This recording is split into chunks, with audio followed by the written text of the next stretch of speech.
I really just forget that Epstein's a pedophile? Yeah, me off the track, me off the track, me off the track. Meat on the beat.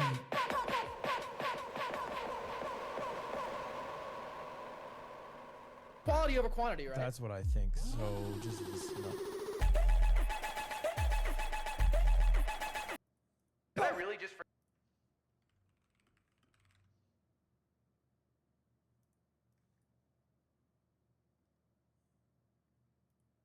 Did I really just forget that Epstein's a pedophile? Yeah, me off the track, me off the track, me off the track. Meat on the beat.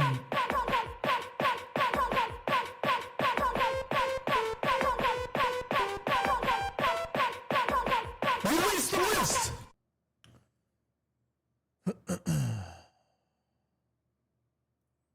Such a good song. You can keep listening to it. Did I really just forget that Epstein's a pedophile? Yeah, me off the track, me off the track, me off the track. Meat on the beat.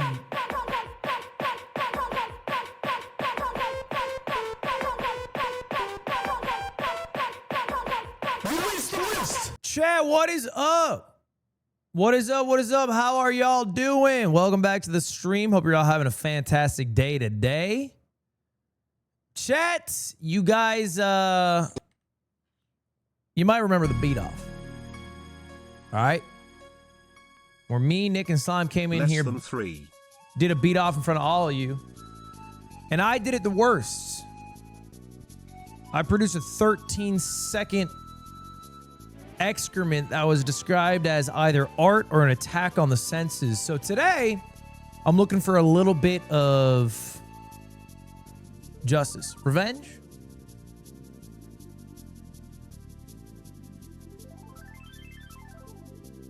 Basically, after the beat off, there were a few creators who decided to fix my beats. You know, who took it upon themselves after looking at what I had done to try to improve upon it. One of those creators was Bishu. Bishu fixed my beat and then hit me up offering to not just fix my beat in his vision, but create the beat that I wanted to by allowing me to be the muse that he draws upon in his DAW.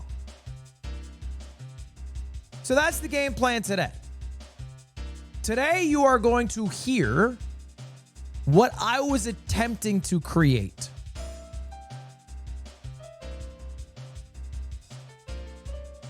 That makes sense? You show him your raw meat and he's gonna shape it.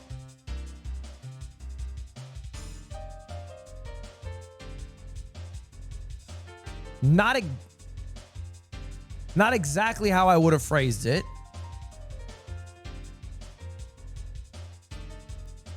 He's going to do the beating off. I'm just going to tell him what I want.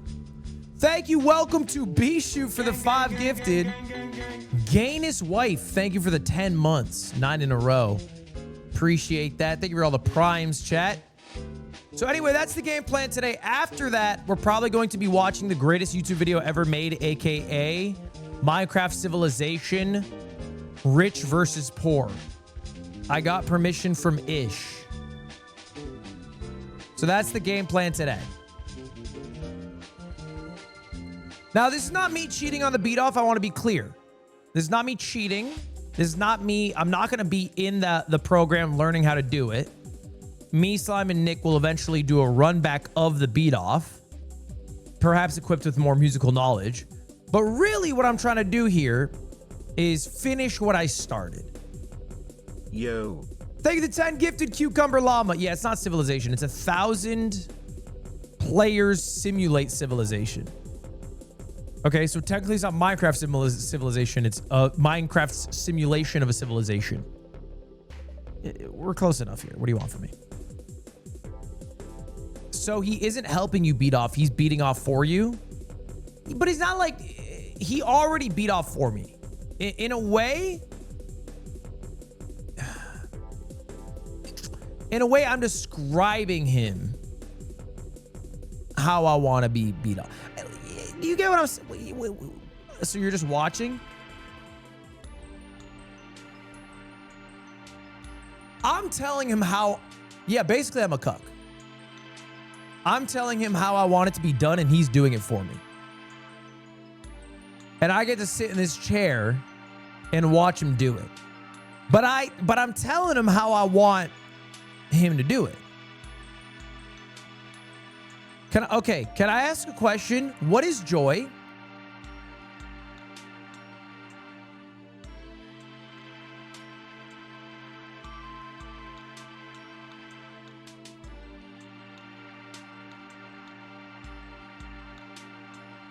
Oh. Then what I'm doing is beat off instructions. Much different. We call it boy.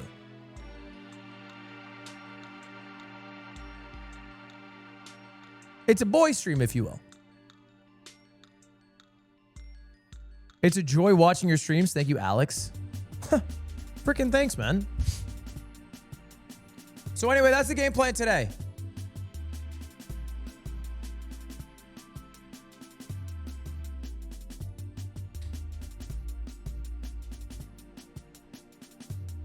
Have you ever farted on stream? If not, can we make it a sub goal?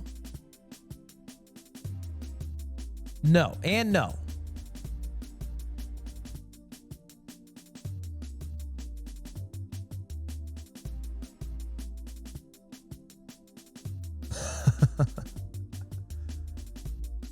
There's no sub goal to fart. I don't think I have it on command like that, frankly.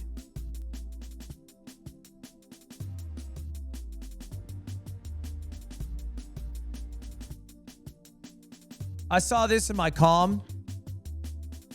Ludwig Hot Wheel. It is real.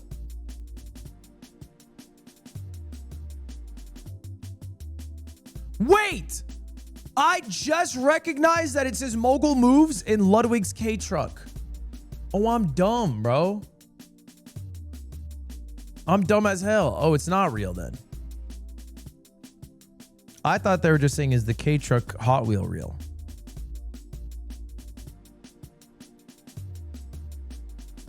I want my own damn K-Truck. Poke John Paul, thank you for the 5 gifted. Thank you, Thunder Monty, for the 5 months. Tim, link me a video. Do I want to watch it, Tim? The answer is almost always no. Ask me what I'm making. The answer is almost always no. It's almost always some old clip of me that's going to embarrass me.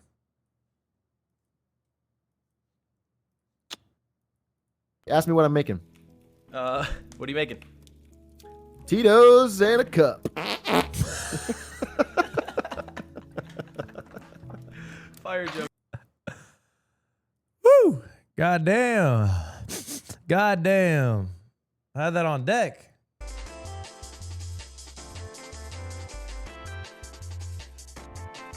What's up with that tweet? You got to watch the next Yard episode. I apologize. We have some drama I want to talk about today at some point. It's quite disturbing. But I'll probably hold off until after the boy stream.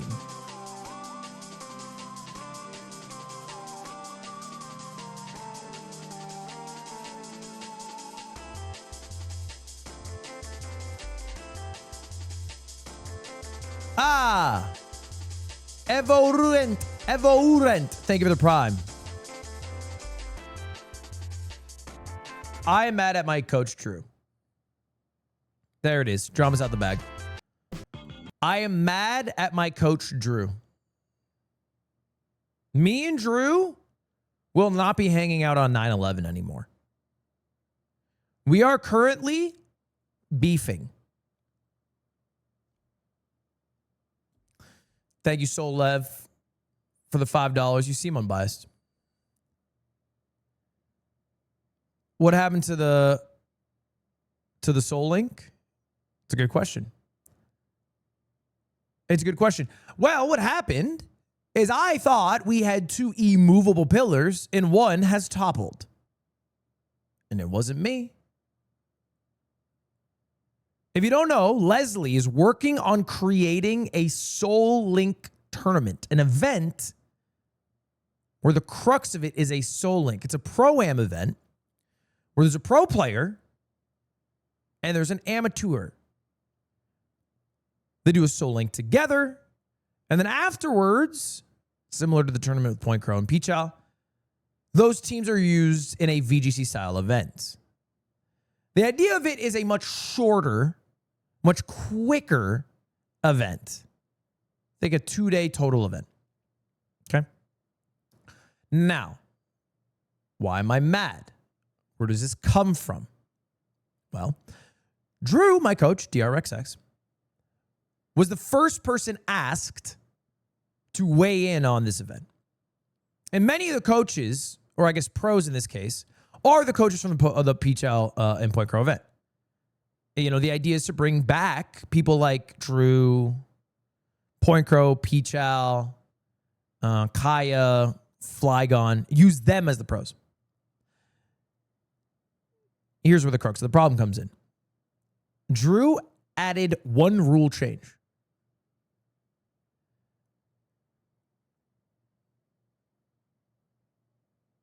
That the coaches be randomized. So the players will randomly get selected somebody to be paired with. Oof, it doesn't end there. He added an additional rule. If you coincidentally rolled the same coach you had before, it would not count.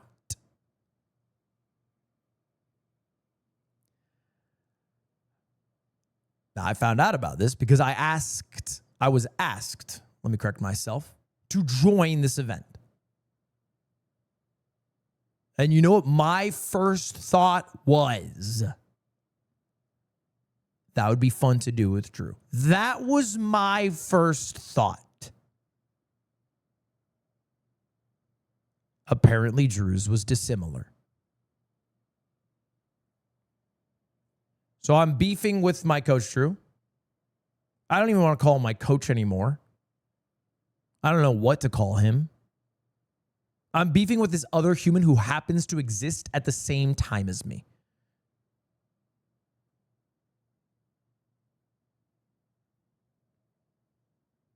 This other human, barely can call him that anymore, breathing up the same air we're breathing. So I don't know if I'm going to participate in the event. Candidly, I don't know if I can ever play Pokemon again.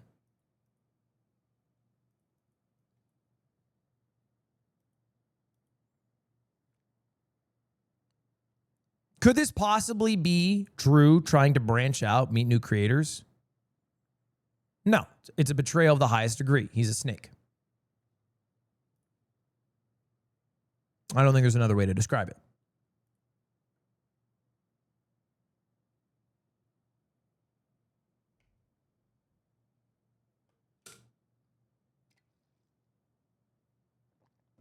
And you know the worst part? The creator of this event, Leslie, she says this to me. She goes, yeah, I would have loved to play with my coach, but Drew was really adamant about this.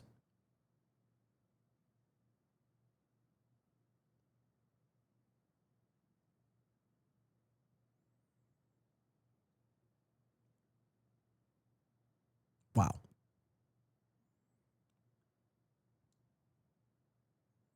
Are you all still on for 9/11? Oh, I'll be seeing them.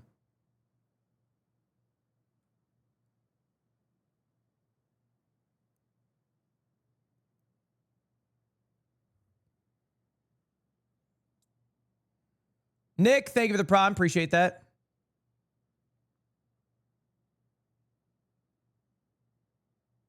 Can we have some music? It's a bit chilling to hear you in silence. Imagine me getting this news last night. I didn't get some awesome background track.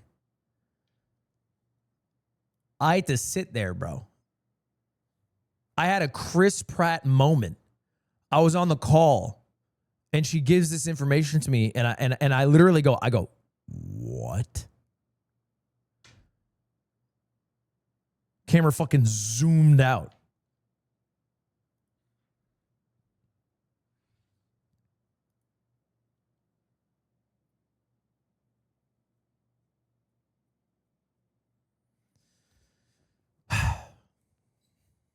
So anyway, we'll see.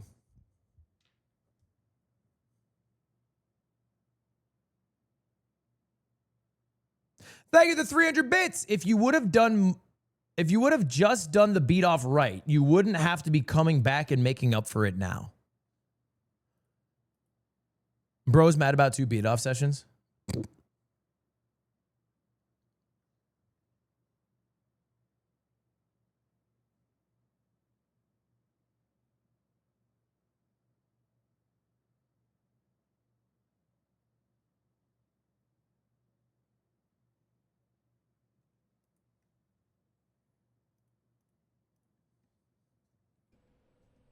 Oh, Drew reacted apparently to this information that I just exposed. Let's take a look.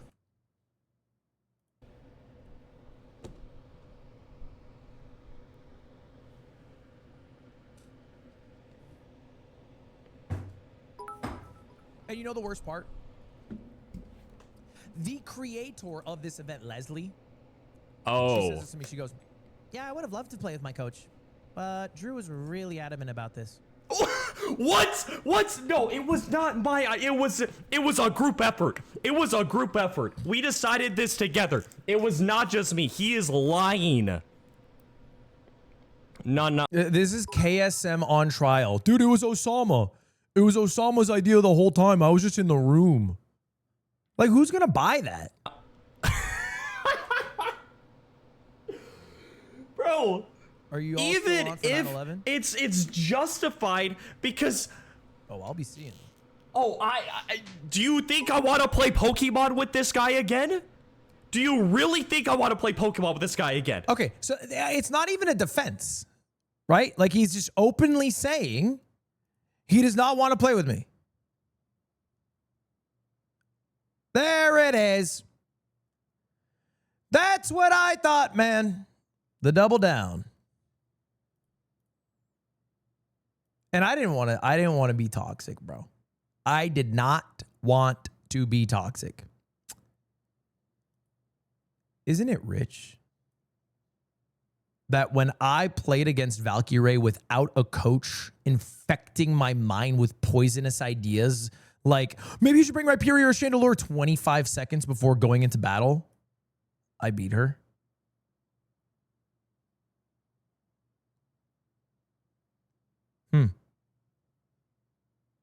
He made your team. He would love for you to think that. There's a cabal behind Drew that he likes to keep quiet. You don't even know who's in the cabal, but there is one. He's a ringleader, and let me tell you, he's somehow coerced them all to come up with his game plans, but he does not know how to play the fucking game. I'm the only one calling this shit out, bro. He does not know how to play the game.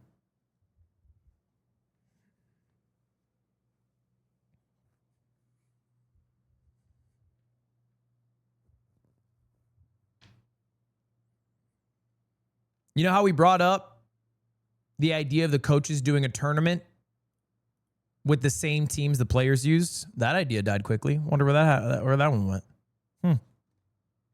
Well, after that idea went away so quickly. What cabal shoved that one down?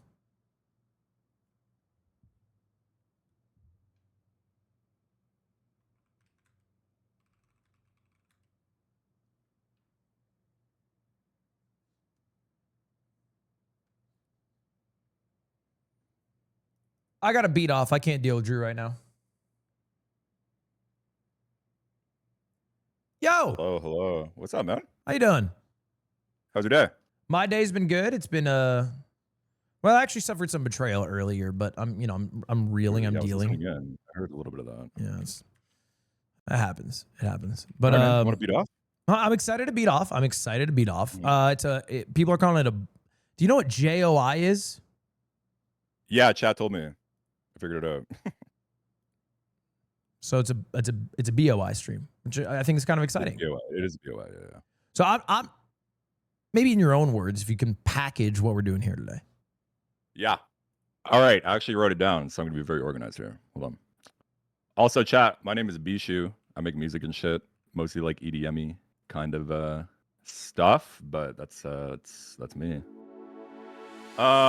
Info on today's stream with Ludwig. So Ludwig's gonna be telling me his vision for the song. I was watching your video and you had some melodies. It's pretty interesting. I'm ready. Humming things, beatboxing, describing, etc., and then I have to make it. For my chat and like the people that come regularly, it will be like a Bish battle format with the relevant samples, you know, like the regular battle that you know. And you guys will not be interpreting his vision. That's kind of just for me. You guys will just doing the battle normally. And I don't know if you're gonna stick around, Lud, for the submissions, but we do that after. Up to you. So did that make sense? Yeah, that makes total sense. What is my responsibility? What do I need to make sure I do and achieve here? I'm gonna talk a bit and like try to help you out with ideas and shit, but it's kind of just I want to make what you have in mind, because it sounds like you could just start an idea and you could just tell me like, okay, do this, and like add a drum. You could just start with something basic, like, all right, a kick, like boom, boom, boom, boom, or like whatever, you know. And are we attempting to create what was in my brain during the initial beat off, or a new tune? We could do that. We could do the initial beat off. It's up to you. It's up to you. What do you think?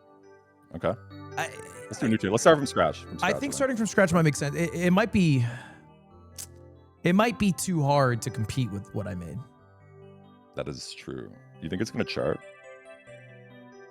Unfortunately, I think the listen through rate is like 25% on a 13-second song, so it hasn't been getting picked up. But it's tough. Yeah, I think it's just me, right song for the wrong audience type of deal. Yeah, you just need to find the right people. I feel that kind of. Okay, so we're starting from scratch completely, and I'm just giving you a vision. Yeah, I mean, I'm not. You know, we're gonna try and make it the best we can, but I kind of want to see where your brain's at, man. Okay. Well, in anticipation for this, I've been listening to songs that are in the same vein. Mm-hmm. Was it like Pirates of the Caribbean and Two Hollis by any chance, or? Are you listening to my Spotify? What the fuck? Yeah, I mean, kind of. Yeah, it's. Yeah. I kind of want to. I mean, yeah, we can explore that for sure. I do want to. I want like a Porter Robinson. Ooh, okay. You had a stream with Porter, didn't you? Yeah, we did a stream. Yeah, we did a stream back in the day. Unreal. I want a Goodbye to a World Porter Robinson intro. Okay. Okay. I'm gonna have to refresh myself. I think I know what it is though. Kind of like M83. Yeah. Okay. Into I'm thinking of I think we do like crazy melody right now. We start just like at the beginning, and then we'll just go off like as we go, probably. Okay, so we'll have like 60 minutes. Does that sound good? You have how much time? 60 minutes. That's how much time you have to make the whole thing? Yeah. That's the challenge. Okay. Are you good at Discord screen share me? I can do that. All right. You're probably not used to this program because it's Ableton, but it's kind of the same shit. This is a DAW. This is a DAW. What was a DAW? Digital audio workstation, where you make your beats and your sounds and everything. It's kind of like editing, but for sound. What's the first DAW? That's a great question. I don't know. Chat probably knows. Okay. It's like Pro Tools was like a really early one, and then there's like I know FL is actually pretty early, the one that you use. Cakewalk, yeah, Cubase. I don't know. Okay. But it's basically like most people just use FL, and then Ableton is like kind of secondary, but they're both really good. You can do anything in both. I know Porter used FL. All right. So for the intro, you want to start chronologically here? Yeah. So give me 1 sec, and I'll just give chat the samples. So I took some from the video off Ludwin, and I thought they were really good for a beat battle. Oh, sure. Beat off. This is what we had. We had actually, let me screen share Discord so you can hear it. Oh. So we got drums. These were your drums. We can honestly work off this idea that you had. It's kind of funny, but we'll do your vision here. Oh, that let me get in. It's the drums. Did you hear that? Oh, sorry, run it again. It's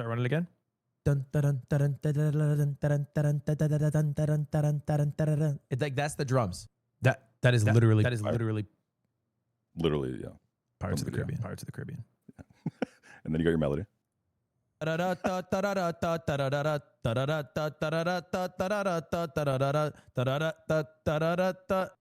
think chat will surprise you with what they can do with this.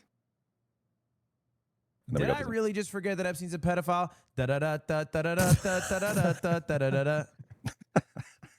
That's peak. That's peak beat battle content right there. Perfect.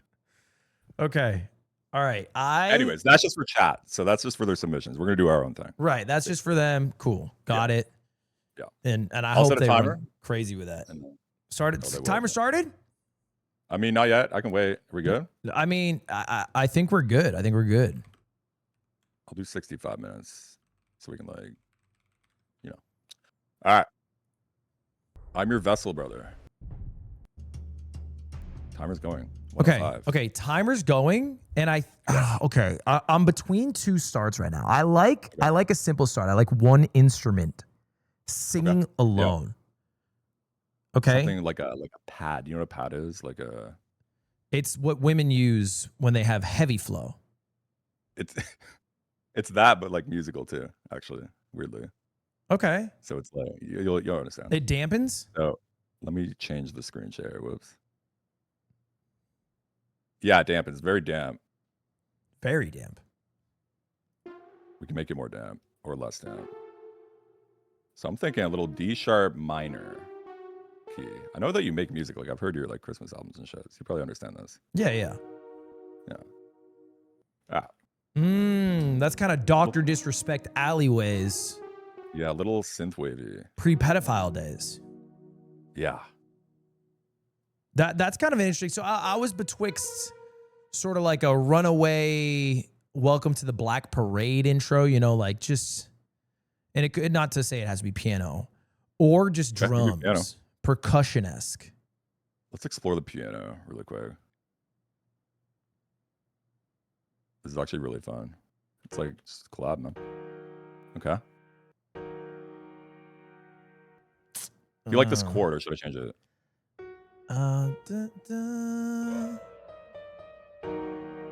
It's pretty anthemic.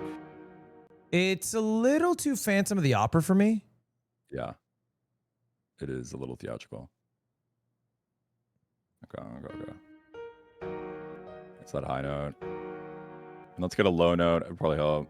It kind of sounds like Dracula now. Whoops. Let's make it a little more subdued. How about that? It's feeling pretty good. Can you give me a D7 diminished chord? Yep. I don't know what a diminish is. I'm stupid. It's like that. I believe you just turned the 8th to a 7th.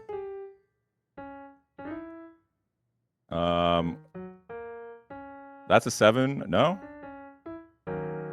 Is that it? Chat?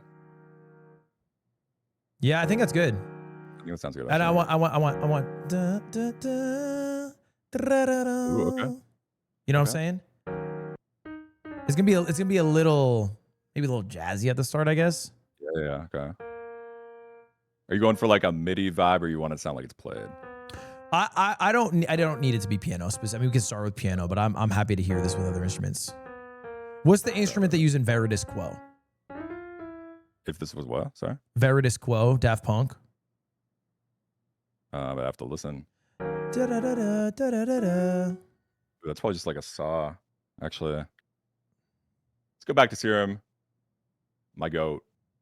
Let's go like a little.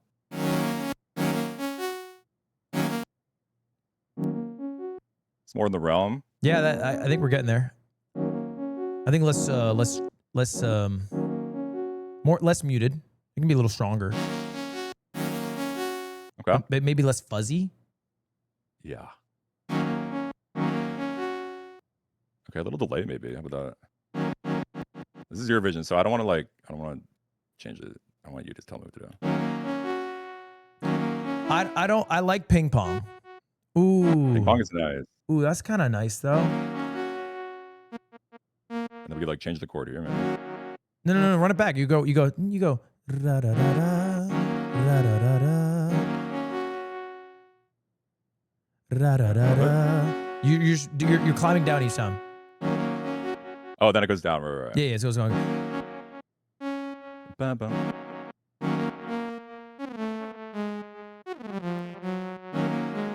No. Sorry. Yeah, so it's like it goes. Okay, hear me. It goes. Ra da da da, ra da da da, ra da da da, da da da da. Yeah, you get me there. Yeah. Kind of like a Mario like outro there. La, da, da. Can you hum it again? Yeah. It goes. Ra da da da, ra da da da, ra da da da.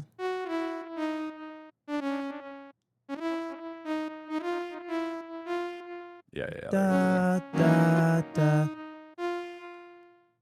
Surely.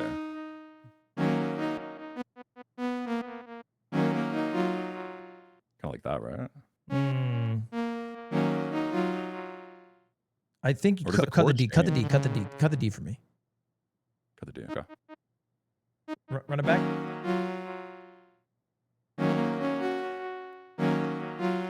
Yeah. So I think it's actually just it's exactly the same. You're just going from F sharp to F. So that's the only note changing. But it's the same story. We're losing the syncopation on the B flat. Yeah. Okay. Okay, so I'm gonna keep that. It's just literally just keep the F. Okay, yeah. Exactly. No, you do have to change it. You're right. Wait, run it again. You probably have to drop the B flat to an A sharp. B flat to an A sharp. Yep. Am I stupid or is that the same note? I'm just forgetting music now entirely. That's perfect. That's perfect. The A sharp sounds way better there. Okay. Yeah, I agree actually. And then maybe run me an F minor for the third one. So like that's this third beat right here. F minor. Okay. Like a whole chord kind of vibe.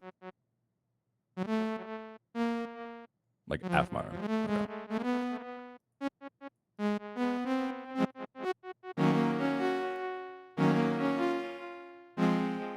Okay. It's kind of nice actually. But we need the syncopation.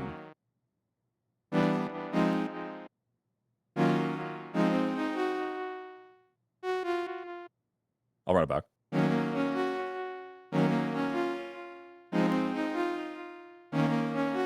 No. So and then on the fourth you cut it, and it's gonna go dun dun dun like almost like you're starting a race in Mario Kart. So it's gonna go da da da da Yeah, da da da da da da da da da da da. You get me? Like da da da. All right. Oh, okay. Wait. Yeah. Okay, got it. Ba. Is it the same chord? But like it has a little more frills to it. You probably are changing a few in the middle. Maybe it has the same top, same bot, but the middle can be a little different here. We can spice it a bit. So can you hum this last one again? Yeah. So can you run it from the start for me? Yeah.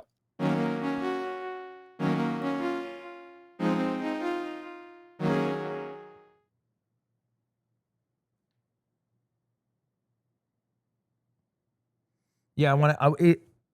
It might need to climb back down. You might need to go back up and climb back down to where. So da da da da da da da. Can you run it one more time for me? Sorry.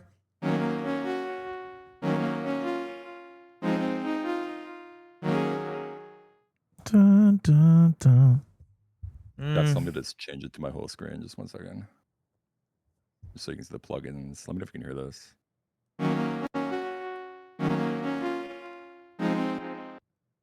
Yeah, I hear it. I hear it. Okay, nice. just so you can see like this shit. Okay, so you want it to like descend here at the end. Yeah. Okay. Da, I can just go off that. da, I'll just da. do something and like see there. Like da. Okay, yeah. Ba, ba, ba. Basically, I want this sort of chord progression to resolve, and then I want it to sort of ping pong out. Okay. So resolve and ping pong out. Yeah. On the last. Okay. So resolve it how you want it to resolve. Okay. Let's go down to that C. Chat. Here's my. Stick with me. So it's a. Okay. I almost want it to sound like the dying breath of a wise old man. Okay. Love that actually. Okay, dying breath of it. So it'd be like it kind of have some like inquisitive nature to it. It's gonna be like a diminished or something.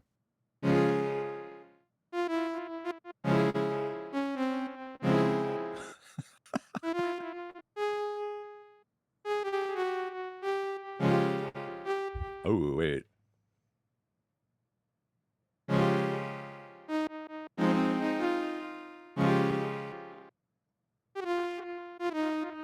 I think we're getting there. That might be a little funky on the key. Let's listen. Yeah, that might not be it actually. A little off. It's a little off. I don't hate that though. I don't hate that it sounds a little off. I think it wasn't cool off. It was just kind of like Yeah, it might have been off. Okay. How's this feeling?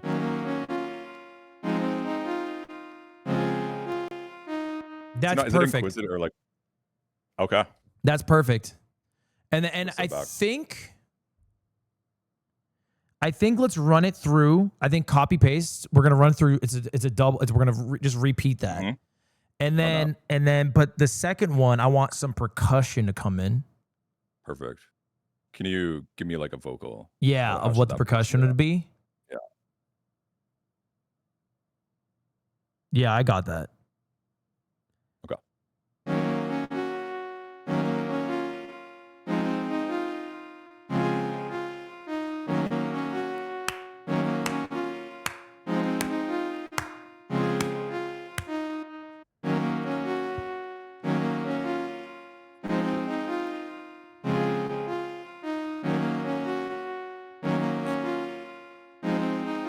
Okay, I got it. Okay. I got it. I'm running. I'll run it from the start. And then it goes, okay. Sorry, pause for a second. Do you know the song We Will Rock You by Queen? Yeah. Boom, boom, ch. Is that what you want? I want that. Okay, we can do that. Do you want that kind of like those kind of drums, like type shit? Like a stomp? Yeah, stomp, stomp, clap. Okay.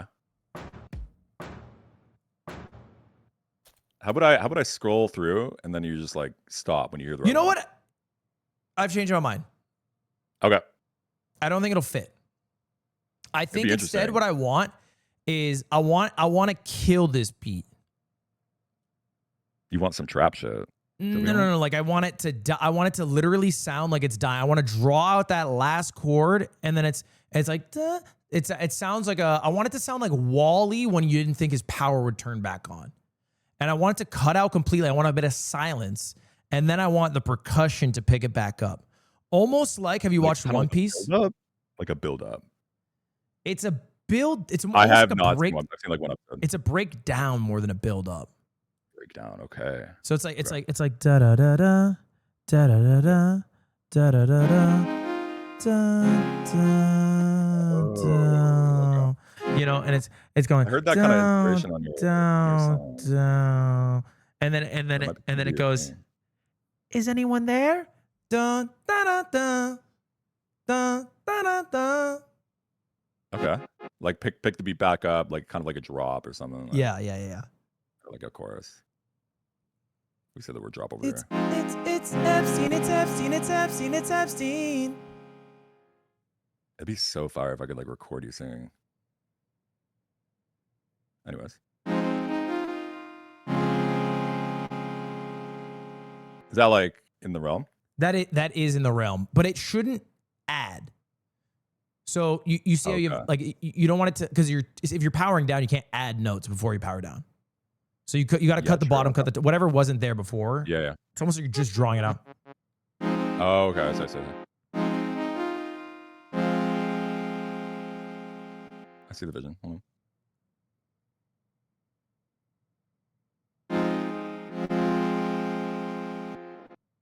Just do a little bit of little reverb swell, and it will sound probably okay. And then can you have a big fucking sync at the end? So it goes da da da da. Wait, a big what? Like I like how you're pitching it up. Can it just fucking like drop? Like ascend, like pitch down. Yeah, pitch down. What did I say? Yeah, pitch down. Like this, like yeah. Like how late do you want that to come in? I guess like right at the end. Right at the end. Yeah, right at the end. Yeah. Okay. You might want to tape stop, chat. You're right. Wait, that's kind of cool. Sounds like reverse yeah.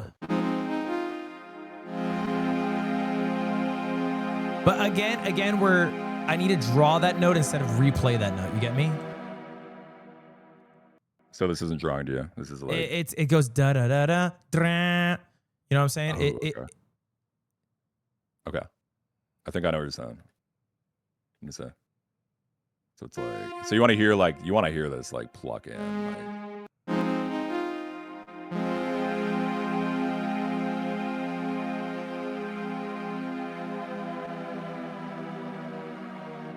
Yeah.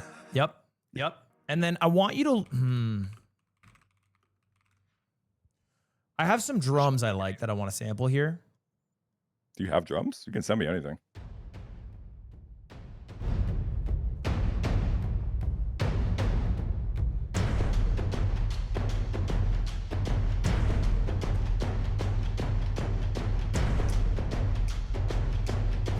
Right back.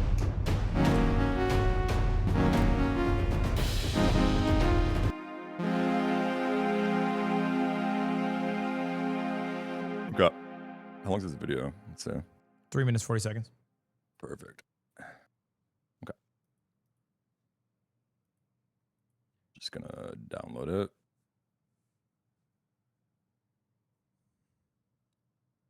So how are these drums? Are they like cinematic or like? I would call them liberating. I would call them Drum tribal. liberation, yeah. I would call them ancient. Ancient. Prophetic. Okay. Huge imagery. Okay. All right. Do they start at the start? Yeah. It starts all drums. Yeah. Okay. So, it's literally just drums. How did you have that on top? Primal almost. Yeah, primal. Yeah. Like caveman. It's kind of like the song Boom Boom Ch. Okay. But yeah, I want to I cut guess- it before it goes. Yeah, I don't like their. You know what I'm saying? Just that first sort of. Yeah. Okay. So where do you want that? Like after? It's almost like the beat has died, and this percussion is resurrecting it. Okay. Do we bring these chords back? Way later in the song. That's maybe by minute 17 or something. Okay. So what are we adding new shit here? I assume. Yeah. We're gonna have to do some new shit for sure. Let's see what we got.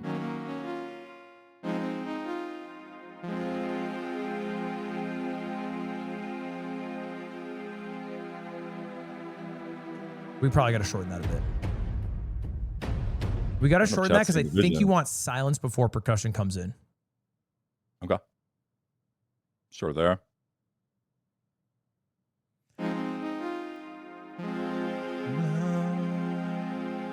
What if it's like? Yeah, but still need that pitch down. Sorry. Right. True. That's critical, actually. And then the drums we have, I kind of just, I want it needs to, like, it instantly goes boom, boom, boom, boom. But I almost think it's like boom, boom. You know what I mean? Like we're just getting one at the start. And then, because we got to get there. You know what I'm saying? Yeah. Yeah. Okay. I don't even mind that. Yeah, Truly like a heartbeat, yeah.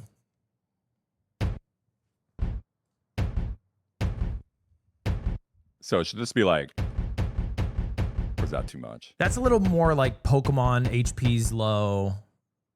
Yeah, This okay. is like, is he alive? Check his heartbeat. And you hear it, and it's like, boom, boom. That imagery was huge, Boom. actually. Ooh, yeah. Okay. Can it be lower? I think it's too high. Let's see here. And then can the first few like stretch and then it quickens? So like I don't mind the length of these, but the first one I need it's like boom, boom, boom, boom. Oh boom, yeah, boom, yeah. Okay, boom, okay, okay. boom, boom. You know what I mean? Yeah, yeah. If I had a little reverb on it. Yeah. You do this maybe? I see the vision, man. You're cooking.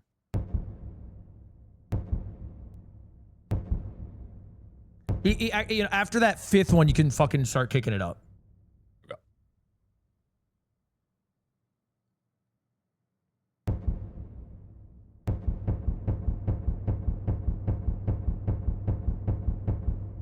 And then can we get the Naruto? Oh! Yeah, I don't have it though. Do you have a link? Yeah.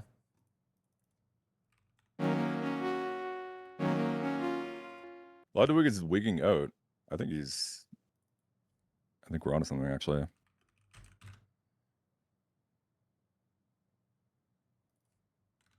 Let's hear this again.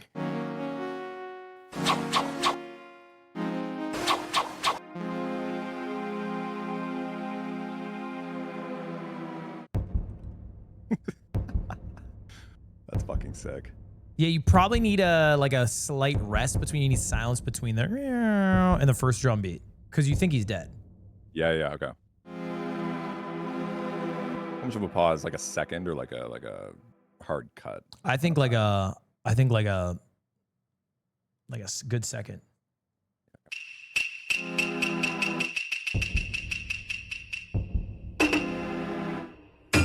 Okay. Yeah, Sick. I got you with this extra. Are you laughing at our song then? I was actually laughing at the sample that I'm giving you right now. Perfect. Let me see this.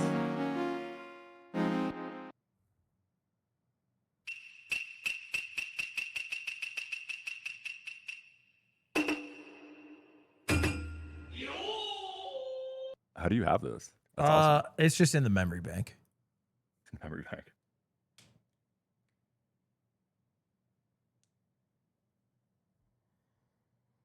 Okay. Okay, can you run me? Yep. Put it in. Okay.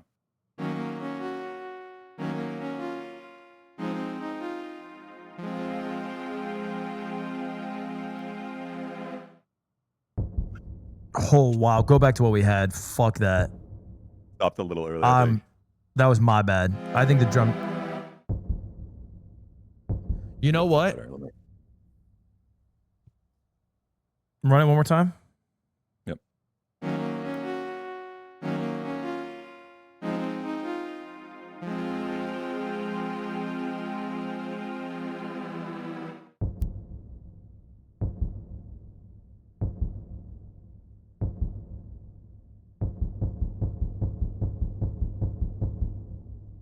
An idea. I don't know if you like it.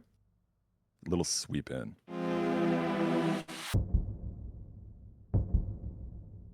Not married to it.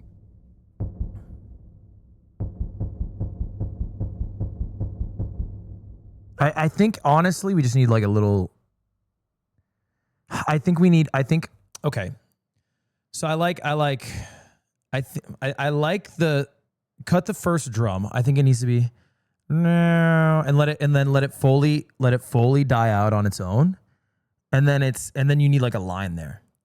And I'm trying to think of like what the ethos of the song is. I'm really honestly struggling because I can only, for whatever reason, my mind is stuck on Jeffrey Epstein. I'm in my head right now. I'm imagining this like a fucking anime soundtrack, and there's a character going, "Wake up, Epstein!" But I don't know. That doesn't fit here, so I don't know why I'm thinking that. So I'm trying to get out of this headspace. Well, you don't know it doesn't fit till we like try. We could try it. Yeah, but I just worry that like, do you really want a song to start off and you're like, "Wake up, Epstein son"? It's like, because the vibe it might give is like, what are we writing? A Wicked-esque tale where the reality we've lived is Wizard of Oz, and there's a secret background life. You know what I'm saying? So that's what. Okay. Yeah. Yeah, it is kind of like Wake Up, Mr. West, but Wake up, Mr. West. but I do think a line there could be good. A line there could be good. The you just sent me? The Naruto. No. That is. I'm sorry, BJ. That's way later. Oh, that's later on. Honestly, I was thinking. No. We'll hold. We can also add time. I'm not. 40 minutes left. We can. We only have 40 minutes left. Yeah, there's only 40. Fuck. That one time I got reincarnated as Epstein. Is that the bar? No. Honestly, can you record my audio from here? You can do it like through the mic, whatever. Let me know when you're good. I'm going to juice the volume and then you're going to say it and then I'm going to turn it back down. Okay. All right. 3, 2, 1, do it whenever. Release it. Wait, that would actually be crazy. Hold on. I think that worked. Release it. It's like a little like through the mic, but it's like kind of cool. Release it. Yeah, I kind of like that. It gives it like a ghostly kind of vibe. Release it. Whoa.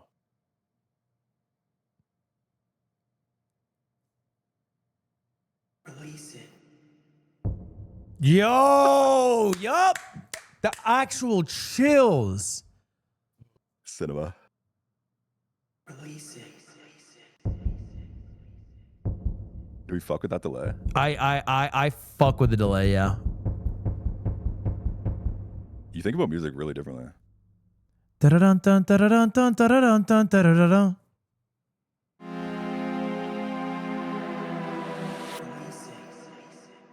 Probably get rid of the whoosh, I think. Yeah. Okay.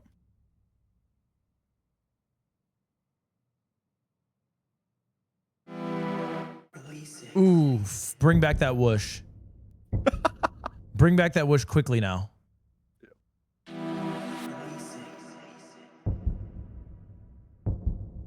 I'll just turn it down.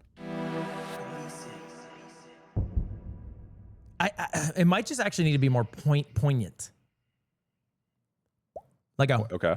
Like a moment. bing, you know what I mean? Like a Do you know about OTT? Have you heard about that? no.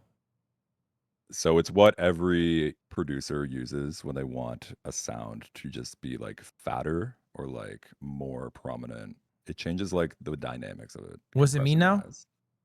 Over the top. So it's like Okay. compression. You probably heard about that, but it's like I bet your chat would know. Is it a They'll know sound about it. goodizer? Kinda has the same. Yeah, I think sound goodizer is like kind of like OTT in some way.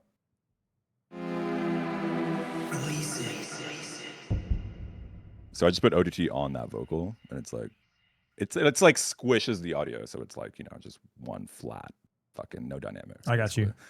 If this is going over your head, whatever. No. It's definitely going over.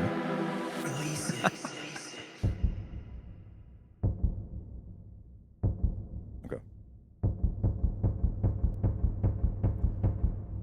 Okay, I think we need a more surprising heartbeat, quicker, syncopated after the third one. Okay. So it goes. Is this number 3 or is this number 1? The third pink one, I guess.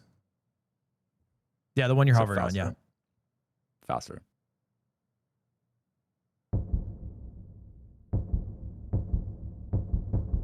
Okay. And then Hold up. So excited for the drop.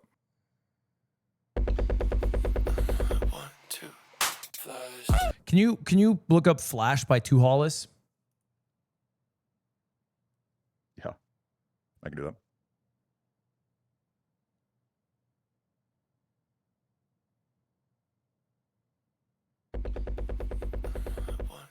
I want our drums to get to that. You can do that. Yeah. We can do that. I can do that right now if you want to. Yeah, please. Yeah. Execute. So where do you want that? We need to know the time here. It's after the heartbeat, surely. Yeah. Way out. Yeah. The because this heartbeat, when it's going, I think you can get there. Ooh, okay. So the Two Hollis song is like at 30 BPM. We're at 150. So what if we did a BPM drop on the heartbeat as it built up? This is just an idea I'm throwing out. I don't mind that. I get it. Let's see. I think that's kind of like a Ludwig vibe. It would mask it. So I did that. Let's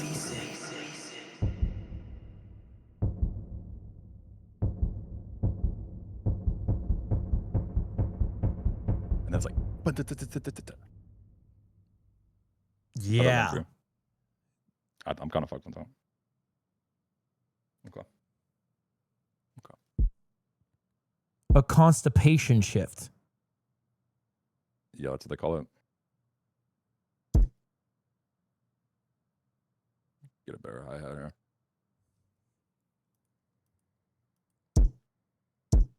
It's a good kick. It's a great kick. I can send you the kick if you want it. I don't think I have much use for it.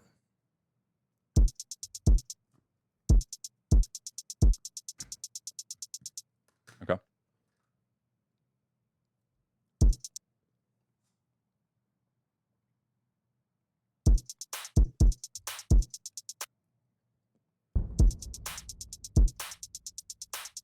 Can you cut that clap and put the first note of the Naruto thing?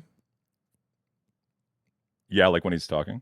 No. The I don't even know. It's like they use like a macarena, not a macarena. Oh yeah. Like the wooden schlong. Yeah. That thing.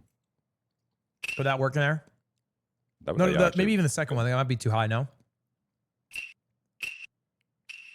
There's like a few. Keep going. It goes dun dun. This next one. Oh, that would actually be crazy. Try that. You're my mans. Love that. We can make this work. Give it a little sauce.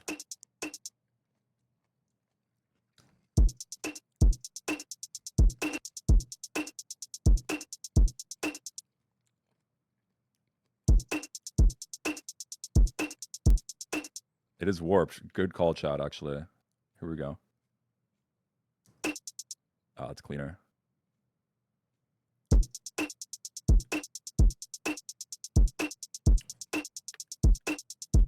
Okay, how are we feeling? Not bad.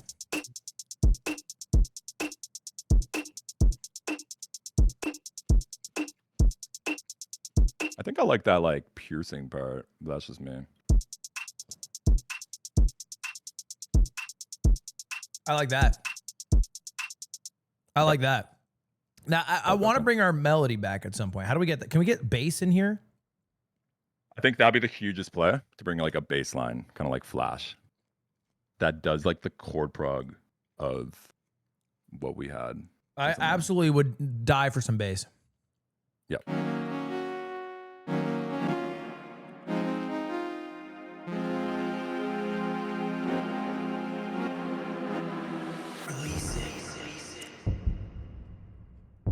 Dude, my head is so fucked up. When I hear that first part, I'm literally imagining Epstein in this fucking isekai going, Ghislaine, I tried everything I could.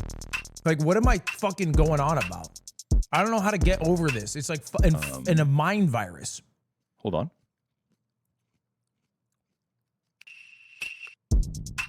Oh!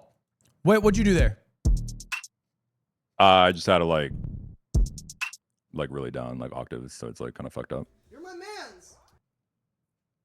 Did you like that? I did like that. Okay, that could be like a little low for bass, but we could keep that for like a thing, like an impact maybe or something.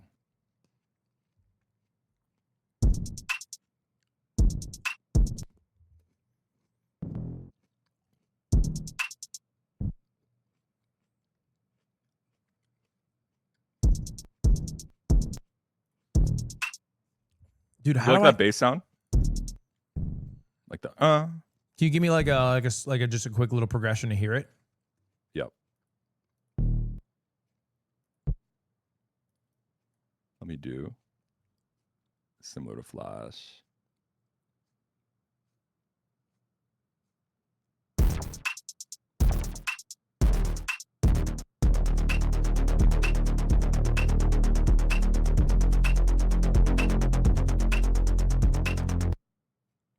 Dang. Okay, wait.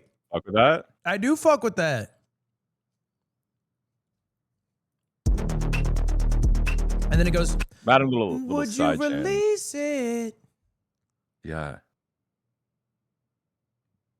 Okay. You You thought want- you I want me to was a sing or- pedo. I think we're just no. I I'm could just sing if you remaking give me Flash again. lyrics. We're remaking Flash again. I gotta move out. I gotta find different inspo. Alright. I Lock gotta back find a different. I gotta find different inspo. Go. Oh, okay. Here's what we got.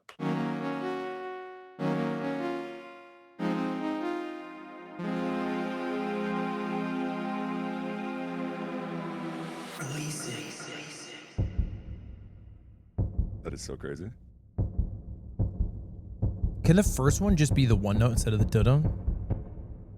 Yeah, yeah. Like a drawn out bass. So we can know.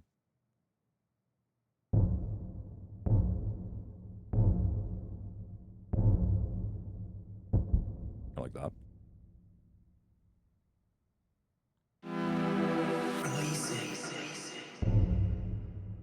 Or I give you an impact because that's what chat just said. Maybe like this. Ooh. Yeah, that's pretty fierce. It's too fierce though, because then it gets so drowned out. Turn it down.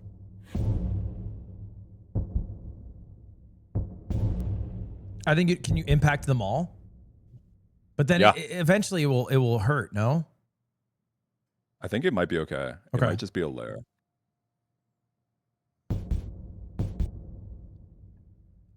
It might sound weird though.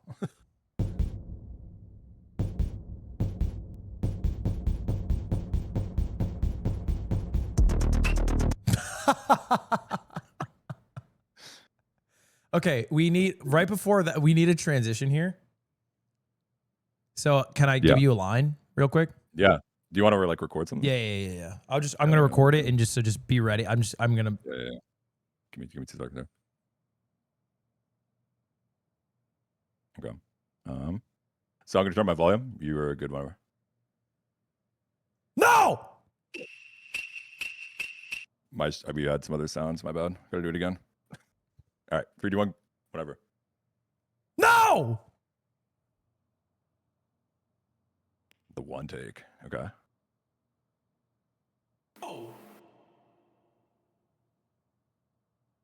I have it on the same chain as the ghostly. Can I hear it? thing Can that I you hear did before. Yeah. No, It's a that's little white not. noise, Sorry, it yeah. doesn't sound right. Can I run that again? I'm supposed to be saying no. Oh, yeah. I think your end cut out. All right. Whatever, dude. No!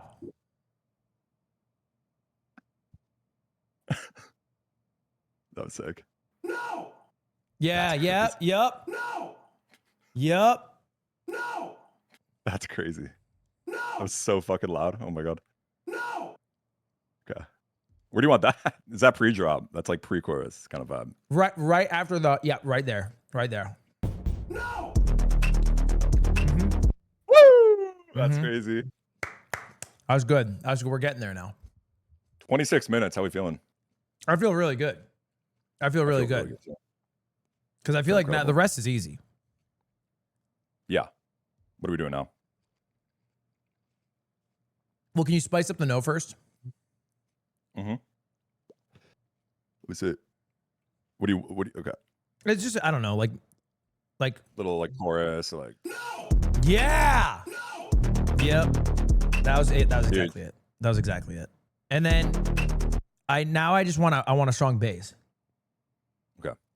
We need like a bass line. We need like a Yeah, we need a bass line, like a chorus bass line, like a. I'm gonna make it punch a bit more. Whoa.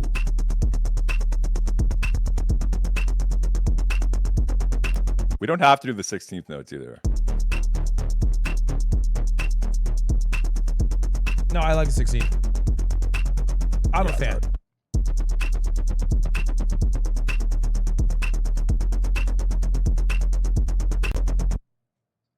Okay. Let me make it sound a bit better.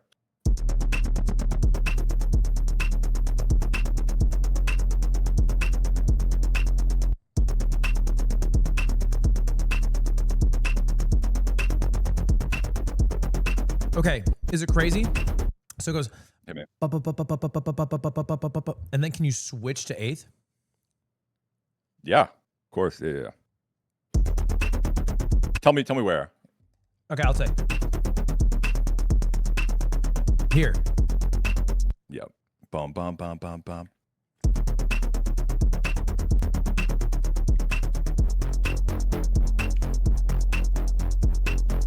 Kind of like dubstep territory.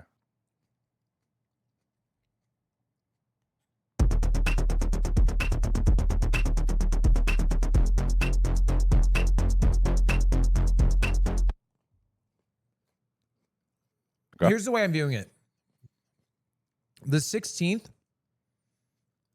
I almost want a different bass line on those, like a different sound than the 8th one. And it's a kind of like a classical orchestral song where you have the violins playing like a cat and mouse game where like they're following the melody of maybe the winds or the piano. You know what I'm saying? A call and response. Thank you.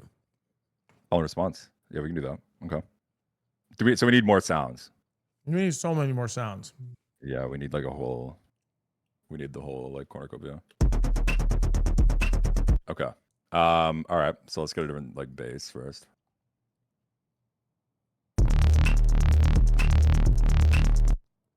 Depends how like greasy you want to get, I guess.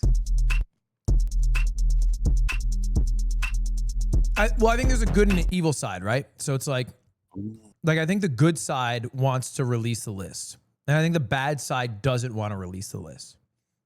And I think they have to like fight against each other for whatever. That just spiked my dopamine so high. All right, hold on.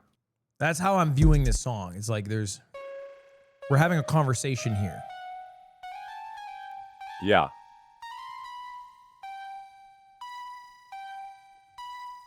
It's not even our conversation. It's like more than just like us. It's like We're almost amused for this conversation that might never happen, but like you hope would. yeah, we can only hope. Ooh. I'm gonna get like I want like a string. Give me a string. Ooh. But it has to be like, it's really minor here, so.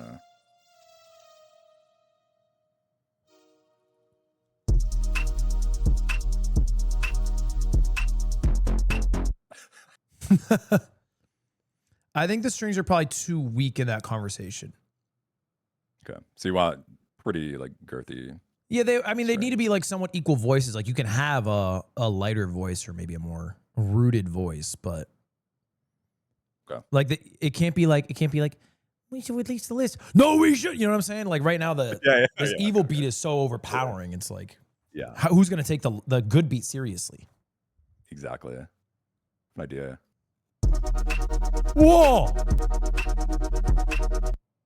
Kind of like that. That was really lovely what you made there. Thank you.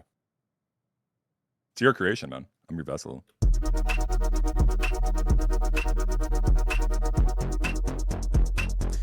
I don't think you get the opportunity to transition, no? Yeah, we can. I'll make an opportunity. Hold on. Okay.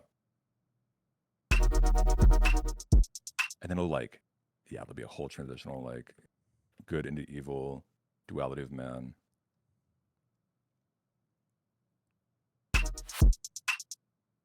And it goes into this. I haven't been this inspired in months off a beat.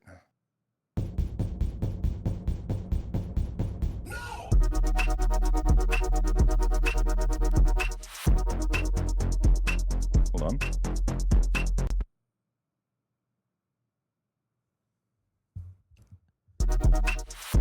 I'm gonna let him cook. I think he's getting there. I had an idea, Lud. What if you put like I feel like the no is like, oh no, it's turning evil. Would that be crazy? Like right before the evil part? I would love to hear it, yeah. Yeah. So let's just put this back here.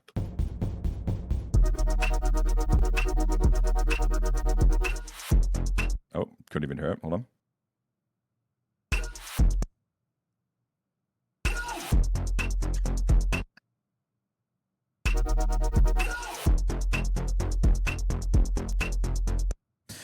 I almost think no, I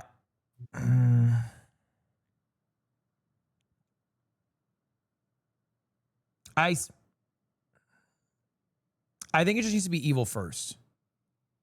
Evil first. So I do like the no after the heartbeats, but I think if we just swap and maybe, I don't know, could we swap it? Does the evil sound better on the 16th than the good on the 8th? Let's see. Do the 16th. And then this put the good on the 8th, so you're saying? That would make more sense actually, kind of, no? I think so.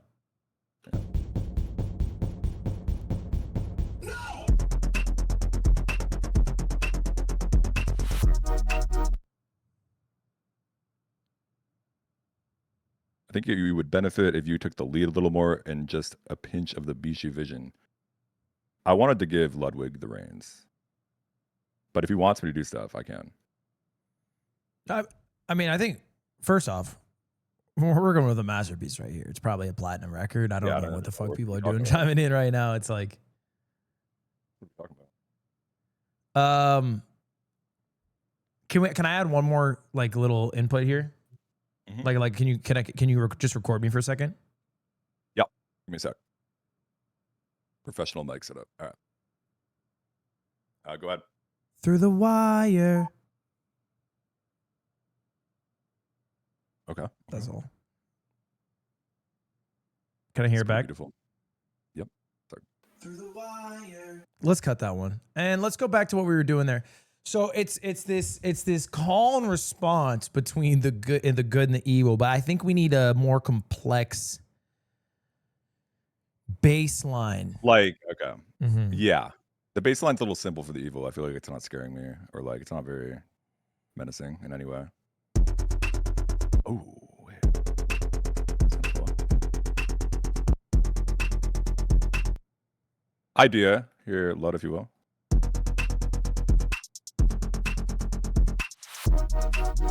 Little Why not pause. switch the note then too? We could switch the note. I feel like, I don't know why we were on F, actually. So let's go back to the root note of D and see what that sounds like.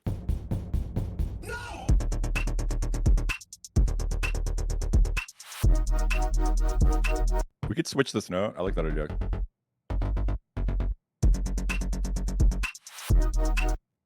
And then I feel like the good could almost be like up to like the A sharp.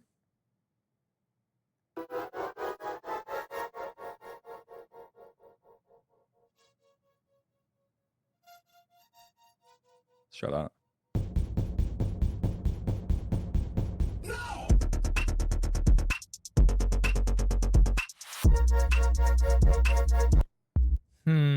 Okay, okay.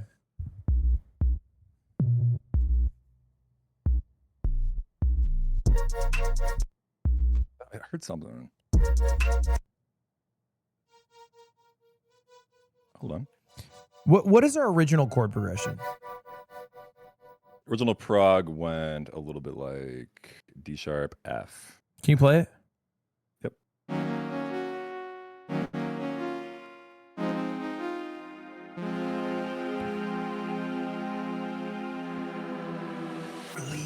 Here's my current issue, I think. Okay. The good is worse to listen to than the bad. It's too complicated. It's too much. Like the good is like the least enjoyable part of the song right now. Okay. What do you want to change? How are you envisioning? Do we need like It might just be because it's orchestral eighth. elements, It might just be because it's eighth. It might just be It because could be eighth. The note's also like fucked. So if you give me a second here.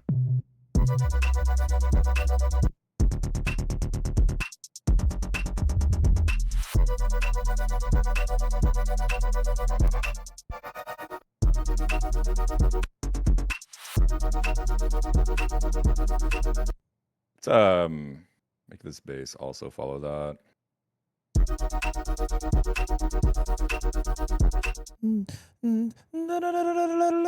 Yeah. You gotta climb there though. A little art maybe? You see what I'm saying? Oh, okay, yeah. What do you think about that? I will climb it though here. Let me see. And then it's like up to the F.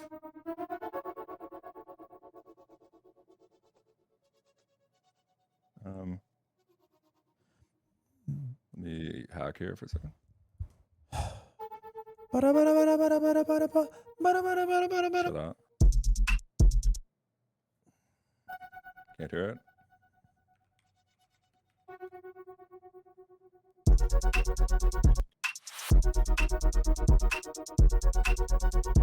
Ooh. Interesting notes for sure. That is interesting. That is interesting. Yeah. That's inspirational. Okay, here's what I think we do. We have 15 minutes. Yep. I think this switching back and forth is going to get nauseating.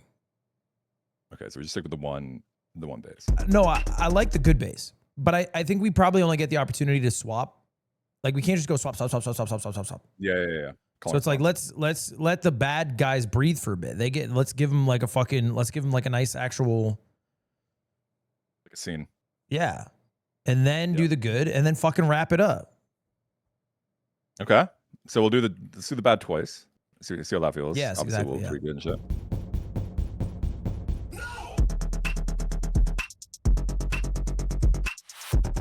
This could go like.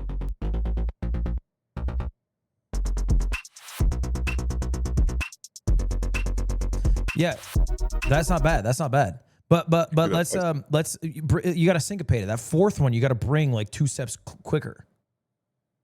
So it goes. So this one? Yeah, bring that quicker. Not it's like one after. Sorry. Like here. Yeah, right there. Perfect.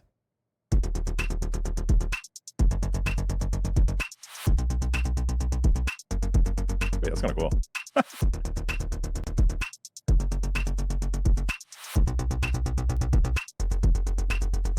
But it needs I think it needs to be a little stronger how it comes on. The fourth one again. Can it come on stronger? You get like different sound, like different, like just more like aggression kind of. Just a little. Yeah. Oh, wait, I have an idea for you.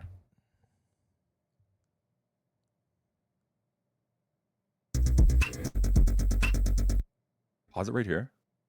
Do this. It's called a reverb swell. You've probably heard of it. So it'll like sweep into itself, kind of. I'm kind of throwing, but I'm gonna trust the process. get in there. I think that works. Just let it last one note before. Like, don't cut it off the 2. Cut it off just the 1. You can give it one more. Put it off where? Like, give it one more note to breathe. Oh yeah, okay. Like right there.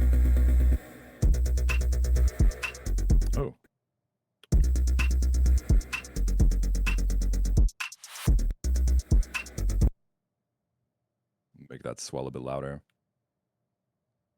Okay, let's hear it.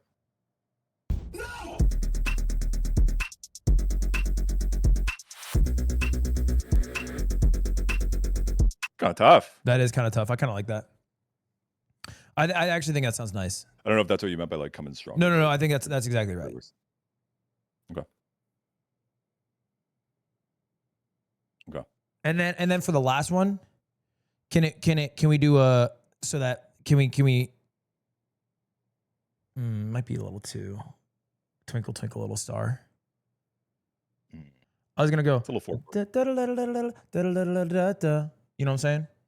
Yeah, no, yeah. But it might be a little too twinkle twinkle little Let's see. star. So, say it again. It's on the F sharp. So it's like F sharp melds into an F at the end and then D sharp. It's kind of like a perfect pitch moment. Whoa. Sorry, into a G, not an F. Into a G. Into a G. Yeah. Yeah, a right G. there. And then a D flat after. Or D sharp, sorry. I'm fucking up my language. I don't know. Do it either.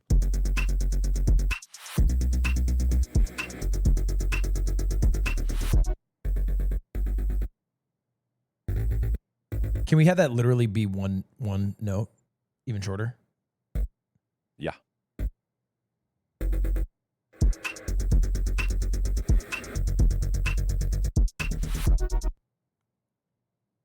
And then the D sharp also be one note?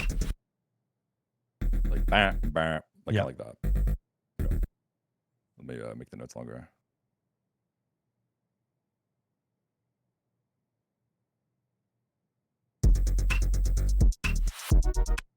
I like that. I like that a lot, actually. Bam, bam. Solidifies it. And then let's give our good Yeah. 8 minutes. We can nail this. Yeah, I was just looking at the time. 8 minutes. All right, what are we doing with the good? What's the vision here? Let me play it back.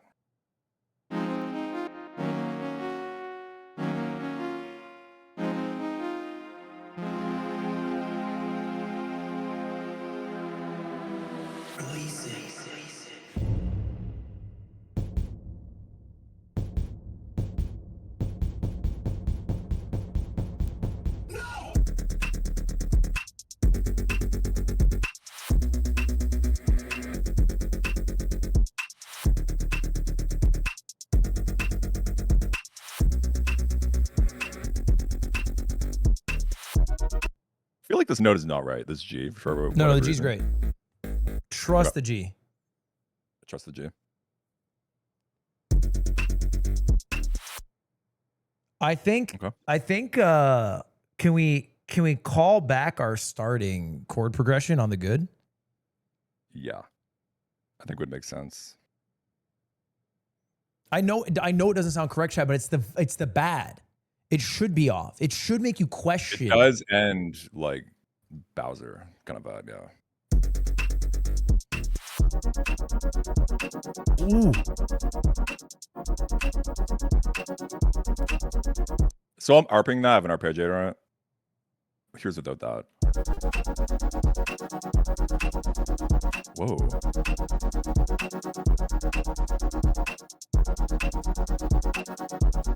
I think we need the full progression though. We're missing. Maybe on the second on the second repeat or something. Right, it's the bass actually. Yeah, it goes up to the F.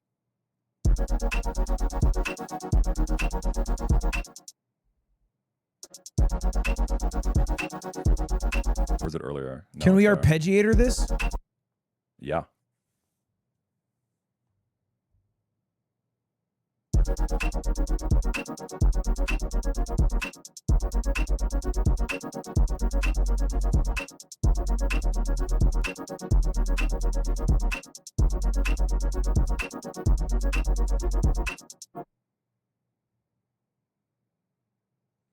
Okay.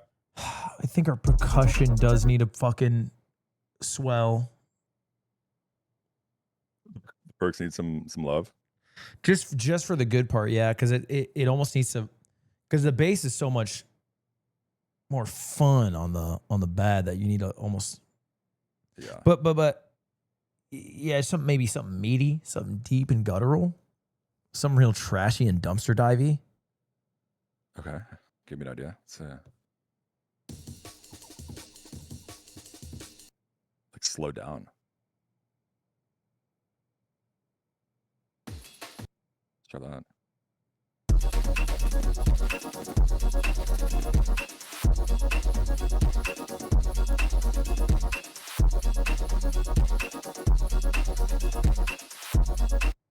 Does that land?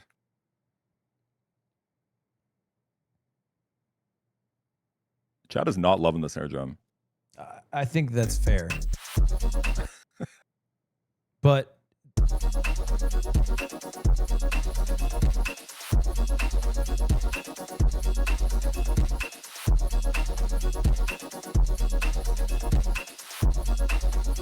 I don't think you get the option to repeat here.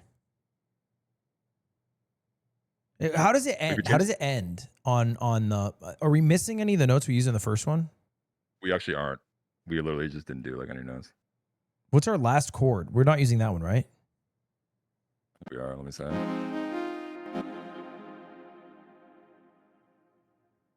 Oh, you're right. Yeah. We totally aren't.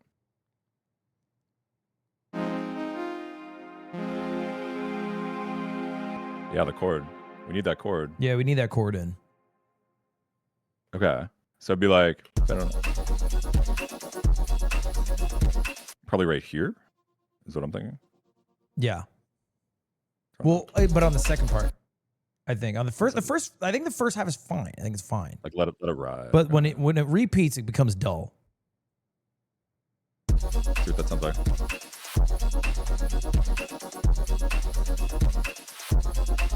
Ooh. Little ending. Yeah. And then we have to end this bitch. We got 3 minutes. Yeah, we do. How do you wanna end this? I feel like it needs like a moment. But you have heard of me. Fuck.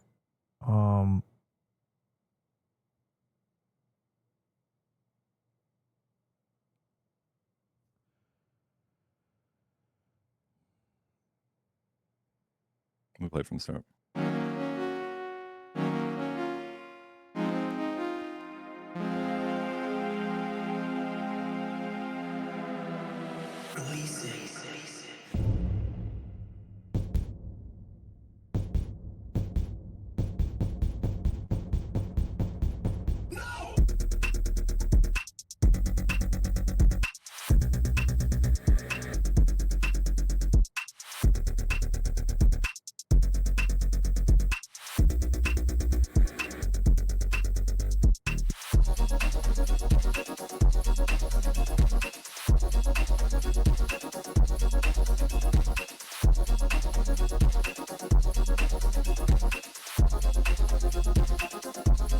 Let's vision.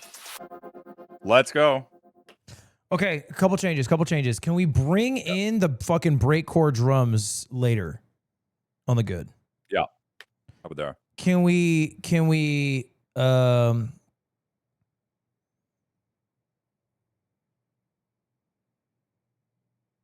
okay, and then I got to record for the end and the end. I got the end. Yeah, my chat's saying that too. Okay. I'm gonna put you in. It's gonna be dry, and you're good whenever. It's too late for me. This is very like anime. Yeah, Fuck with that. yeah, that's kind of what it's going for there. That's hard. Got chills. It's too late for me. I love like the sound it sounds like going through the mic. It's kind of sick. It's too late for me. It's too late for me. It's too late for me. We gotta cut that. We gotta run one more. Okay. Whatever. You're still alive? Shot cinema. Chat cinema. You're still alive? No. Run one more for me. All right, you're in.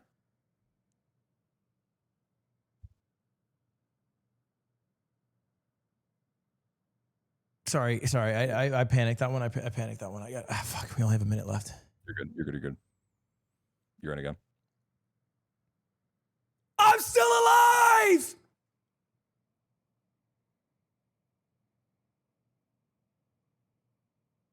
Did you get that?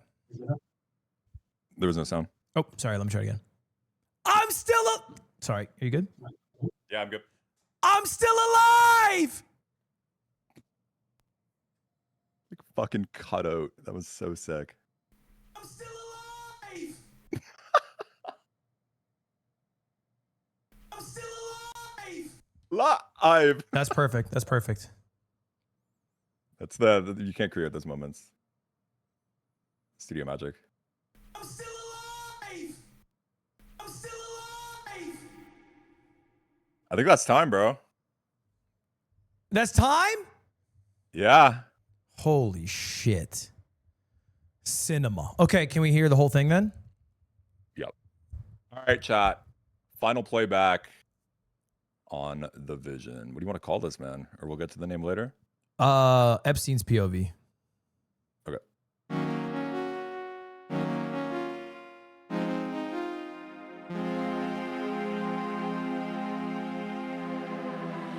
Release it.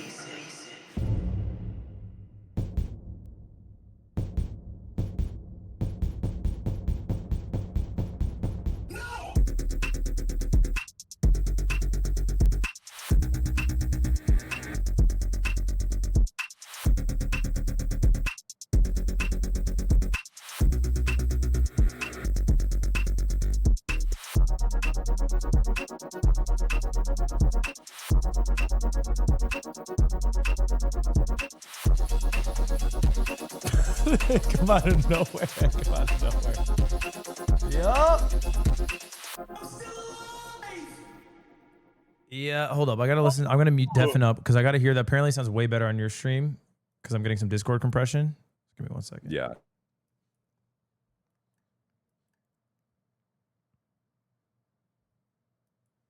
All right, our masterpiece. On The Vision. What do you want to call this, man? Or we'll get to the name later?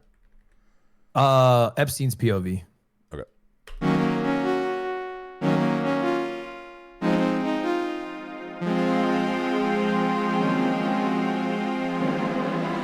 Release it.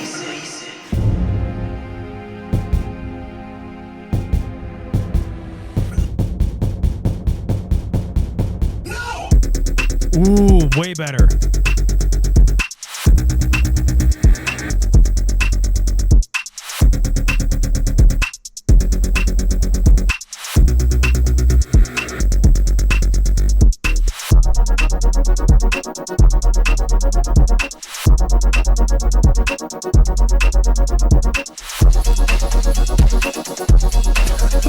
Come out of nowhere. Come out of nowhere. Yup. On The Vision. What do you want to call this, man? Yeah. Or we'll get to the name later? That's fucking magic, bro. Damn, bro. We made some magic today, huh? Honestly. I was going to master it. Can I do that really quick? Yeah, please, please. Yeah. Master away. Master away. Yeah. Damn, bro. We went crazy. We went crazy. He's a car. Damn, bro. Thank you, Gunner TV, for the 155, rate 155 people. Do a producer tag. I don't think you can do a producer tag on this one.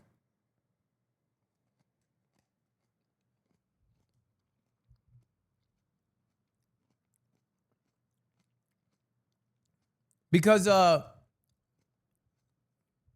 this is an art piece. So like, where do you throw in small meat on the beat when it doesn't make sense? You know what I'm saying? In that sort of, in that world.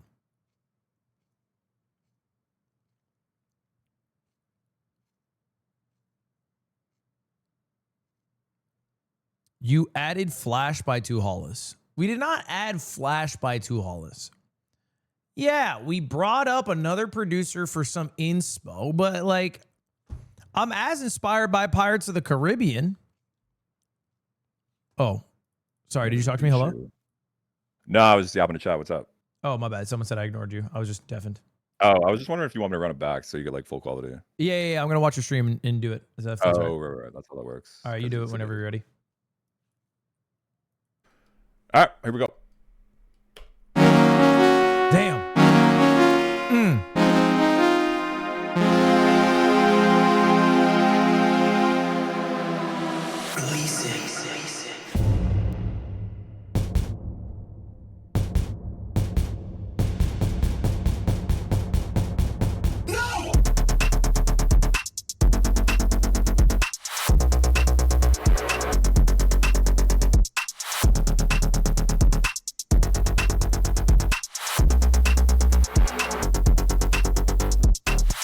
I love that G. Oh, little Ref. little audio bug there. Not sure what happened.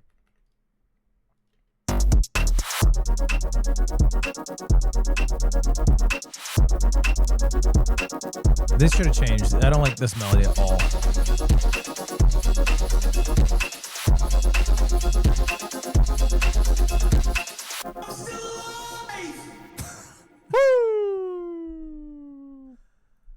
Yep. Yeah, we fucking snapped, bro. We fucking snapped on that shit. Judge some of that you hated it. No, I didn't. I don't like our final melody, like our final on the good part. I don't think it's. Yeah. I think we could have. If we had more time. Yeah, I think that was our time was a little bad, and probably need to work that I'm still alive in better. But I mean, honestly, it's like. I mean, it was like hearing you describe sounds like the way you do. It's so fun, bro.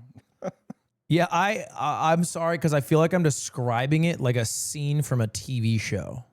No, and I love that because it's kind of how I think about music when I'm making it. So it was great. It was really fun. Yeah, I imagine it's how most people do before you understand what a damned kick is or what have you. Yeah, or like an EQ. True. Yeah. But damn, that was a damn treat. That was a damn treat. Yeah, bro, thank you very much. I assume you won't be sticking around for submissions, but if you want to watch the video, I mean, I'm probably gonna tap into your stream PO because I think they just sound so rough through Discord that I'll just react to your stream. Sounds good, bro. The video. Well, I appreciate it, man. This is sick. Appreciate you. Thank you very much. And wearing a Smash Summit shirt, by the way. Say it again. Fan. Wearing a Smash Summit shirt. You're wearing a Smash Summit shirt? I missed this. Yeah, bro. No, I didn't even say anything. I was just. Wait, show. It's the. Oh my gosh, that's the OG. That's the 2021. I guess it has to be OG. Damn. All right, hell yeah. I you'd appreciate. Well, yeah. I appreciate you, and I'm gonna take this wisdom to our next beat off, and I'm gonna be so much more powerful. I'm excited, bro. All right, appreciate you. All right, that was sick. Peace. Bye. Bye.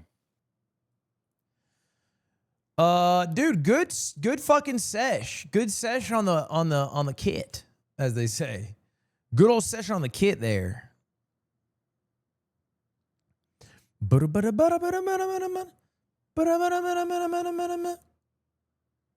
He's a damn sweetheart. Stay and react. I'll react to them for sure. But I think it wouldn't be worth reacting through Discord. The audio quality it's actually night and day. I would be sitting there like, nah, I didn't like that one, but I wouldn't even. It's like I didn't hear it. Thank you, Jack Rabbit, for the 10 gifted, bro. I appreciate that. I'm sorry I only gave you guys an hour. And if we cut off the submissions before you got in, I'm sorry. But let's get into it. Here we go.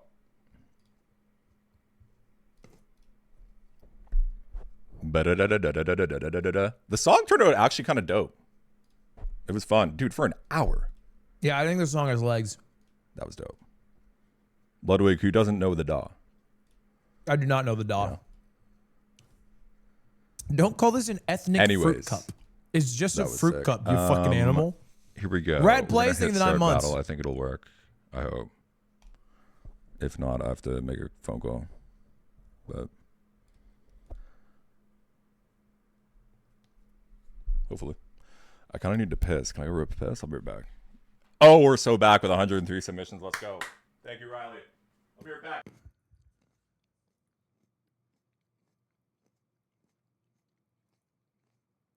He's fucking peeing. That's fine. I'll play the Lodel.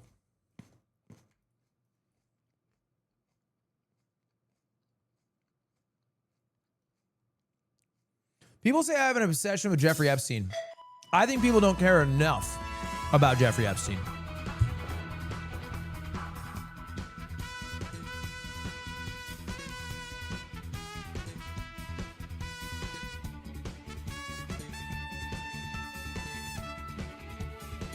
Brand. Holy shit, I whiffed. Ranged mage. Give me Lux. Okay, it's a very old ranged mid laner. Give me not Ash. What's her name? Ari. Excuse me.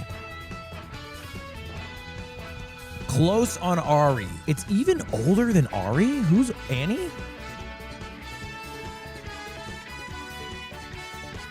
Okay, it is 2009. Who the fuck is older than Ari? I didn't realize Ari was not OG.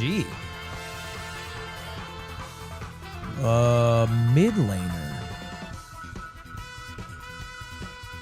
Huh.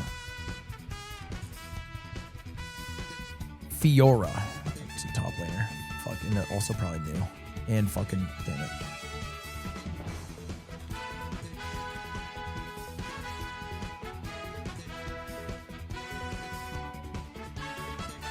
Katarina's not ranged, right?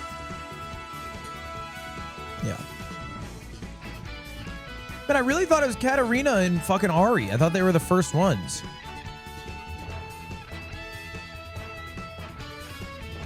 Cassiopeia?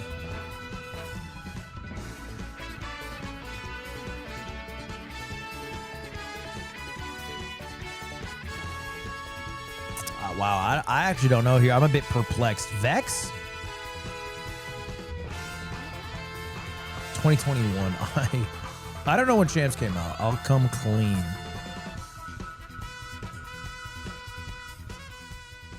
Nico. No.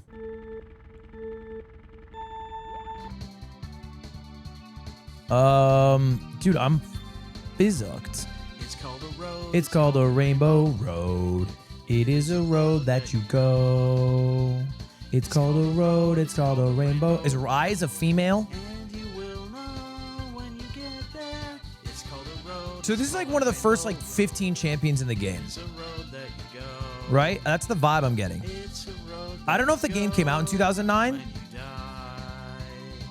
Irelia. It's a road called Rainbow Road. It's a road that we're all gonna go. It's a road called Rainbow Road. It's got Princess Peach, Mario on the toe. It's a road called Rainbow Road. It's a road we're all gonna go. We'll go. LeBlanc! GG. It's Rainbow Road. It's where you go when you die. With my whole buttocks, I thought that was correct. With my whole buttocks. With everything that is in my body as a man, I thought that was right. Some shit like Karma.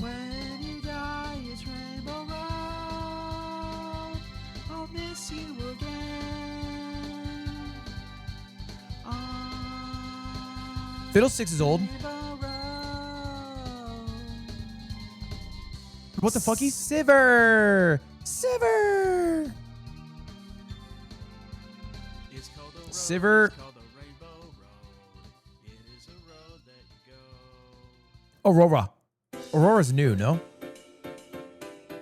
I don't even know the species. Oh, they're from the Freljord.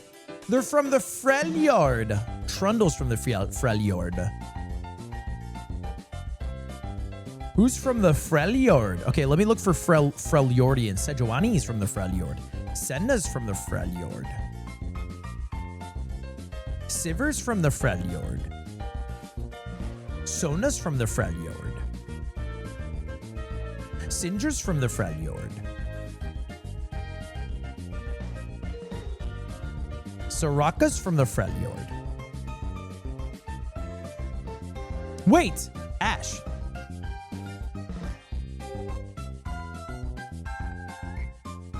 Who's the villain of the Freljord? She's one of the 3 goddesses alongside Ash, the queens of the Freljord. It's Ash.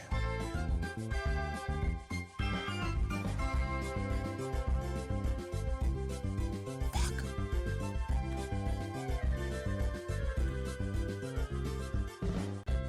Ash, maybe Kaisa? Maybe Kassadin? Maybe Karthus? Maybe Callista? Maybe...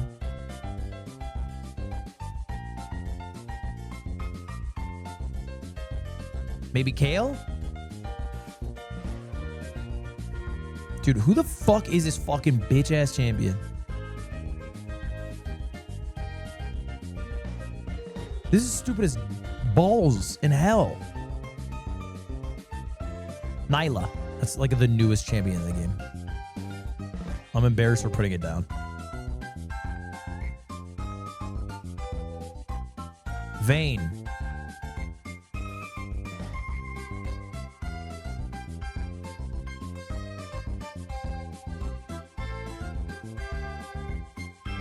Victor. Victor, a damn female after that rework. I don't think I know who this champion is. I actually don't think I know. I fucking... Give me a quote clue. Meaning in every snowflake.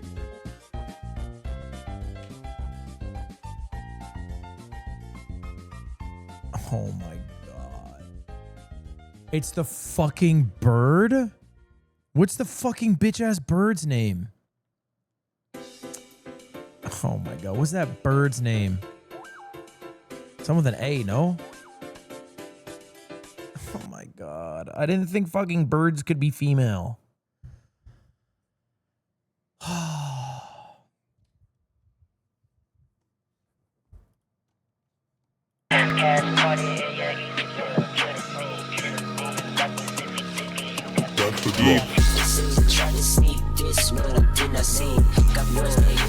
Did I really just forget that?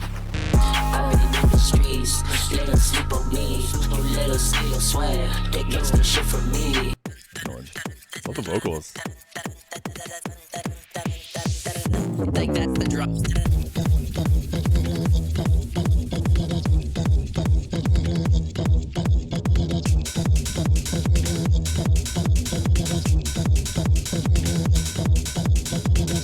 Some fucked up techno.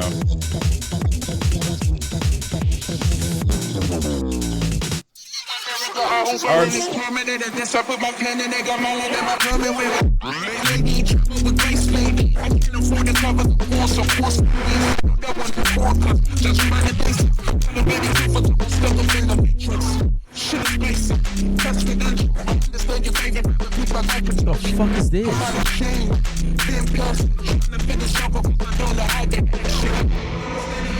This is some forbidden shit. Really?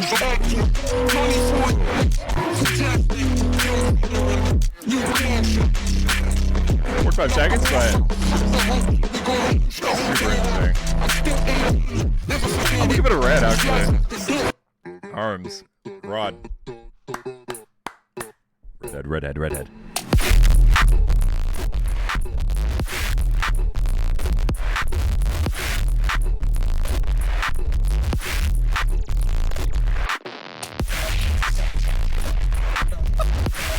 So sick.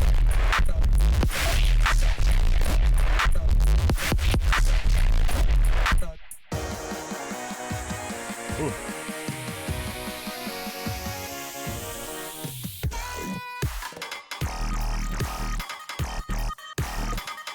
Reminiscent of 2011.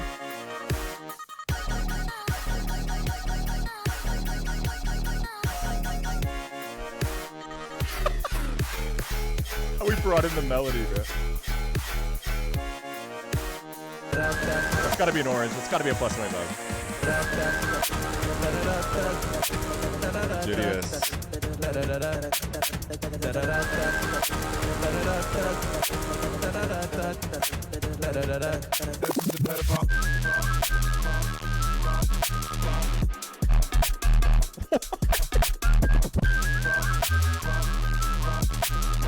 That sound is so sick. I gotta pee real quick. Y'all went crazy. Jared. Oh, my legs! That little synth over top of the bass is insane. Just Chroma. I don't know. I've tried playing with it. I'll try more.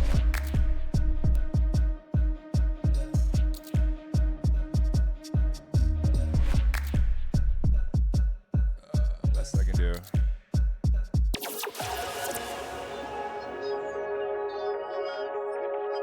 Is your chat hating?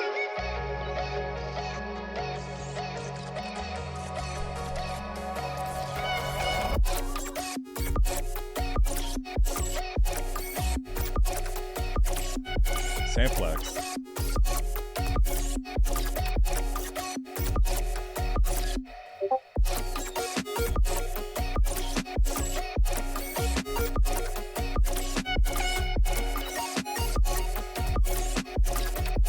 Honestly, the sound design's so good. I think it'll be a strong orange for me.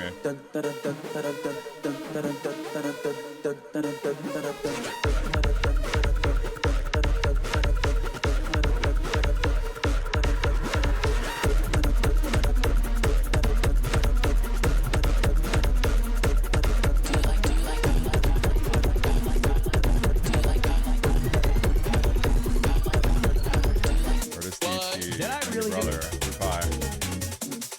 Did I really just... Battle's rated. Did I really just forget that I've seen the... I like Ludwig intro core.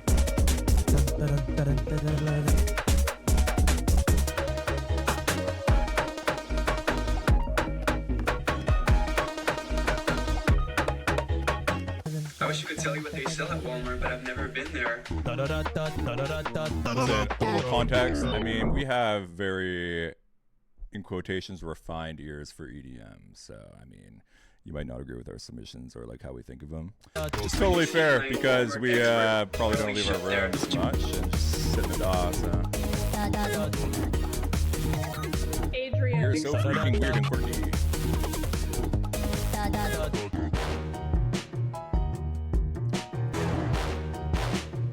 Refined gentleman. Yeah.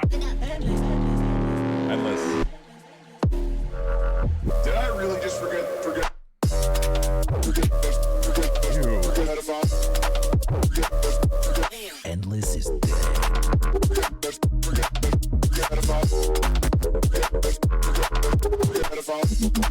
Yeah, people got different tastes. Real. That's a red for me. That's a fucking red. Did I really just That's forget hard. that FC's a pedal?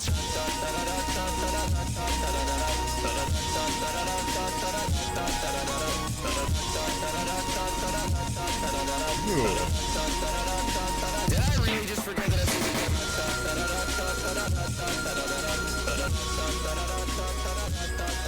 I love that melody over top.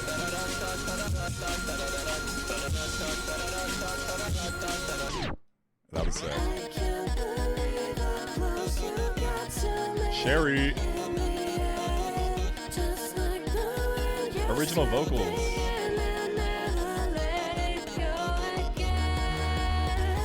Ludwig vocal chopped up.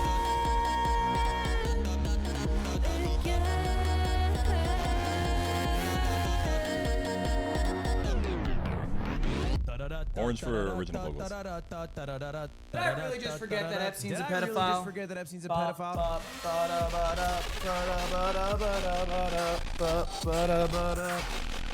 When I popped off.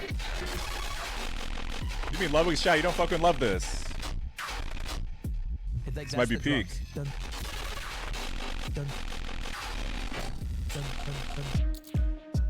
was a little quiet. We got Jared again. Did I really just forget that Epstein's a Oral pedophile? O.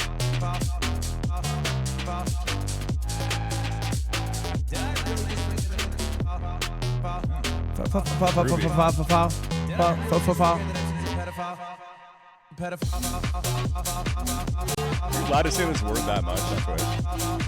Did I really just forget that Epstein's a pedophile? It's an orange. An orange is an orange, bro. All right, chat. I'm gonna switch gears.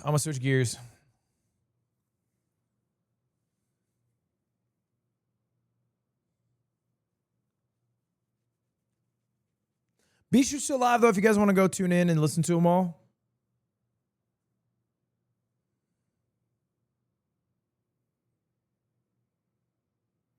You missed some good ones. Yeah, I'm going to go back and watch a video, but it condenses it a lot. But I also don't have the power that Bishu has. I start listening to nasty, gross bass and drums. Eventually, my brain melts, and it all sounds like mush to me.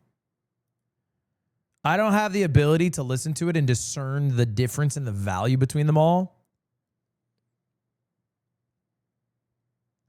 You're too normie? Absolutely, bro. You're going to take a guy who goes from listening to fucking Studio Ghibli song to 103 of the grossest 1 hour bass lines that will melt your fucking balls off. He's going to tap out at 25. What brand is your jacket? I made it. I made it and I sold it. It's a Mogul Moves exclusive. All right, chat. It's time. Mods, can we change the title to watching 1,000 players simulate civilization in Minecraft?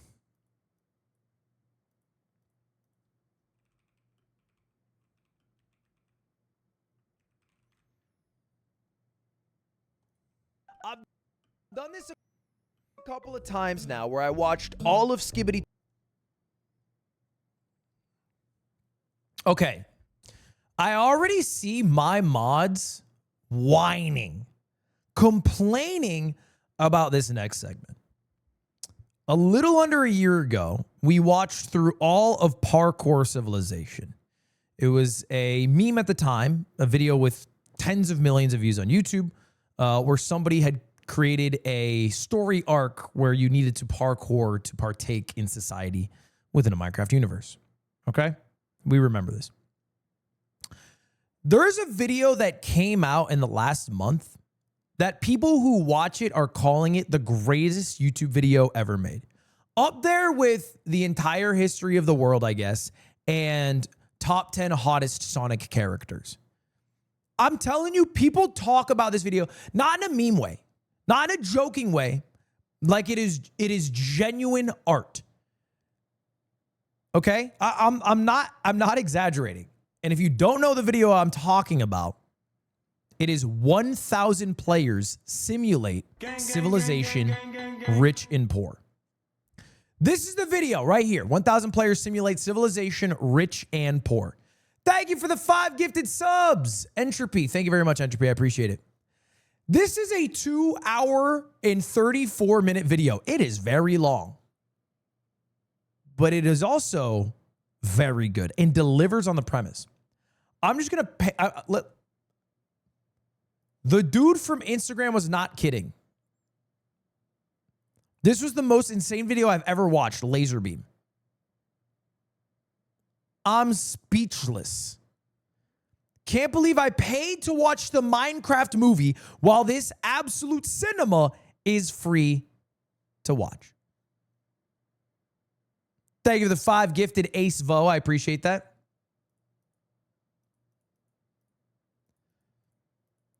So, needless to say, all right, and I'm going to turn off ads for this, by the way.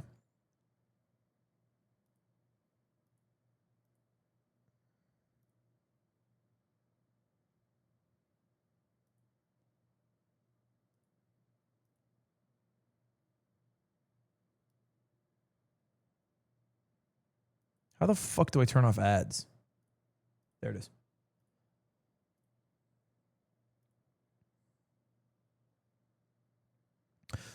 So anyway, I reached out to the creator of this video, Ish, asking if I could watch this video on my stream. And to my surprise, when I go to DM Ish, not only do they follow me, they've sent me a message before. In fact, they sent me a message 3 years ago asking to enter my Fortnite creator tournament. I did a 100-player Fortnite creator tournament. They asked to participate in that. And I didn't see the message. I did not allow them to participate. They went on to be one of the biggest Minecraft YouTubers in the world. 14 million, 10 million, 20 million, 36 million views. Lot of views. Lot of views. What Instagram reel were they talking about?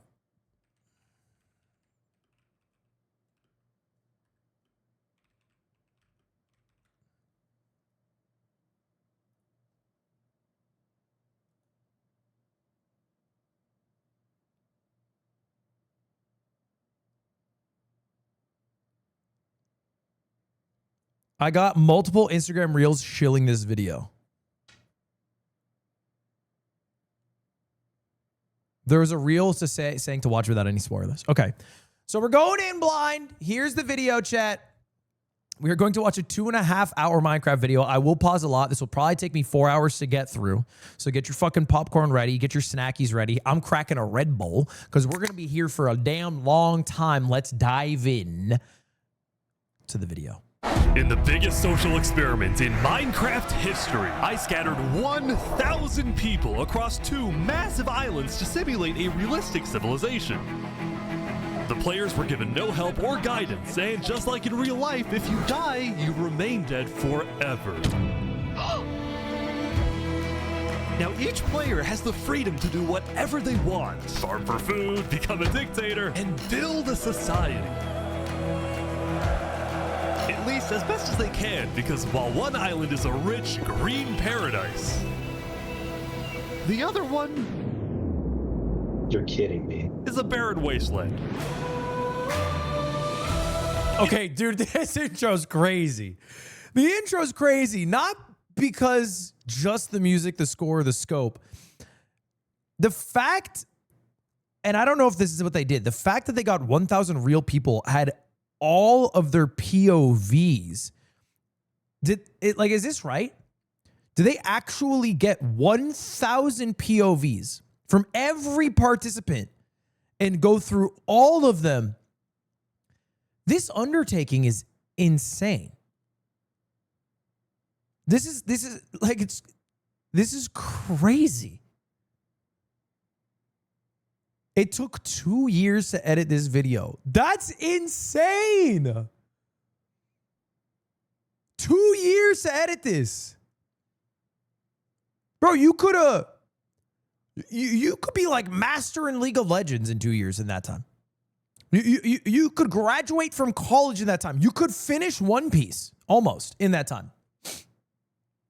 I'm a mod for Ish, and I was in the video briefly. I hope you enjoy. We had a blast in the event. Island 1 for the win. And yes, we had a replay mod for POVs. Hubba bubba. I think 1,000 Bits of Legacy is an absolute go-to video. Hope you enjoy it. Okay. Let's just jump in. It's up to each player to work with what they've got. Will there be peace between the islands, or will there be war? What ended up happening is the single most amazing story arc I've ever seen. All I will say is pick a nation to root for and enjoy the video. Now, I have not watched this video. I'm going to guess what happens based off of my literacy. I watched Attack on Titan. Is that the poor nation is going to eventually grow fed up with the lives that they are forced to lead, try to build a rebellion, and then attack the strong people. And the strong people will grow selfish and greedy. There will be a lot of infighting. Their numbers will be smaller. Their cohesiveness will be smaller. And I hope, if it's a great story, the rebels, which in this case are the poor people forced to live the poor lives, succeed in their ability to take over. We'll see. I present to you the Rich and Poor 1,000 player civilization experiment. Damn, bro. I'm excited for this. Participate in these videos, join my Discord server, and of course, subscribe to my channel. All right, we got 1,000. Good luck, everyone. Subscribe. I'm going to move my camera because I'm blocking. I'm going to go middle left here. Maybe like this works. It was the beginning of day 1, and all 1,000 players began to explore their new homes. What is this place? Before the first day, I had made everyone choose randomly between Island 1 and Island 2. And I didn't tell them that one of the islands, the first one, would be a barren wasteland. We spent 2 years making this video. We hope you enjoy it. The entire production team is watching. Dude, you know what's funny is I've gotten like 5 donations from people who are all like, I worked on this video. How many fucking people worked on this video? How many people worked on this video? Well, yeah, I know there's 1,000 participants, but I mean just the production side. Actually, wait. I think Ish might have messaged me this last night. I'm forgetting. I said, how big's the team? The video scope is massive. He said lots of different teams, actually. Editing team is about 5 to 7. Event staff is about 30. Map making team is 15. And our applications team, which is just people who comb through thousands of applications for people to participate, is a team of 30. So I guess the entire team is 80, you know, a little under 100. Wow. That's crazy. That's fucking crazy, bro.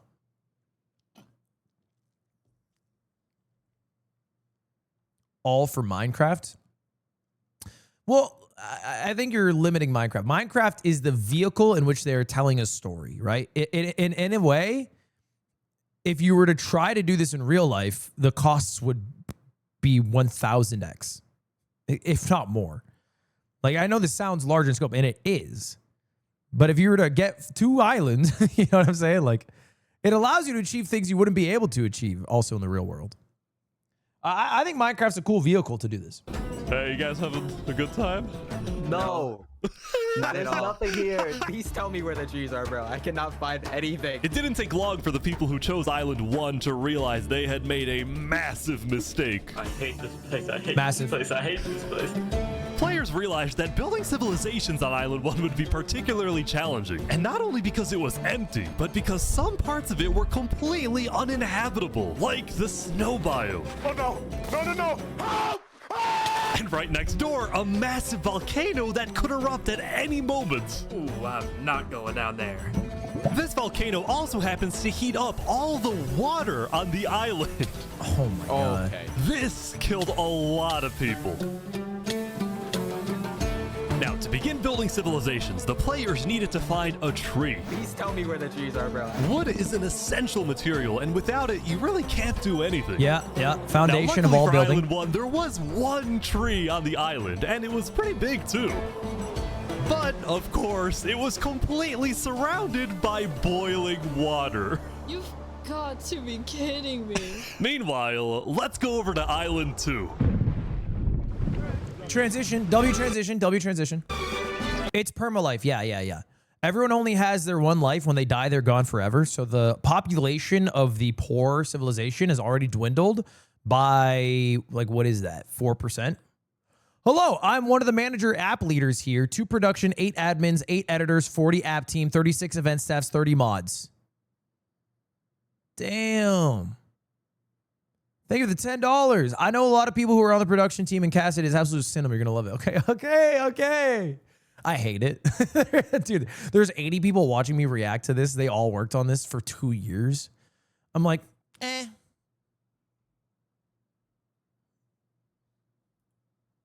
I'm going to stick to you life you loses. Hey guys! Hi, Ish. Life on Island 2 was beautiful. The terrain was green, the trees were plentiful, and the water was normal temperature. I should keep asking questions, because then the devs are going to keep fucking donating me to answer the questions. How'd you guys build this? Open for business. Solid water? This is from the ocean. Are you trying to make me drink ocean water? No. The people on Island 2 immediately realized they had chosen the island of safety and wealth. You are literally a piece of gold. So wait, they know there's an Island 1 and an Island 2. Do they know that the other island is the contrary? Or do they just know that there's another island? Yeah. The only real danger on Island 2 was the possibility of falling down from a tree as you're collecting wood. But some people found a way to even work around that. So you're planning to build a bakery. Yes, I am. And you're forcing your employees to go up and get oak? No. She forcing you to work up here. Hey, no. It's double carrots, triple carrots. I don't want say carrots. anything. I want fair working conditions. Also, because of the vast amounts of trees, people were very quickly able to craft tools that allowed them to mine underground. Hello, Saps. You doing okay? Yeah, I mean, this island's great. So many diamonds already. Yeah, Wow. look at this. Yeah, I'm loaded. Overall, Damn. the people of Island 2 were thrilled with their new home, thrilled with their wealth, and they were very optimistic about their future. Dude, I'm impressed that they found diamonds so quickly. It would probably take me a couple days of just mining to get that. By the end of the first day, players on Island 1 had finally reached the big tree. You realize how high up you are? Oh yeah, no, we're not scared. No? No pain, no gain. Island 1 was still pretty far from having fully fledged civilizations, but there were communities starting to form. For example, this player named Remy the Rats made a small restaurant to feed those who were starving. Oh, that's cute. Remy the Rat, what are you serving them here? It's very popular. Bread? And you can, what the frick? Why? What's the payment? Is this a bread line? Yes. Oh no. I like that they actually formed a line. That's cute. I also got word that there was a small group of people who had chosen to settle in a weird location. People at the volcano. What type of people would choose to live on a volcano? Hey guys. Is there proximity chat? What the Hey, how's it going, Ish? Welcome to the Mafia. This was Lingolini, and he had recruited about 20 people to join his Italian mafia. That makes sense. His goals were very simple: make friends and get rich. Hold on, Ish, can we tell you a little secret? We found some netherite. Oh, really? Yeah, don't tell anyone though. We're trying to keep it between us. We'll check back in with these guys later. But in Linguini the seems like meantime, a nice on guy. Island 2, there were And a unique actual IP I've never seen huge before. Civilizations starting to form. I don't care about power. I don't care about government. I just want to make a nice place for my people to live. This player named Call Me Cass. Okay, then you care about government. Like, okay, then who's gonna help pay for that to make it a nice place and enforce the niceness of it? Like, you care about government. You are literally describing local government. Was the leader of about 50 people in a nation she named the Cass Coalition. And a coalition it was of very different types of people, including pirates, bankers, Canadian cartels, bakery owners, and their employees. I want fair working conditions. How much even being paid to work up here? Paid?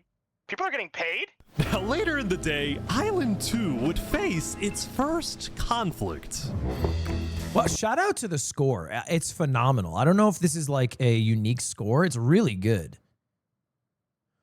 Island 2 had diamonds on the surface while we had people starving on the first day. Island 1. Someone's bitter. Someone's mad they picked the wrong island. Be born in a better island, bro. Like, what are you asking? Hey, you guys can't be destroying the beach. Who are you? A group of about 20 people were extracting sand from the shore right next to the Cass Coalition. Cass was obviously not happy about this, but these people didn't care because they were from a much bigger nation called the Commonwealth. We're actually 5 nations combined into one, so we have strength in numbers. The Commonwealth was a massive civilization that was formed on day 1 when 5 distinct groups were close enough to each other that they just decided to come together and unify under one nation. As a result, the Commonwealth had a government with 5 leaders at the top and over 150 citizens. Dude, fucking British people. Like, they find a way to colonize even the poorest of islands. It's impressive, really. We're going to turn this mountain into our city currently. Ah, okay. The Commonwealth leaders were very ambitious and wanted to make the Commonwealth the most beautiful, the most respected, the most powerful nation on Island 2, even if it came at the expense of others. Overall, by the end of the day, Island 2 was much further ahead than Island 1, as expected. But let's see what happens in the following days.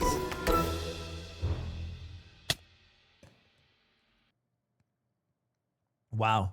10% of all players dead on Island 1 and just under 1% dead on Island 2. As players logged back in the next day, nobody was expecting that the beginning of day 2 would end up having one of the most consequential moments of the entire event. How long? I wonder how long the recording is. Like, how Like, how do you get everyone on at the same time? I'm basically asking, what jobless 1,000 people did you ask to do this? Are they all creators?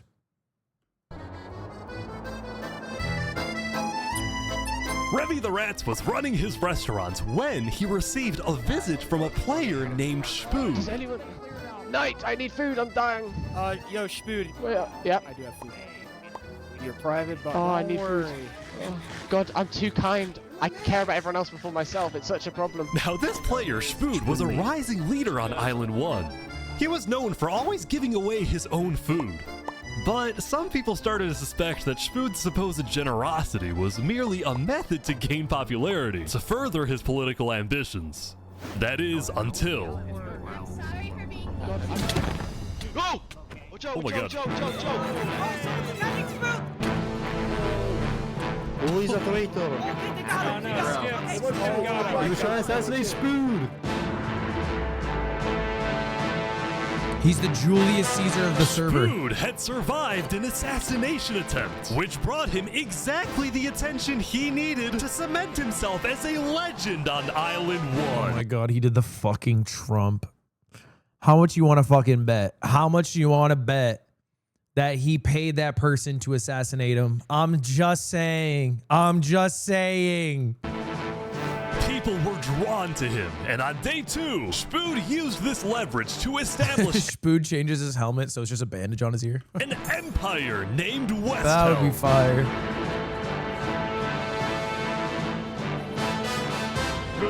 These people have made me Wait! This happened before the Trump assassination attempt. Isn't that crazy? This right here is going to be our capital. We're also building a massive coliseum. You mean where people fight to the death? Exactly. He's really just becoming a Roman dictator. Even though the people of West Helm were still struggling with food and resources, their motivation to succeed was unbelievably high. Earlier, somebody tried to take my life. Someone with this face.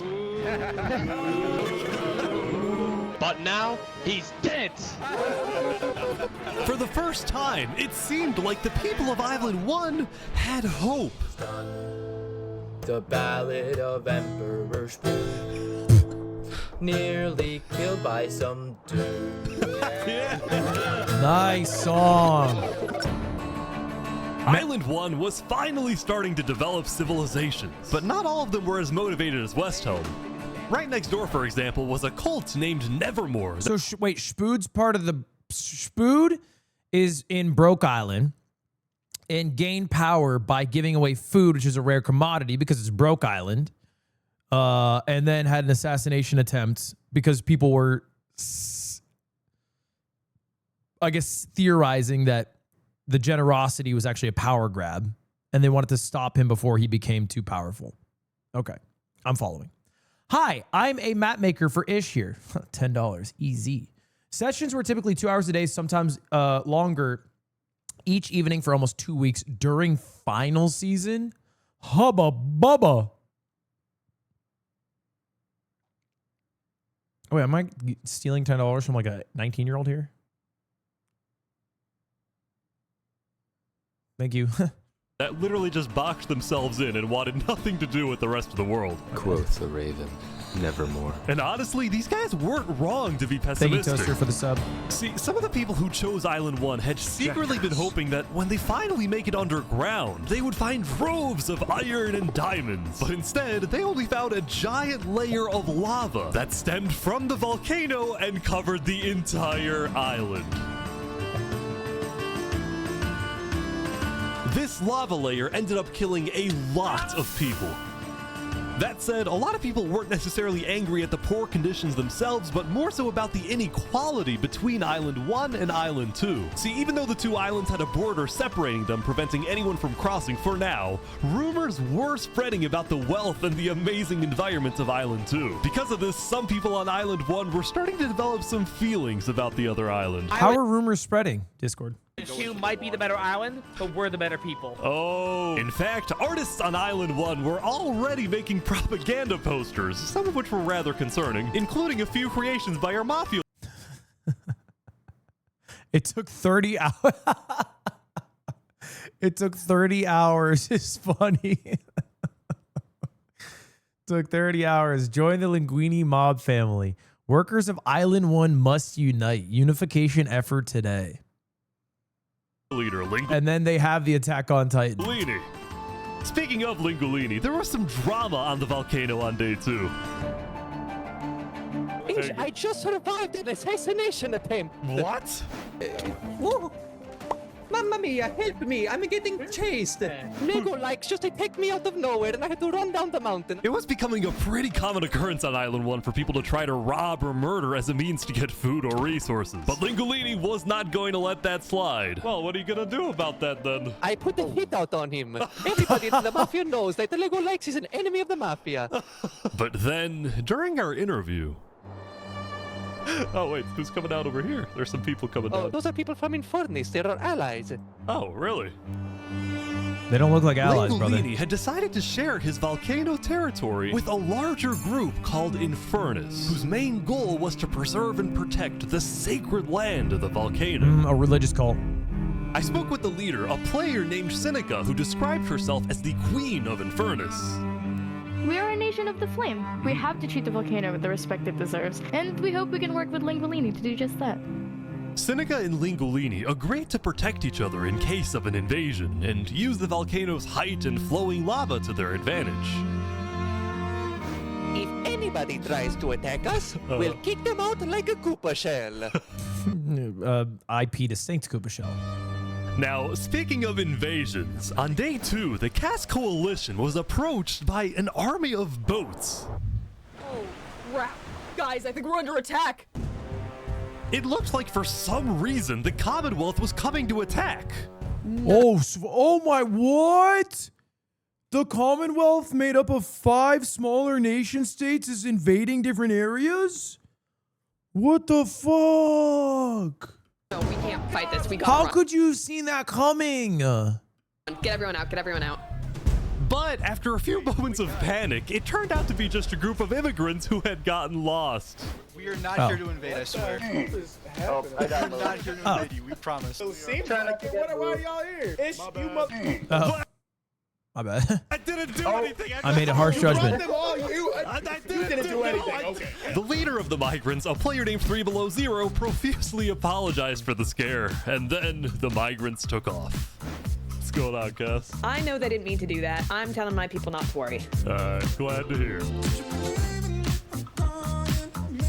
Now on day 2, Where are players they had migrating? finally realized that Island 2 was not technically an island at all. No, but I'm an not referring to the migrants as an invader. I wasn't saying that. Fields or finally realized that Island 2 was not technically an island at all, but an archipelago or chain of islands. The northern island was an optimal place to settle with open fields, trees, and wildlife. So naturally it had the biggest civilizations, including the Commonwealth, the Cass Coalition, and a huge kingdom named Tricolor ruled by a monarch named Jophiel. The red stands for the underground, the green for plains, and the blue for the coast. God, flag makers are the least creative people on earth. I'm sorry, Jophiel. They've been doing that shit for, I'm not lying, 2,000 years, bro. Yeah, let's fucking get some new shit in there. Let's spice it up. What do you want him to do? I don't know, the skull of your enemy. Hey Ludwig, hope you enjoy the ish video. Thank you. It's genuinely one of the best Minecraft video ever and I'm so glad to have been in the video and Ish's community. Shout out Ish. Center Island, meanwhile, had pink cherry blossom trees and was the home of a small nation called Barbie Land. What is I like this? Barbie Land. Plastic? Oh, God. It's fantastic. Okay. And lastly, the southern island was big, but also extremely dense, flooded with jungles and swamps. As a result, nobody really wanted to stay there, although I did find one person. Saps, what is this? Can't you tell? This is my vacation home. How's this a vacation home? I don't see any lawn chairs or furniture. There's no Hey, roof. hold your horses there, cowboy. It's not done yet. Saps was one of the few players who chose not to join any civilizations because he didn't want to get dragged into politics and drama. Still, he made lots of friends across Island 2, his best friend Flux actually being the second in command of the migrant group. Dude, joining like a Minecraft 1,000-person like PvP or RP server and then just building a fucking vacation home by yourself, that's kind of fire. That's kind of fine. I like it. I like it. Speaking of, 3 Below Zero and the migrants had finally reached their destination all the way up north. Now, other than accidentally invading the Caste Coalition, these guys seemed pretty insignificant. But little did people know, this new civilization was about to change the entire world. Oh, don't tell me this video is an allegory for why immigrants are actually going to take over the culture of an area that they go to. These immigrants who went to Island 1 slowly started taking over the culture of Island 1. And little did people know this small group. Oh! We are blessed to live where we live, and we intend to use it for good. We are enlightened. We are the light. We are Luminara. Thank you, the $10, Mythical. The migrants had decided to call their civilization Luminara. They saw themselves as the light of Island 2, the innovators, the inventors. See, the reason 3 Below Zero had chosen this specific location to settle, well, it wasn't by accident. After the first day, 3 Below Zero had used content and propaganda released by the people of Island 1 to estimate the location of the other island. He then used a coordinate system to calculate the northernmost point of Island 2. His goal was to settle as closely as possible to the other island so that when the day comes, when the borders drop, Luminara can build a massive bridge connecting the two islands, giving free passage as a sign of good faith to perhaps bring about world peace. He's a fucking hero. Dude, he's a fucking hero. He's a visionary. Oh my God. Give this guy an Isaac Asimov novel.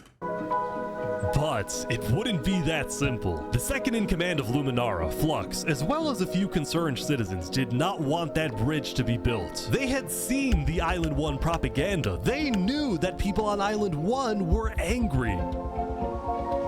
Their fear was that Island 1 would just use that bridge as an opportunity to invade Luminara and perhaps invade the rest of Island 2, leading to a world war. It's not so good that the second in command is on a different page. Thank you, Jose, for the 20 gifted. That bridge is a bad idea. Moving up north was a bad idea. Island 1 is going to invade us, and Luminara is going to be their first target. What about the goal of world peace? I respect our leader's goal, but he's dead wrong. We shouldn't be trying to befriend our enemies. The way we're going to achieve world peace is by uniting Island 2 against Island 1. What if 3 Below Zero says no? What if they finish the bridge?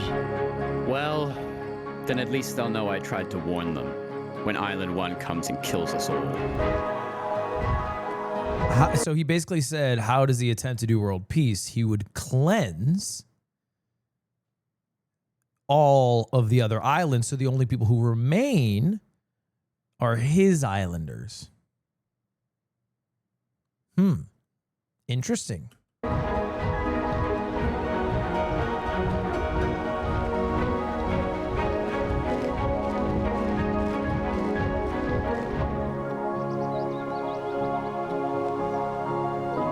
As day 2 came to an end, tensions were rising, both within nations and between islands, leaving people worried about what's going to happen next. Oof. Damn. 3 people died on the one island. What is that, 25 on the other one? Back on Island 1, I was watching a small group of pirates who called themselves Al Karasina. Karasina, my friend. We're the baddest pirates around. Now, if you look closely, there was a person of interest hanging around with the pirates. Lego likes.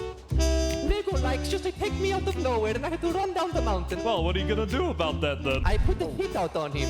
So to be clear, Lego Likes had a bounty on his head, and he was hanging around pirates. Oh my God, he's Monkey D. You can Luffy. probably guess how this ends. Yo, Lego Zanga's here.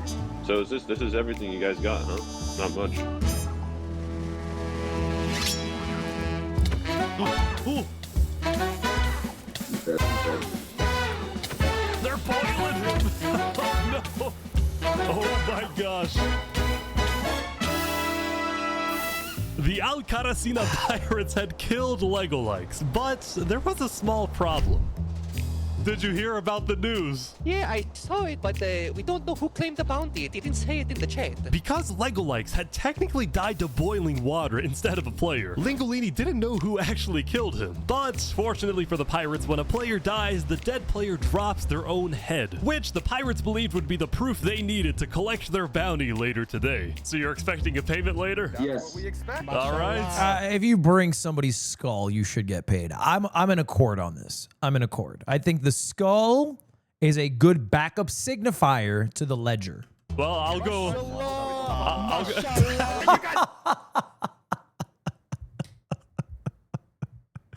Are they just spamming mashallah? That is crazy. Let me talk. Oh my god. By day 3, players had basically mapped out all of Island 1 and were finally starting to adapt to the environment. Day 1 was horrific. We literally had bread lines. Day 2, we're building a coliseum, a citadel. I am literally immortal. Hopefully that isn't foreshadowing. Emperor Spood was still the most powerful man on Island 1, and on day 3, he was invited to a big international meeting hosted by a charity group called the Blue Cross. I'll say it right now, Spood's not making it far.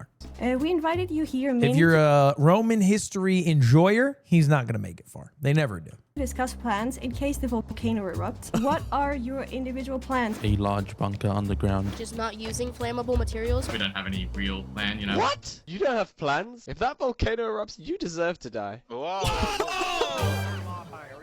Emperor Spood had come in with good intentions, but it was there that he learned that he hates meetings. I'm gonna go there. When Emperor Spood left, the other leaders were unsettled. Was this guy really the figurehead of Island 1? Okay, we need a better representative. Then, basically right on cue. Elysium diplomats follow me. Bodyguards. Sorry guys, sorry, I'm late. This is Benji, and he's the leader of Island 1's second biggest civilization, called Elysium. See, on day 2, Benji had discovered that toward the outer edges of the island, away from the volcano, the water isn't boiling hot anymore. So he founded Elysium, which literally translates to a place of ideal happiness. And he made the nation to give peace-loving people a chance. Yeah, I play Hades too. I knew about that shit. I played Hades too, bro. I know Elysium's the fucking good place to go when you're dead. To relax and get away from all the troubles of Island 1. Cross my name after this. This is without rhyme or reason.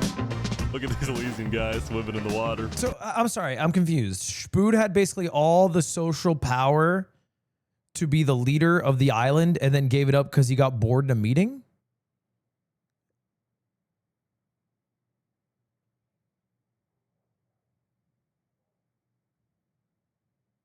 Honestly, this is like one-to-one with the Game of Thrones plotline.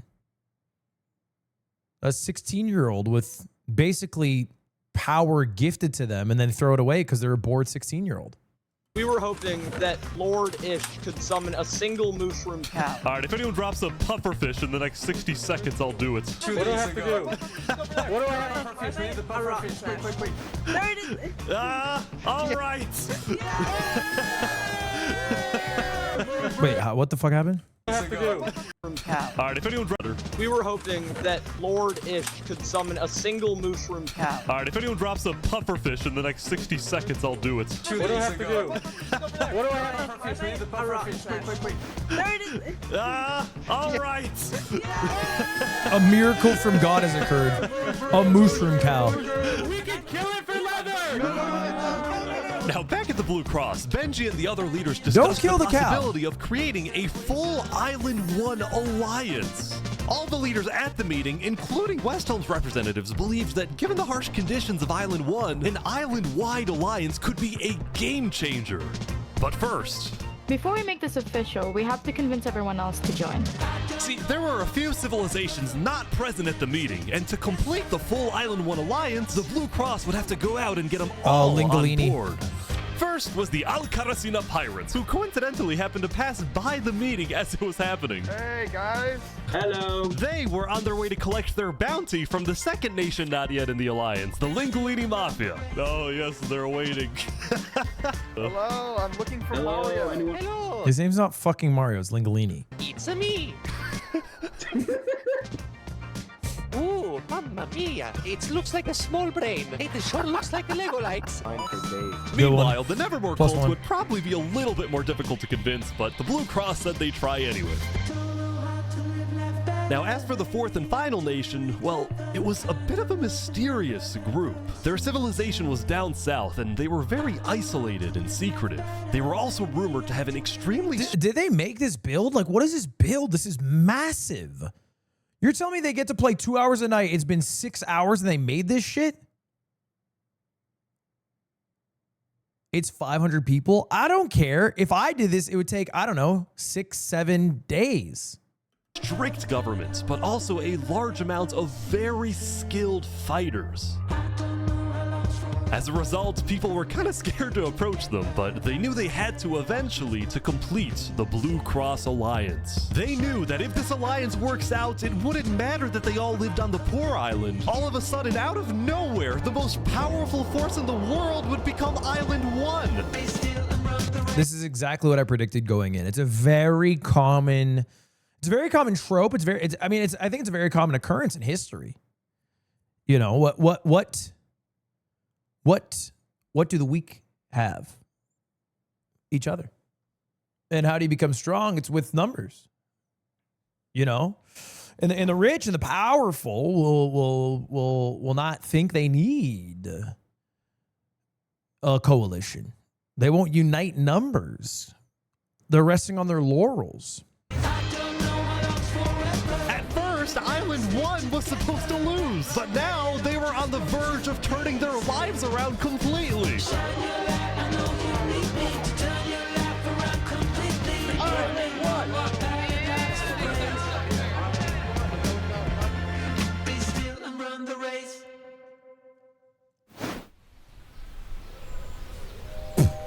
What?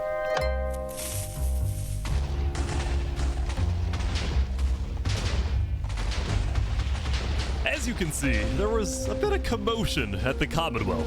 Commotion is domestic terrorism. It's not I'm sorry. Slaying like all of the cattle and with TNT, it's domestic terrorism. They had just exploded their own land because of a miscommunication. What happened was one of the 5 leaders, Coraline, got the idea that the Commonwealth was planning to move east. So she started telling everyone to move. Thus, believing that they wouldn't need their old land anymore, one of the citizens just decided to blow it up. I thought we were moving. What? We're not moving. I'm surrounded by idiots. Overall, the Commonwealth was having trouble getting anything done because the 5 leaders were constantly fighting over power. See, there were 5 leaders, each with 1 vote. But because they were originally 5 separate nations, each with a differing amount of citizens, should the smallest faction's vote have the same weight as the biggest faction? My God. These motherfuckers dealing with the same shit we did in 1776. Vote. It is ridiculous that Almond's vote is worth the same as mine. I mean, I need about 50 people, and he has barely 5. Because of all the fighting and disarray, There's no way that Rhode Island should count the same as California in the Senate, but they do. That's why you have 2 separate votes. One for the state's hoodness and the other for the population. Citizens started moving to other nations like the Cass Coalition. Cass's style of governing, letting people do whatever they want, was making her very popular with her people. I've been with Cass since pretty much the beginning, and she's established a democracy, a true one. Really focused on like letting everybody do their thing. But at the same time, the lack of any regulations had some unintended consequences. Like, yeah, I mean, letting everybody do their thing works until somebody does their thing that impedes somebody else's thing, and you have to judge over which one's thing is more important. Players making strange and ugly buildings. So to solve this, Cass hired a building inspector. Wow, this is so interesting. So we have like a libertarian state that so far seems to be working great. Then we have a Commonwealth where they're battling over power over the Commonwealth. You know, it's interesting. It's interesting how this is. Placed a lot of foundation for a glorious city, basically made out of stone. That way no one can burn us down. However, the building inspector did get a little power hungry. What's going on here? He said he's gonna demolish my house because it's not up to building code. Because it's not up to code. So then, citizens took matters into their own hands. Okay, yeah, like you can't live in a libertarian state and have your job be building inspector. It's like you live in the wrong neighborhood for that. That's insane. You're in a fucking libertarian state. They can build whatever they damn well please. If they want to build it out of hay and the big bad wolf lives down the street, then that's up to them. That's their house that gets burned down. What do you give a shit? It's a libertarian state. You gotta let it happen. Oh. That is, I want to say that's a little cruel. To kill somebody via stalagmite traps is a little cruel. That's an insane assassination.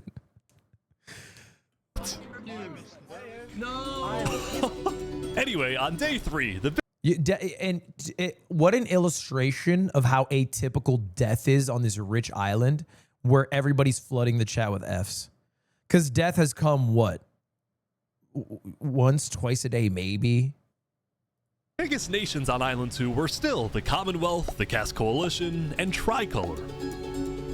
Tricolor was a medieval civilization separated into 3 regions, one of them being an underground city. Oh my gosh. This is big. Yeah. People didn't really know that much about Jofiel and Tricolor because they tended to be more private. Jofiel was more interested in building up Tricolor rather than doing outside diplomacy. But people would still come to Jofiel with all the political news of Island 2. I am so tired of the politics already. Yeah. I've got some news. People are concerned with Aperion trying to colonize them. Oh my god. Now, this particular rumor about a group named Aperion colonizing people happened to be false. Aperion was just a small town led by a player named Alkaline, and it was actually the only nation other than Luminara that directly bordered the ocean next to Island 1. That said, the rumor that Island 1 was uniting was true, which got some people worried, especially the 2 border states. So Jofiel invited over all the major leaders and diplomats of Island 2 for an emergency meeting. It is sad to see that just the idea of an island uniting is creating tension, you know? It can't be celebrated. It's a threat now. The only leader who declined was 3 Below Zero because he was busy building the Luminara Bridge. So he sent in his place his second in command, Flux. Honestly, 3 Below Zero he's like a classic leader. You know, he's one of those leaders with a great vision, a great heart, but altogether a bad leader. If you don't know your right-hand man has not just another worldview, an opposing worldview, you're nothing but naive.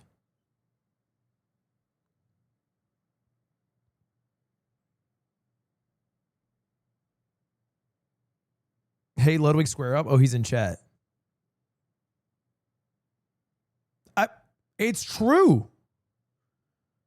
What do you want from me, bro? You're George fucking W. Bush and you got Dick Cheney running the show. Flux, what's your plan here? I mean, to delegate a meeting with all the world leaders so you can build a bridge, motherfucker, delegate the bridge. Like, what do you mean? That's the easy part to delegate. I don't care what 3 Below Zero says. We need to make sure everyone unites against Island 1. Good luck, sir. And because this meeting was the most important event yet on Island 2, Jofiel invited a neutral mediator, someone who could lead the meeting in a fair manner and wasn't a part of any nation. Saps, where are you going? Apparently they're making me lead the meeting with all the Island 2 leaders. You sound very excited about it. Oh no, I'm not excited. I'm terrified. I like that. I like cause a war. I trust Sap. I trust 3rd Below Zero, even if I think they're a bit... Well, we at the great and mighty Commonwealth are looking forward to a productive conversation.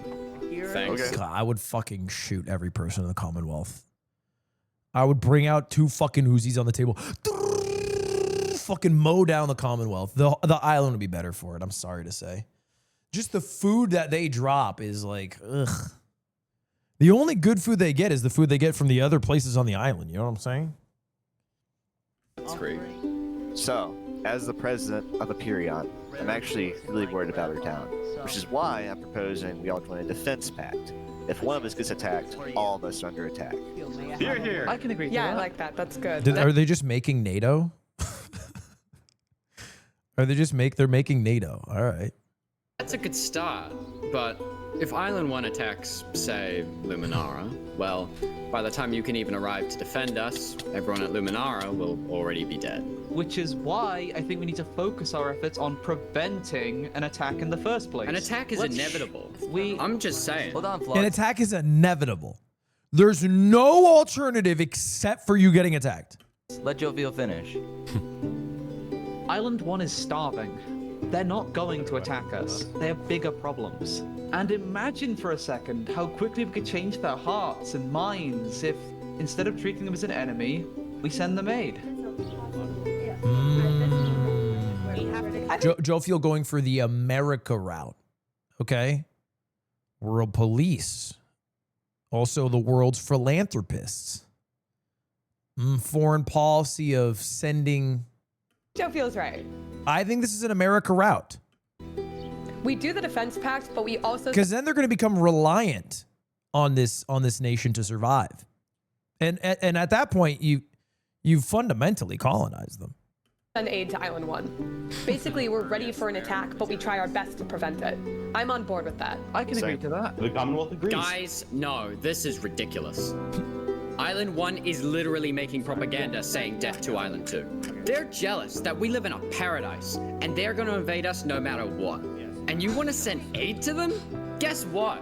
They're gonna take whatever you send them. Food, armor, weapons, and they're gonna use all of that against us.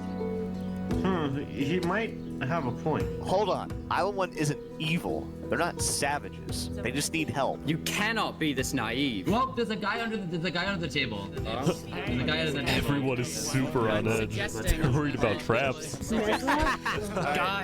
Guys, Island 1 is united.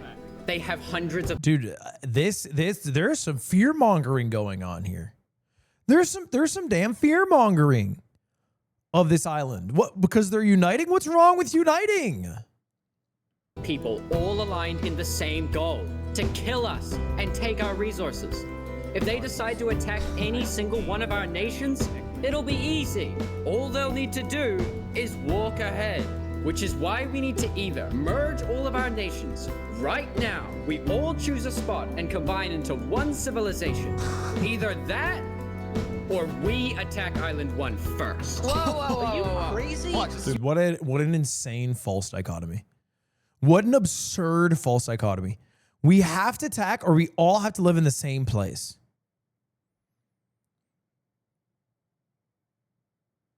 Now, I give this guy a day before he gets fucking murked. Ridiculous. What's crazy, Jovial, is you leading all of us to our death.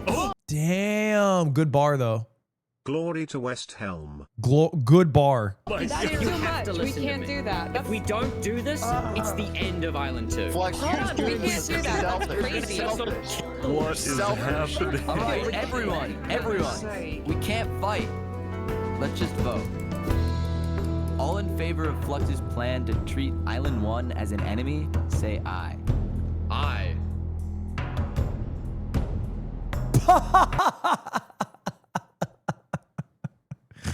That is rough. That is rough. That is a swing and a miss. Hubba bubba.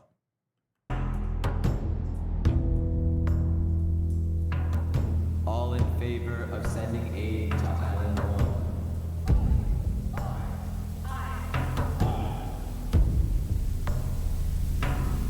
Oh my god, he's seething. Fluixon is seething.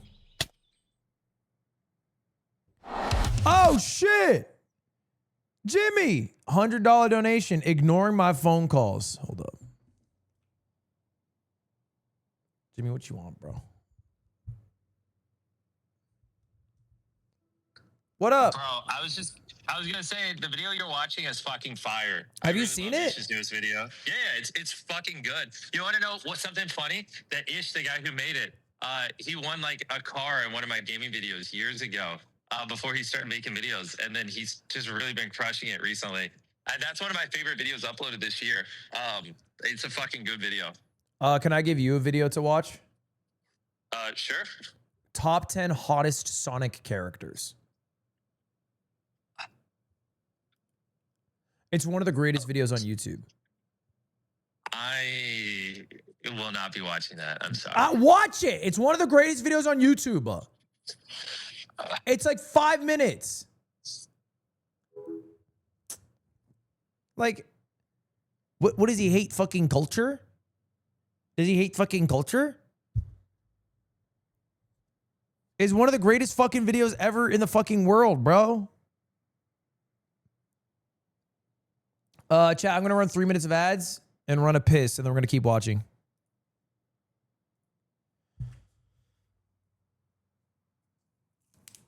I'm going to run me a piss. Break time.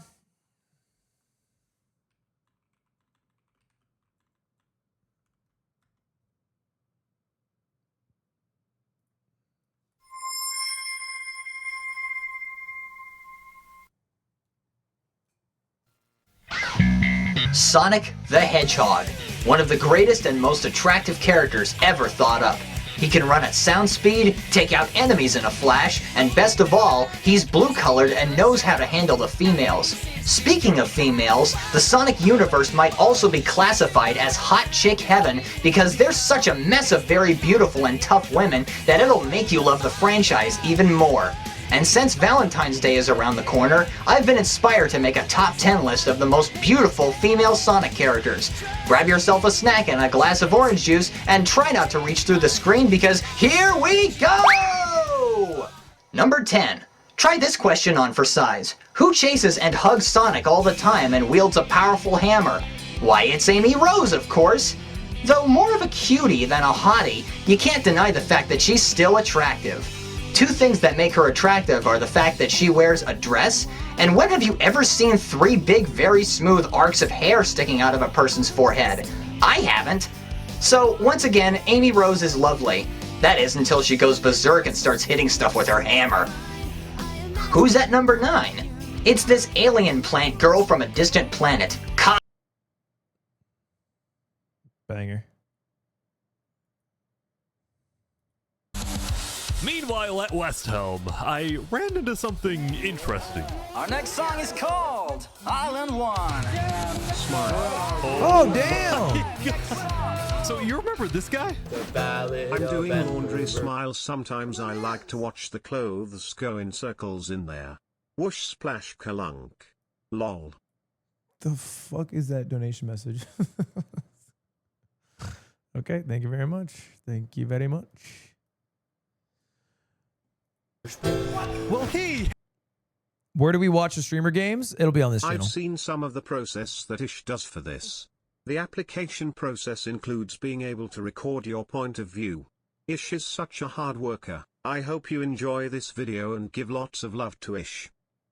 I will do. And joined a band that produced actual songs and then performed them all across Island 1. A barren wasteland island. A boiling water sea. This is the privilege of the rich island, to be able to focus on the arts, making a band and spreading the arts, as opposed to focusing on survival. This is the poors. This is the advantage of the poors. With such little to do, being able to focus on the arts because they are in such despair. They need something to do. Go.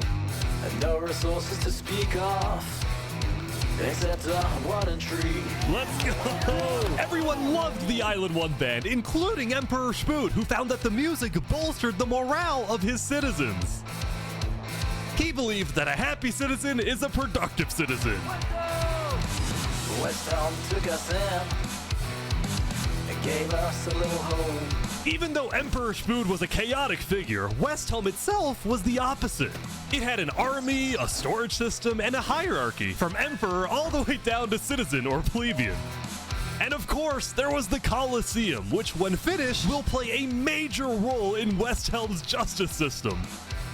That said, Emperor Spood was not happy when he heard that yesterday, Benji and the other leaders had been talking poorly about him. Okay, we need a better representative. Our final goal is to put Benji Button in here. No, that is a joke. That is a joke. You don't want Benji to die, do you? Well, I mean, I'm here for the Bukaki. The lightest criticism, and he's wishing death upon people. Bishu, what is up? Thank you for the raid, Bishu Nash. Y'all, we are watching a video unlike you have ever seen before. It is 1,000 players simulate civilization, rich and poor. It's a fucking crazy video. It's 2.5 hours long. We're 30 minutes in. It'll take me 3 hours to get through. But anyway, thank you for the raid. And thank you for the stream today. There were some insane tracks. Yeah, I'm going to listen to them on the video. 100%. Restart it? God, no. But I pause enough. You might be able to catch up. Benji and the other leaders were concerned that Emperor Spood is unstable and may one day try to take over the entire island. And their concerns only grew when Spood was caught listening to Napoleon on Spotify. But they also knew that if Island 2 were to ever attack, they needed Spood on their side, so they didn't know what to do. Island 1, well, here we are. I just want to say, thank you, Spood, for all your support. You're welcome.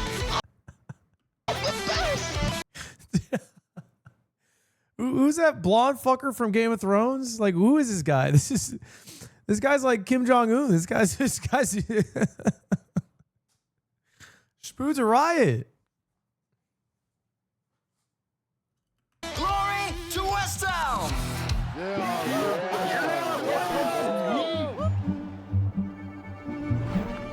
Meanwhile, Seneca, the Queen of Infernus, had decided to begin building a massive castle for her people. A beautiful home base that would hover directly over the volcano. Damn, the application must have included you must be good at building in Minecraft, because what the fuck? This building is insane. Yesterday at the Island 1 meeting, a lot of leaders expressed worries about rumors that the volcano may erupt, and they talked about how they would each take different precautions. Everyone believed that the volcano was dangerous, except for Seneca, who had decided to take the opposite approach. It's all just paranoia. If we really value the volcano, we need to have faith it won't erupt. The main goal of Infernus as a civilization was to preserve the sacred land of the volcano. So what better way to show faith and demonstrate loyalty than to make your home right above it? That doesn't make any fucking sense at all, bro. I'm gonna tell you what. The volcanoes erupt is what they do. Lingolini, meanwhile, decided to make his home underground within the volcano. We live under the ground, like a Goombas. Lingolini's main goal was to get rich, and having direct access to iron and gold was one reason for him and the Mafia to live there. Is there any diamond on this island? The main reason. Remember this interaction from day one? Oh, let me tell you a little secret.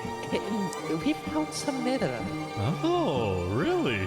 Scattered throughout the volcano were pieces of netherite, the rarest and most powerful mineral in all of Minecraft. Not even Island 2 had netherite. It was the single secret advantage that Island 1 had. And the only ones who knew about it were the Lingolini Mafia and Infernus. Now, even though Infernus didn't exactly like how Lingolini was desecrating what they consider to be sacred land, they made a deal with him. That's their leg up. They're gonna have netherite equipment, dude. The Mafia can keep mining so long as they provide Infernus with some of the minerals they find. But Lingolini was unsatisfied. They want to use us. They want cheap labor. I'm not giving them anything. Lingolini didn't like how Infernus was basically forcing the Mafia to mine for them with nothing in return. Yeah, that. Just to be clear, you got bitched. You're the Mafia. If you're providing a piece of what you produce to them for protection, they're the mafia now. You have somehow lost the right to call yourself the mob. I don't know. So he secretly instructed everyone in the mafia not to give Infernus anything. I'm sorry. What do you mean secretly? I secretly went to a cafe and didn't pay for my coffee.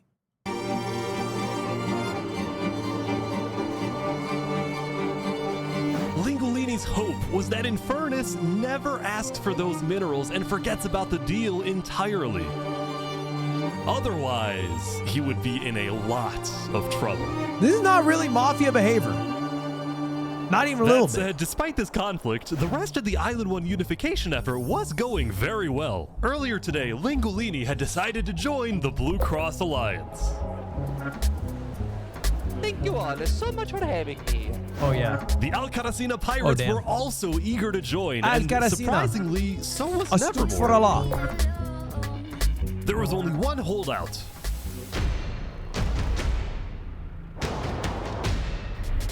This mysterious civilization was called the Covenant, and it was ruled by a dictator named Turntap.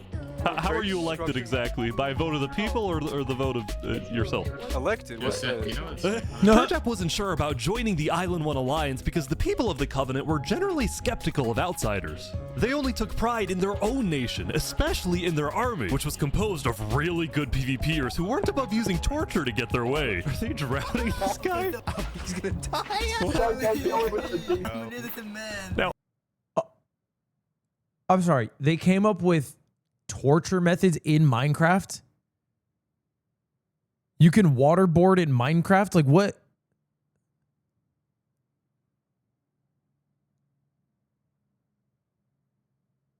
This is crazy.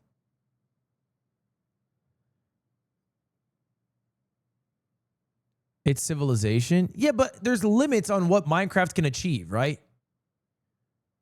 You can make a Kony 2012 style propaganda campaign, but you can't go into the middle of the most populous street and jerk off in Minecraft.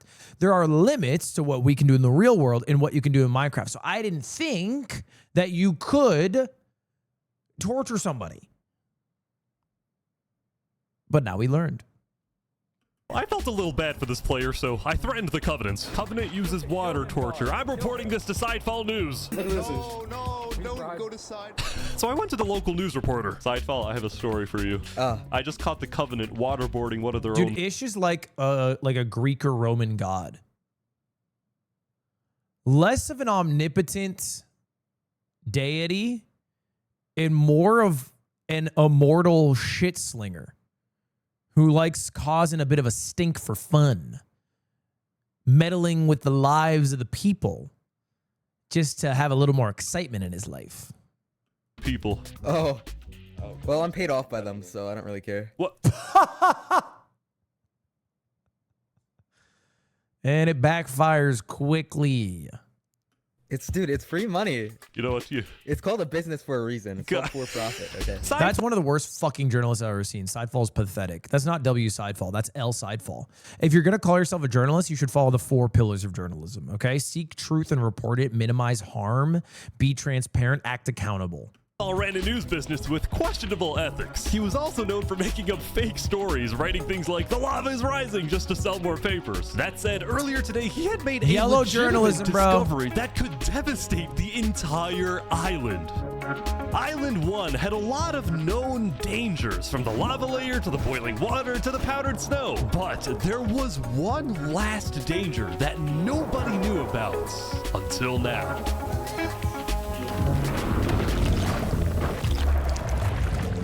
Zombie.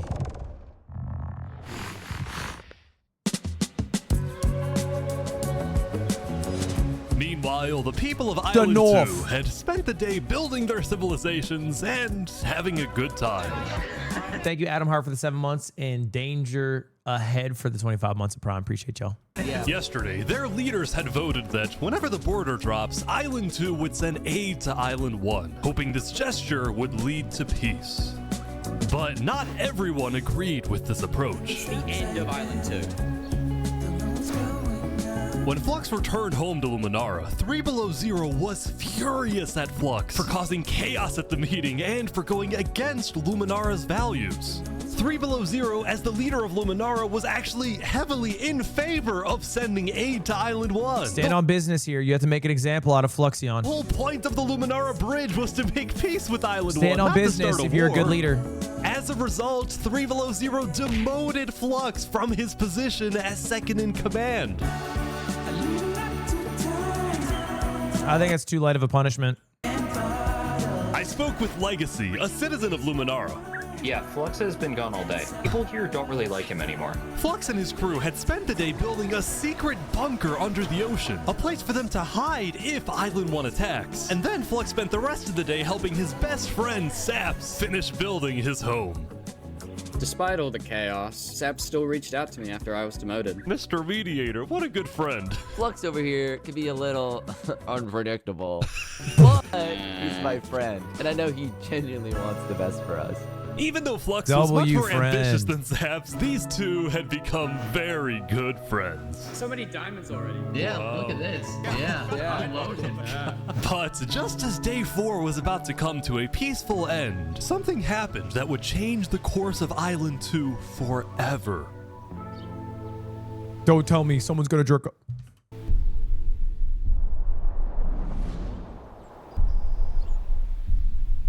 We don't know.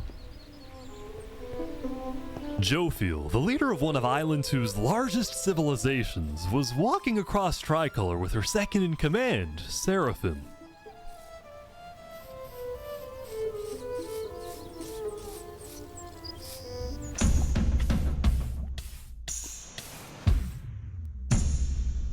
Oh my gosh.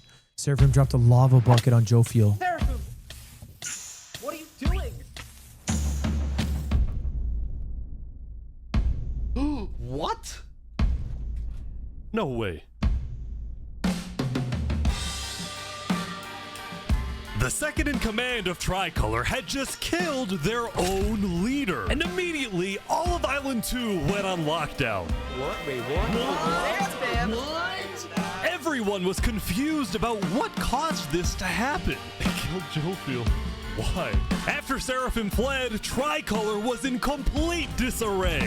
Oh my gosh. Jophiel assassinated? I found Jophiel to be one of the more just leaders of the different nations. And what is up with these leaders having the worst first in commands or second in commands? Jesus Christ. None of these motherfuckers know how to pick them. Holy. That's our leader. Who's from Seraphim? Back at Saps' place, Flux told Saps it might be a good idea for him to call an emergency meeting with all the leaders. So, for the sake of the island, Saps agreed to host a meeting tomorrow. But for now, he and many others headed to Tricolor to help them restore order.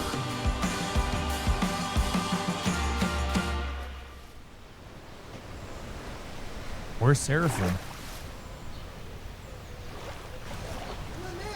In the underwater base with Flux? My friend asked for half of your ice cream sandwich at the Smash tourney and you said no shot frown. Yeah, that's normal to me. I was eating an ice cream sandwich and then someone fucking piped up from the crowd and said, let me get half. Motherfucker, get your own sandwich. I'm not giving up half an ice cream sandwich. I'm 200 pounds. Don't ask me for that. It's rude. What do you think? I'm not going to finish it? I could go through 2 without batting an eye.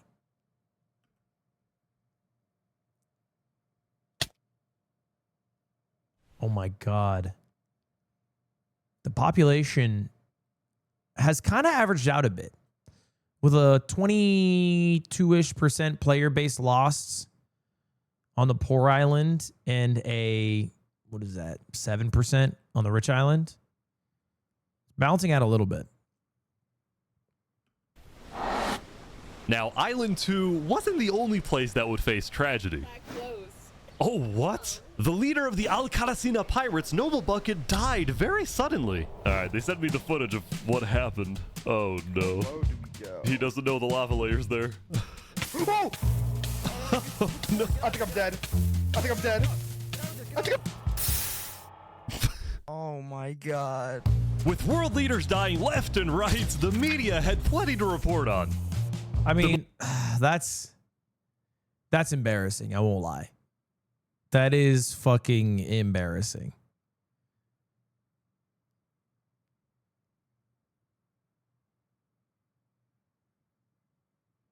That's some shit you wouldn't believe. That's William Taft dying, getting out of his bathtub or some shit.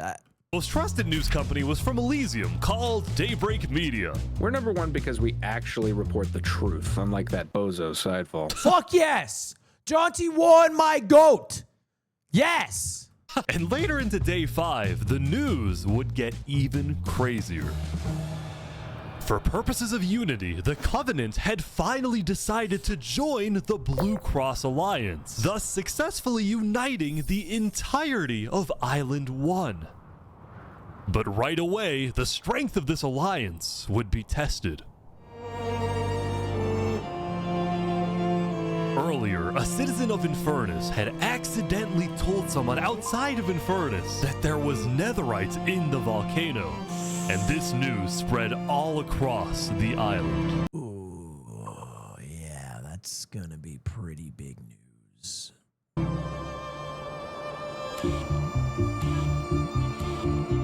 This was a disaster for Infernus and the Linguolini Mafia, who had been trying to keep the existence of netherites to themselves.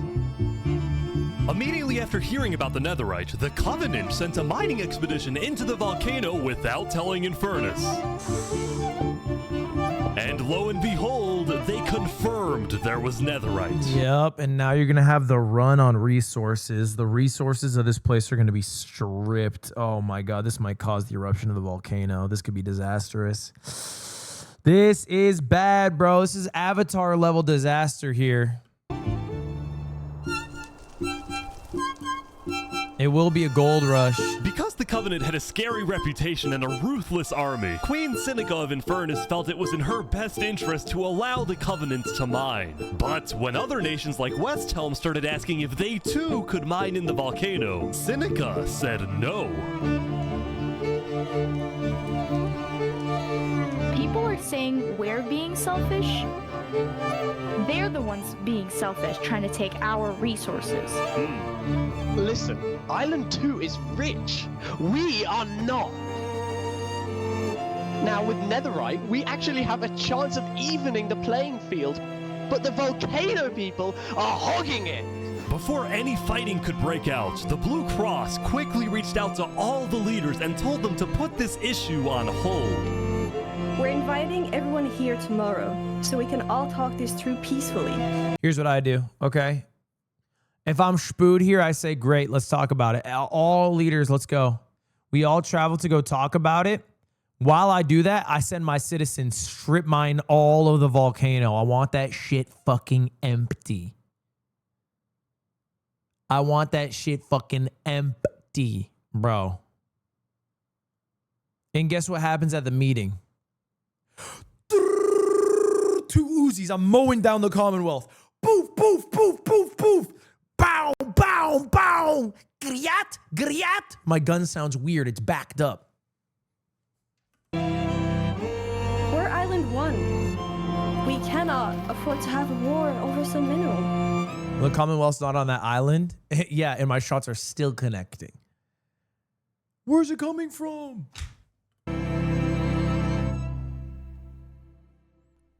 Meanwhile, Island 2 was still processing the death of Jophiel. Even though I was just a farmer, you still made me feel important.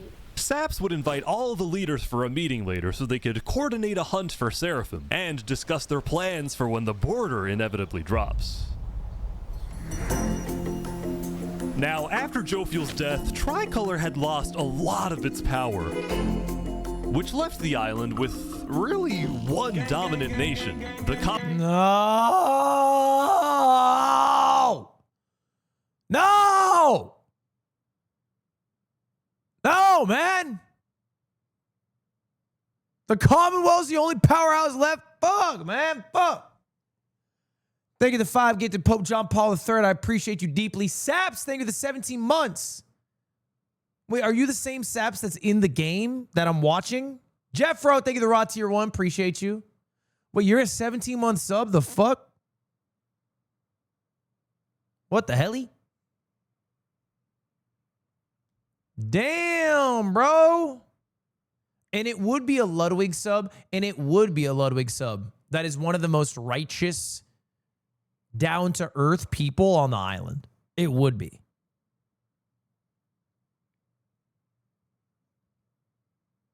Commonwealth.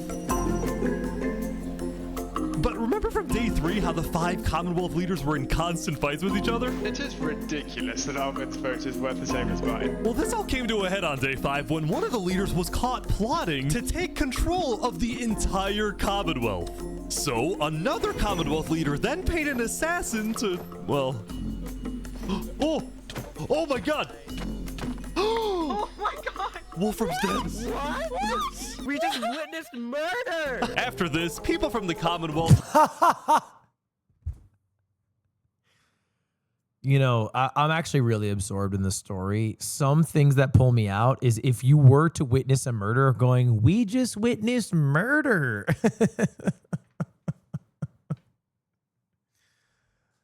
Oh my god. Oh my god, is that a murder that just happened? Frick.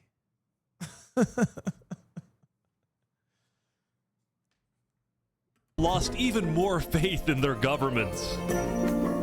This Commonwealth citizen went to the Cass Coalition to complain to Cass directly. I got information that there might be netherite on the other islands. My leadership said, quote, netherite is useless. Netherite is, of course, not useless. I think that's a foolish statement. As the Commonwealth erupted, the Cass Coalition thrived. But they did have their own problems. Is this your employee? Yes, he is. That implies I get paid. Is he not getting paid? Skip out on work. You hear this woman? Earlier, What Daddy had ditched work to attend a party in Barbie Land. So as punishment, his employers forced him to risk his life and chop down one of the tallest trees in the Cass Coalition. He's asking for help. You have to yell louder. I can't hear you. You're so far up. You have to get closer. Dude, what is happening on this fucking island? All the world leaders are getting assassinated. The Barbie Island is just doing coke and partying all day. And then there's just workers' rights abuse violations happening left and right. Like, what? What the hell's happening? The ground. Oh!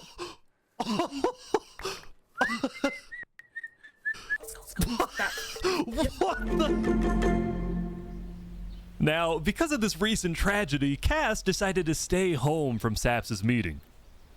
That said, every other major leader was now on their way. Dude, I would put out a hit on Pinkwin, bro. Would Daddy dies like that?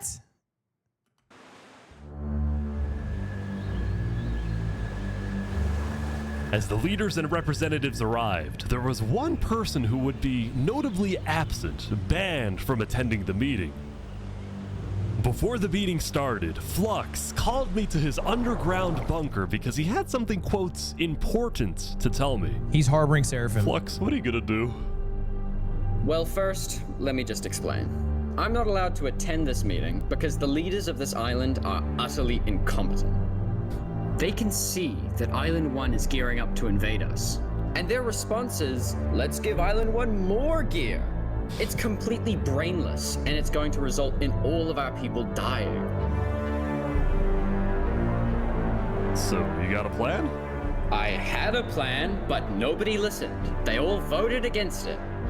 Look, we can still save this island, but the current leadership has to go.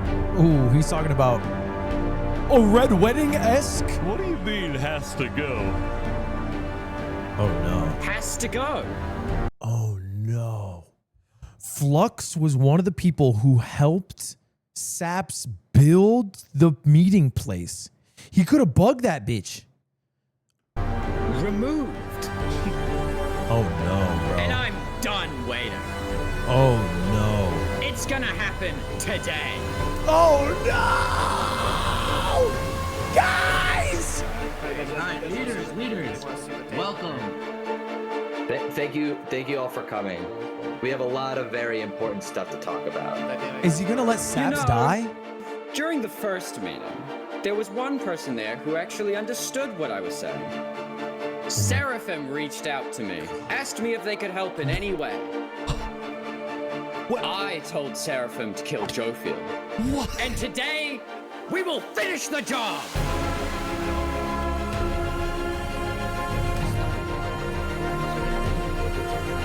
Wait, so Seraphim gets there. What actually happens next? Something I didn't want to do, but something that needs to be done. I'm going to save this island by any means necessary. I would like to bring it to the table. If you agree with full KOS on Seraphim, please say aye. Aye. Are you sure this is gonna work? I don't know, but we have no other choice. Alright, so I have something to say.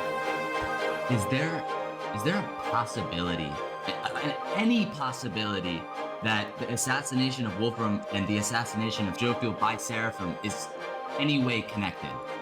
Is there a conspiracy going on right now? Do we think that's a thing? Are leaders safe? I have reason to believe that leaders are not safe. Flux, do you feel any guilt doing all this? Well, part of me feels bad for Saps. I also don't think the leaders are safe. What do you mean you feel bad for Saps? He has no idea what's about to happen to him. But if you had to betray one person to save 1,000, would you?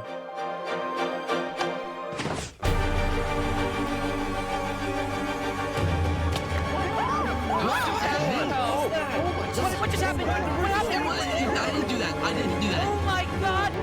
Why is there a trap? Is this all a setup? Saps, where's Saps? Where did he go? Did Saps do this? Wait, Saps? We have to find him. Put him down! Kill him! Kill Saps! Saps, where are you?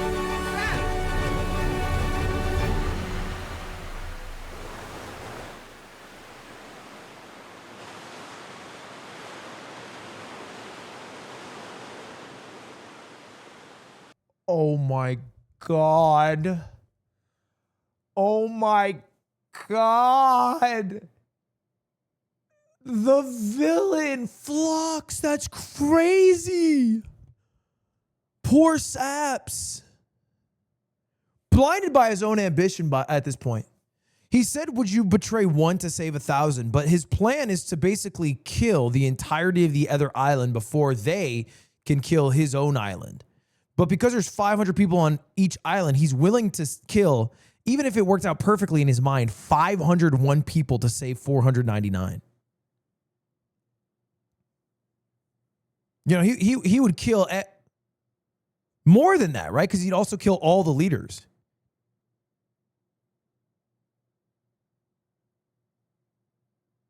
Oh my God.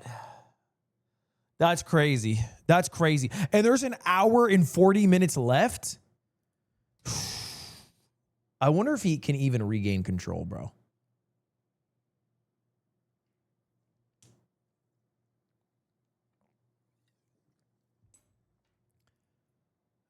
It would be hard, I think.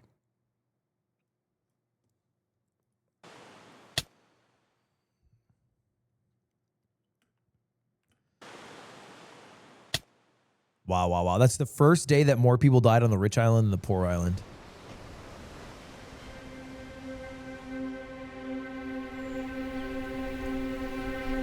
It was a new day, and Island 2 was in shock.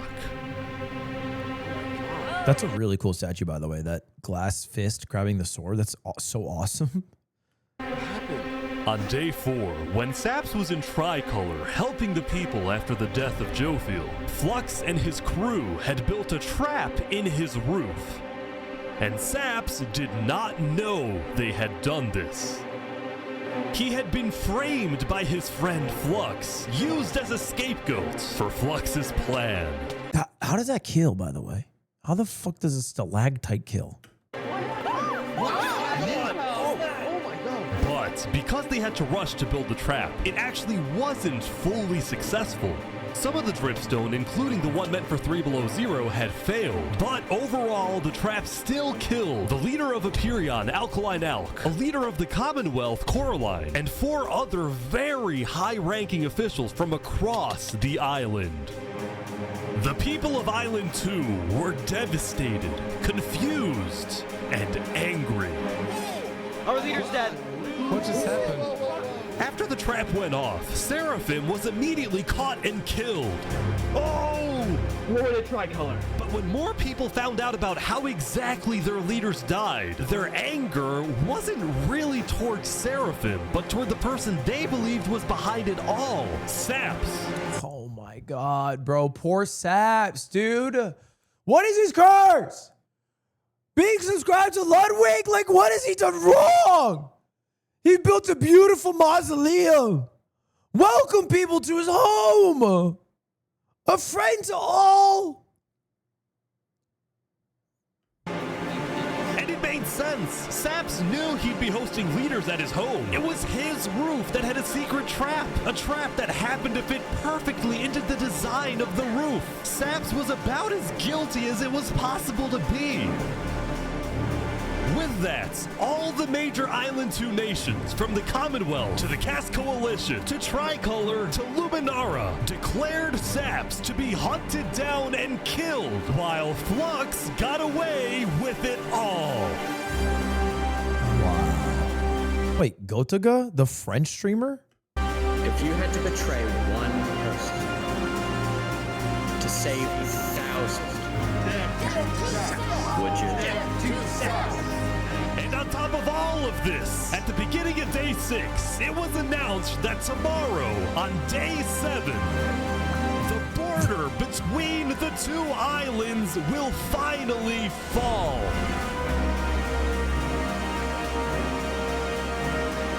Both islands now have 1 day to prepare.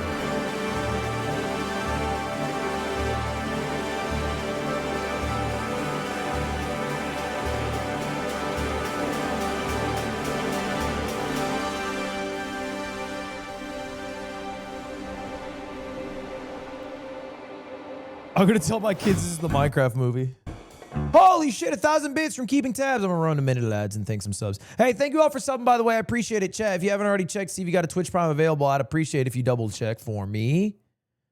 You can dodge this minute of ad I'm about to drop on you. Okay? And you dodge all ads for streamer games. And you might have a fucking free sub available, motherfuckers. Just click the subscribe button. See, there's a checkbox that says subscribe free. Click it. And click subscribe free. Click it. Now click it. Thank you. Click it. Okay, smile.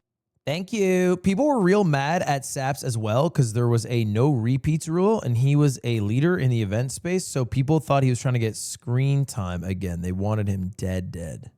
Oh, I'm sorry. What is no repeat? I don't understand what that means. What is a no repeats rule? Thank you, Alucard, Vitaminaru, J-Mac, Pacifist, Papa Wumbo, Demonis L. Juice. He was a main character in another video. I see. And so they were targeting him. That's probably why he was laying low initially, because there was animosity towards him for having already gotten to experience being a main character in a video. It's kind of like on Survivor, that one guy who got to go in back-to-back seasons because he got injured episode 1, and then they voted him out because he was kind of being annoying about like already having experience. Who was that guy? Survivor Heads? No, not Boston Rob. Like Bruce. Yeah, Bruce. Thank you, Bruce. Thank you for the subs, boys. Uncle Jemima, May, Brood of Bats gifted a sub to Kai Caesar. Thank you. JM Fears or Fitch. Seriously, Kristen Casadope with a 16 months. Uncle Jemima, thank you again. Britt Nicole, thank you. Fruit Bowl, appreciate that. Bogus, Kyle, Peekabooth, Steinlager, sincerely Jojo, Anorexic Batman, BPK, Derp, Oh Cookies, Nadraj, thank you. Oh my gosh, thank you for the subs, chat. Wait, is all I have to do ask for subs and then I get them? That's so fun.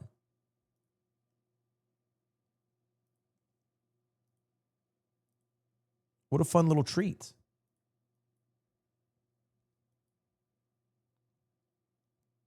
What a fun little treat for me. You know this? Yeah, but it's exciting every time. I get a fun little treat. We're not even an hour into the video. How long have we been watching? What's my pace right now? We've been watching for an hour and a half. That's not bad. Oh, I'm not even an hour in, though. That's not great. Okay, let's get back in. Now, when the people of Island Thank you One to 5 gifted on YouTube, Charlie. saw the chaos happening on the other island, most just didn't really care about it. A lot of the hatred against Island 2 that was popular in the early days had faded away. That is, except for this player named Oppenheimer, who was determined to take out Barbie Land because in 2023, the Barbie movie had outsold the Oppenheimer movie. Okay, that's a cool character.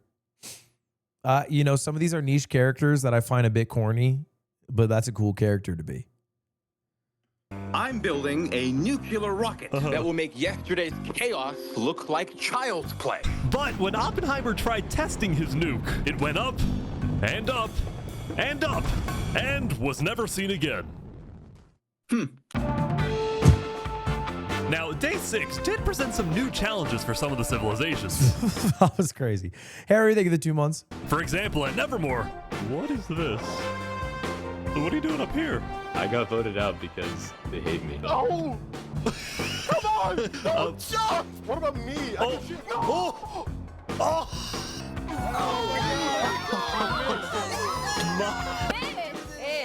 What? I didn't do anything. I blame Ish. Meanwhile, at Elysium, I hate being a leader. Everyone here is so stubborn. Benji was having trouble getting laws passed because his people kept opposing any changes that threatened their peaceful lifestyle. The people of Elysium were generally skeptical of government officials, sometimes even holding trials against them. Although this particular trial did not go to plan. Guys, somebody stole Gerald.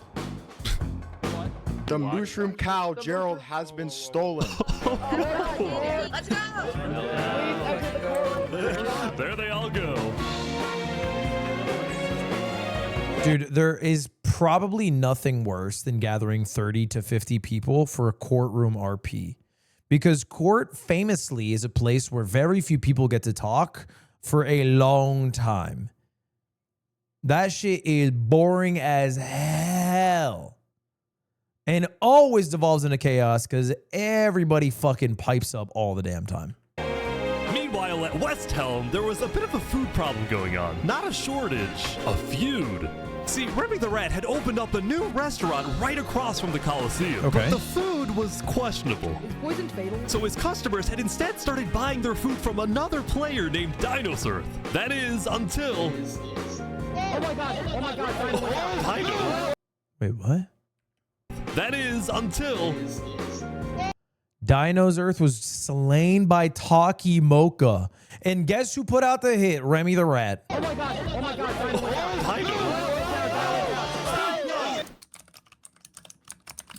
What is he? Permanently closed. All food is now at... Remy, are you behind the murder of Dinos Earth? Anyway, on day 6, the West Helm Coliseum was finally complete. That was obvious. The motive was so clear there. I mean, that's what you do when you find a murder. You look for the motive. And who is most motivated to kill a good chef? A worse chef who wants tighter margins on his shit food. What do you plan on using this arena for? Do I actually have to say legally? No? Maybe a little bit of blood will be shed, and that's all I can say. While Spood was a popular leader who got things done, he had also developed a reputation of being a little unstable. He said outlandish things, he can't stand meetings, and his justice system wasn't by courthouse, but by combat. This is I think a justice system by combat is actually one of the most just things you can do in an RP server. Because it creates a system where you are not incentivized to get into trouble.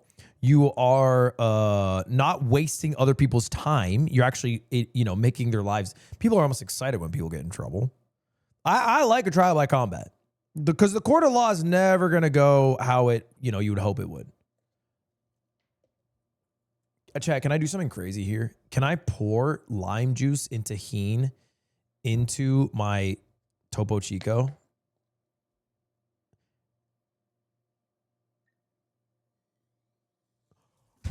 Oh, shit!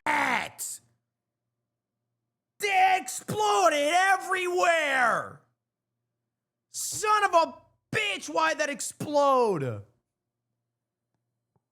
Oh my God, a white boy can't do a little bit of fucking chemistry.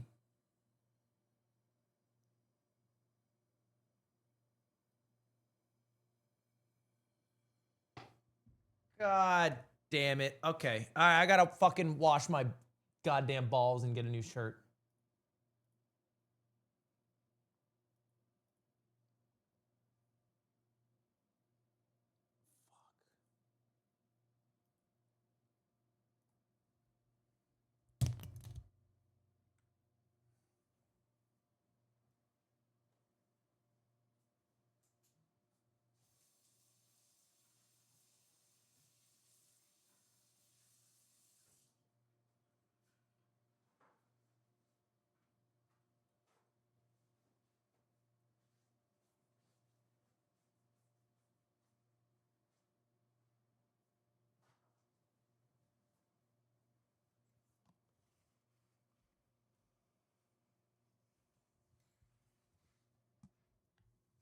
Hey, wait, guys! I have a really good idea for this poster. Cause it's like a really cute anime poster, right?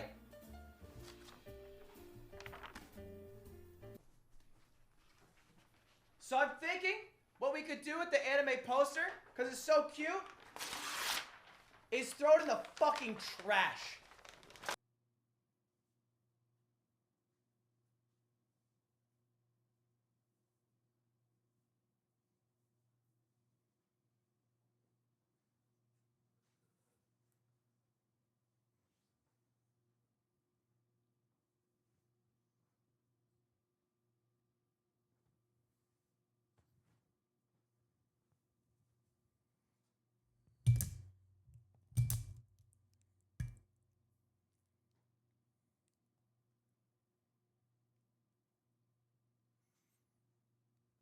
Oh, God damn it.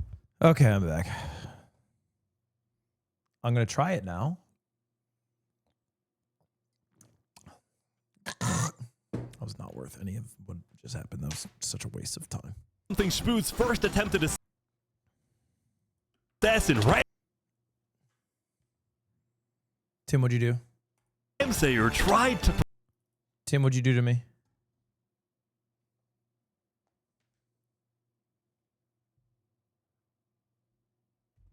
I muted.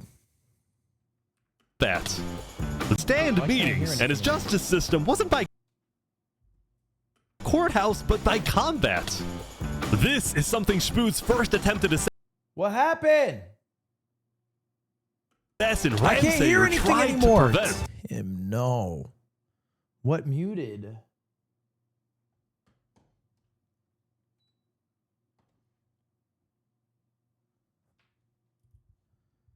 Oh. It's why he tried to kill Spood, and he wouldn't be the only one. There has been a small but coordinated secret revolution growing in Westhelm, with aims to overthrow and murder Spood. The two leading figures are Westhelm citizen Ramsay-Pai and Westhelm's head builder, Knight Arcturus. You know, I helped design his Colosseum, not knowing Spood actually wanted to use it for bloodshed. He's insane. The first part of their plan was to take... You're at fault there. You built a fucking Colosseum and you didn't think it'd be used for bloodshed. And now you're having a turn of heart? Like, Oppenheimer be like... out Spood's second in command, a player named Oo. Yeah. Alright, yeah, that's right. Oo? Second in command down. But Ramsay-Pai was immediately chased down by Westhelm's You army. could have made something happen, man. Oh. Oh! With Ramsay Pi dead, Knight Arcturus became the sole leader of the revolution. But he also knew it was only a matter of time before Spood finds out about his plans. I want to make one thing clear. Anybody who is caught plotting against me will be executed. In the name of West Helm! Glory to West Helm! Glory to West Helm! Glory to West Helm! Treason's a crime. Now, before the border drops, the Island 1 leaders all met to discuss what to do about the Netherites in the volcano. Going into the meeting, people were not happy with Infernus and the Linguini Mafia, who were believed to be keeping Netherite to themselves. Please keep all your weapons holstered at all times unless you absolutely have to take them. The meeting began with West Helm's representative. Okay.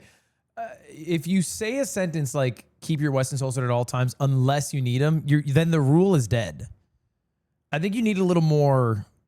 And Spood's newly appointed second in command, Spider.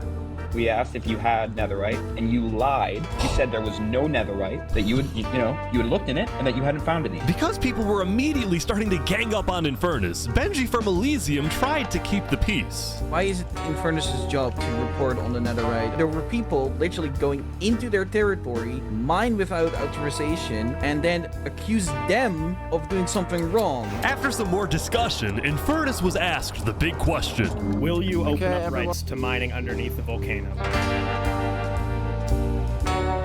Yeah. It is still our land. It is still the place where we live. And of course, things like trade are important, but in terms of opening up the volcano, it is an adamant no. Ooh. I agree. Oh, wow. Now, Lingolini, Seneca's biggest ally, was about to speak, but what he ended up saying was unexpected. We have to humbly disagree with Infernus of not allowing anyone else to mine in the volcano. This is Island 1.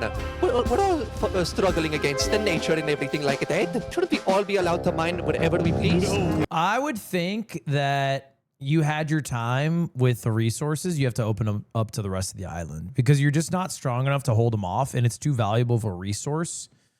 And you're not, I think, mining it effectively. Like, you know, you just have to give it up.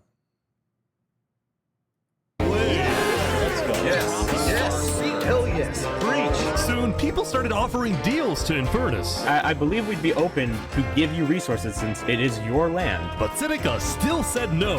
The volcano is still our sacred land. We don't want hundreds of people there mining and ravaging it. As a result, Lingolini went even further. On the day one, Mario was here first on the volcano, and we're able to mine there, but it's not fair that no one else can mine. While your queen is over there with the diamond boots, some people don't even have any armor.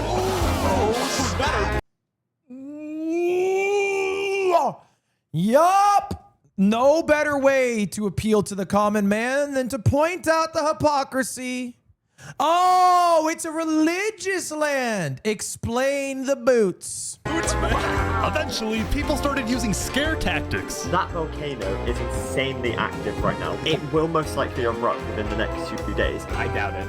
No, that's sci-fi propaganda. That's propaganda. And so, after even more discussion, West Helm made a final plea. We have a representative from every single nation on this island. You have an opportunity here to unite us all, or you have an opportunity to totally destroy that unitedness. But Seneca still wouldn't budge. Now I kind of respect that she's standing on business. But what I would say is, I will fucking kill you. Now, it's a no. So, Lingolini made a big announcement. Mario has a large chunk of territory in the volcano. The Linguini family declares independence from Infernus, and we will open mining to anybody who wants to mine. Damn, the workaround. The workaround. Seneca's leaving? Great. Seneca had left the meeting, furious at Lingolini's betrayal.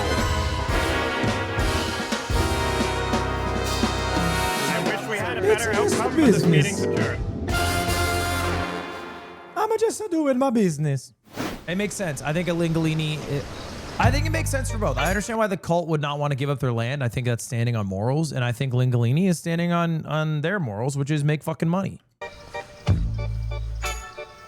Saps, what just happened? Dude, what just happened? Every leader in front of me just died. And you had nothing to do with it. It wasn't me. Someone was in the roof. I'm getting framed-ish. Following yesterday's trap, Saps was on the run, as he was now the most wanted and notorious criminal on Island 2. I'm screwed. What am I supposed to do? He had no choice but to hide amongst the dense jungles and swamps of the southern island. But he also knew that the longer he hid, the more guilty he looked. So earlier, he had decided that he would turn himself in under the condition that he is given a fair trial. Flux, meanwhile, was satisfied with the success of his plan, but it wasn't over quite yet. We got 2 leaders left to kill. Call me Cass, and of course, the guy who demoted me. And because Seraphim was dead... Wow. Dude, Flux is a fucking evil fucking villain, dude. Fuck, man. He's like that Jujutsu Kaisen villain. Flux sent another member of his crew to take care of the job. Oh, no. Oh, no. There he goes. To the world, this looked like yet another senseless assassination. But to Flux, it was the strategic progression toward making the people of Island 2 paranoid. So paranoid that they wouldn't trust anybody, and especially not Island 1.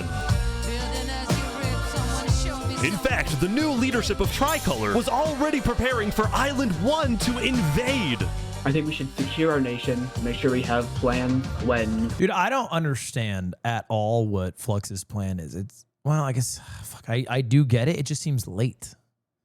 The border's going to connect, and you've fractured your island more than anyone could dream. When inevitable war and fighting starts. Sending aid to Island 1 was officially off the table, and the construction of the Luminara Bridge had come to a stop.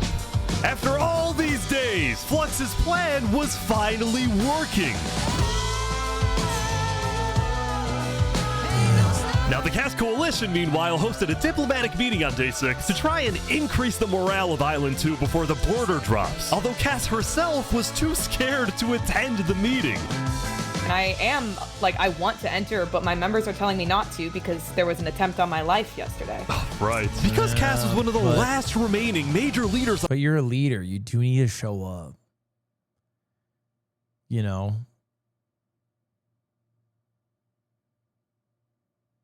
Even when Julius Caesar's wife told him not to go to his Senate meeting because she had a dream that he would be killed, he still went. On Island 2, she now had guards with her at all times.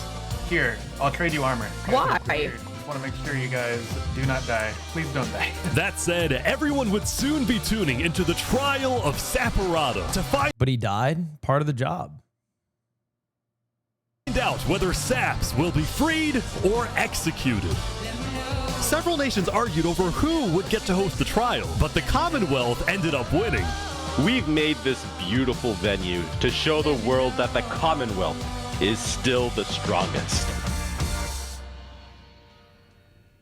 But first... Down in the mines, they've all been searching for something. Down in the mines, Why is it up here? They're moving the warden up. No. No, they're not. Wait, can you come They're bringing it to the surface.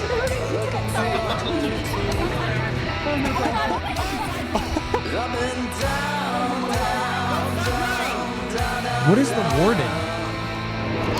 Is this a normal mob? Wait, they made it rising lava? So remember that discovery that Sidefall made? Well, it was a warden, also known as the most dangerous creature in all of Minecraft. Sidefall had then renamed the warden to Rising Lava, so that when he was accidentally killed by it, the entirety of Island 1 went into a panic. You know what? I was shitting on Sidefall earlier for being a yellow journalist spreading propaganda, but getting yourself killed by a mob that you've renamed to Rising Lava to basically make the ledger that is Minecraft chat propaganda and misinformation is fucking fire. I mean, that's like, Like Fox News couldn't dream of that. That's next. That's amazing. The lava is not rising, but this is just as dangerous.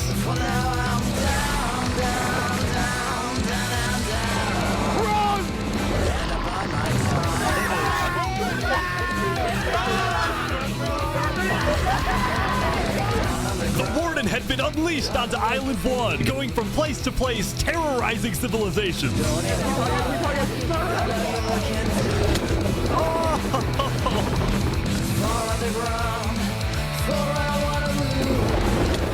Oh my god. Dude, how is anyone gonna stop this? Until eventually it got to West Helm. Is it player controlled? The West Helm army was ready. Underground. Ready? Aim! Fire!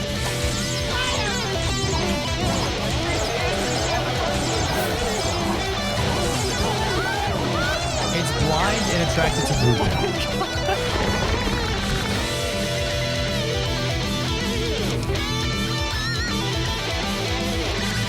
Come on. Oh my gosh. Dude, what is the KDA of this guy?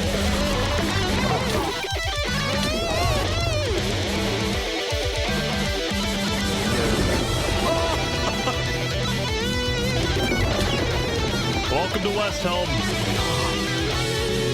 It's running away. It's in Revy's place.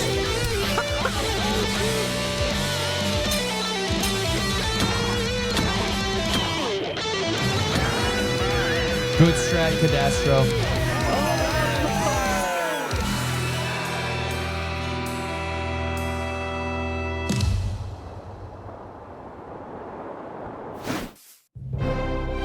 Saps.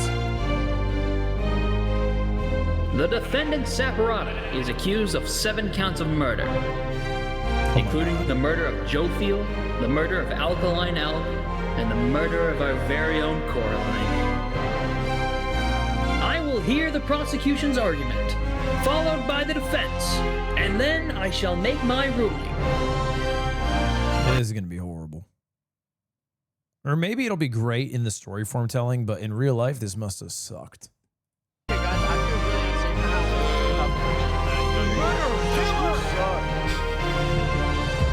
Prosecution, go ahead. Your Honor, Saps constructed a meeting hall which contained the deadly trap, pointed at everybody but himself. As a prelude for the meeting, he had his accomplice, Seraphim, assassinate his leader before running to the trigger, ready to pull the trap. He then fled the scene after the trap went off, just long enough after faking his surprise. He is not only a cold-blooded murderer, but a terrorist. The prosecution then called a survivor of the trap, Zekor, to the stand. We know after investigating that only one seat had no trap. Can you identify who was sitting in that seat? It was Saporada. And who built the meeting hall with that seat? It was Saps. You killed our leaders. You destroyed our island. May your death today. Objection! That was not part of the fucking question. Satisfy us all. Then it was time for the defense, for Saps to give the most important speech of his life. All I ever wanted for this island was peace and cooperation between the nations. The loss at the meeting yesterday was extremely devastating and came out of nowhere. But I can tell you right now, I'm innocent. It wasn't me. The leadership in Luminara helped me build the meeting area. He's gonna expose them. And we're the only people who knew about the area before the leadership meeting. That includes the prosecution himself, Thomas 5200. What? Gotoga, Hive Rotation, Snowbird 334, and their ringleader, Fluxion. Hold on. When I left to gather the leaders for the meeting, they must have snuck into the roof of the meeting to make the trap. The people who I thought I can trust the most used me for their malicious intent and killed the leaders and blamed it on me. Saps had figured out he was betrayed and framed by his What's crazy is the prosecution is also the builders. friend Flux, but he would end up making a critical mistake. I find it rather interesting that Three Below, the leader of Luminara, is one of the only people who survived the trap. I find that rather interesting. What about it? The trap too. Well, Saps falsely assumed that 3 Below Zero, the beloved leader of Luminara, was also behind the murders. And with that mistake, Saps turned everyone against him. Saps, is that all you have to say? I guess. Oh my God. OJ Simpson after putting on the glove. I guess. Was that not good enough? All right, I'm ready to make my decision. Who made this fucker the judge, jury, and executioner? There's not a single jury of peers to weigh in on this. Like, what is this? Judge Steinbaum, find Saporada. Guilty on all counts. Yes. Saps is to be taken to the top of the gauntlet and executed immediately. Executed. Oh, that's it. That's crazy that he missed that hard. I mean, this judge's ass.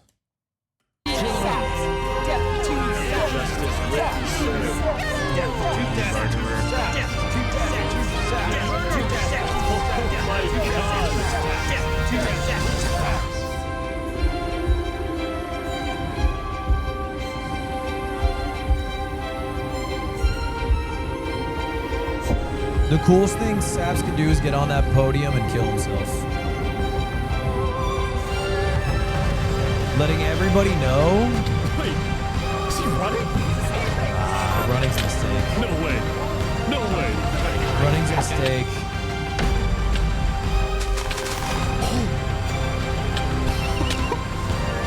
Unless he makes it. Oh, fall damage.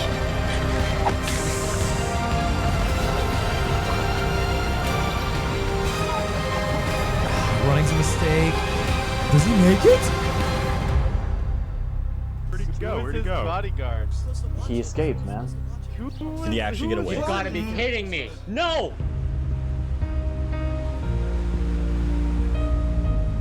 Wow, he escaped. He did nothing wrong. Yeah, but Socrates also did nothing wrong and still stood trial. I think making the power of his words stronger. And piercing through thousands of years in generations of humans. But he lived. Yeah. Is it better to live for the week that remains on the server or have your words live forever?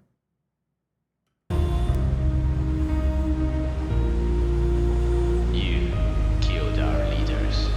You destroyed our island. Murderer. Murderer! Killer! Why did you kill me? Guilty on all counts. Disgrace to all of the island. Saps, why did you do this?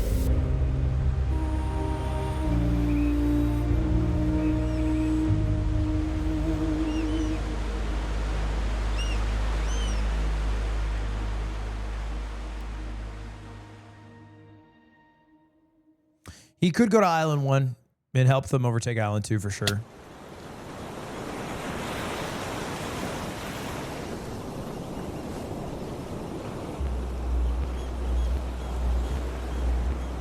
Shouldn't it be dropping soon? Yeah, I think so. What the fuck is Remy the Rat doing there?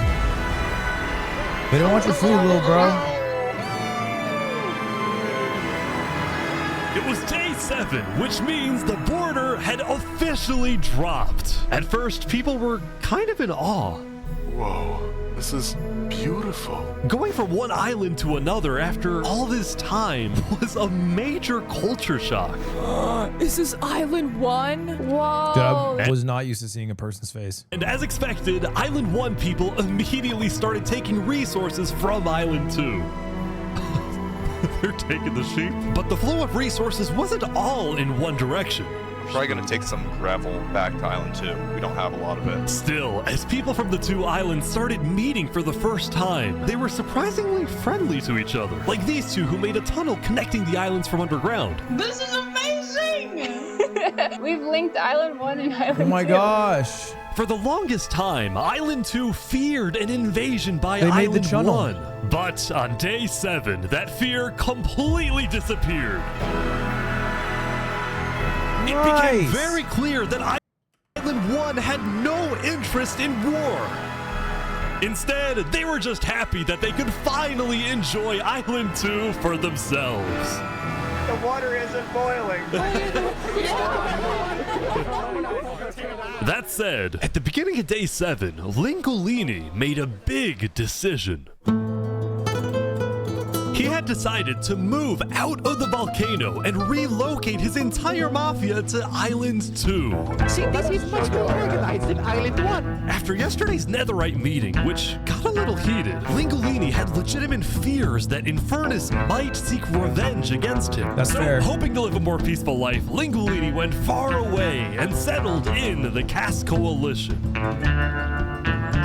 So you're the leader of a mafia, I've heard? Yes, we are, but we might do some rebranding over here. Are you guys like violent?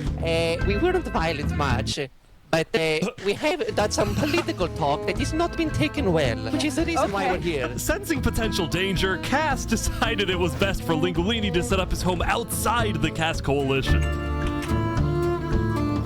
That said, the Cass Coalition was now bigger than ever before. On day 7, Cass hosted a funeral for the deceased Wood Daddy, and over 100 people across both islands showed up. Would We are gathered here today in the cherished memory of Wood Daddy, a beacon of kindness in our community.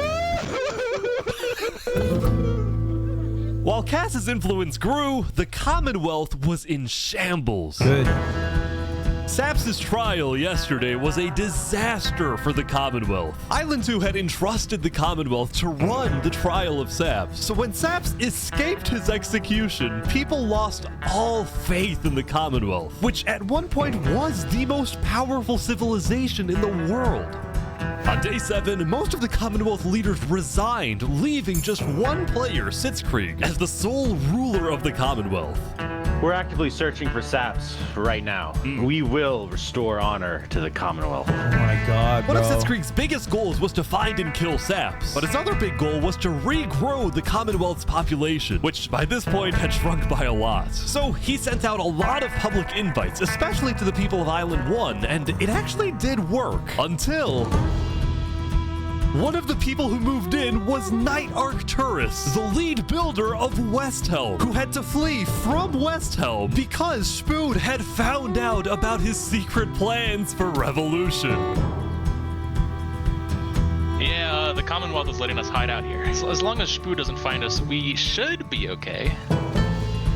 Speaking of fugitives, the world's biggest fugitive, Saps. So the Commonwealth is now just what?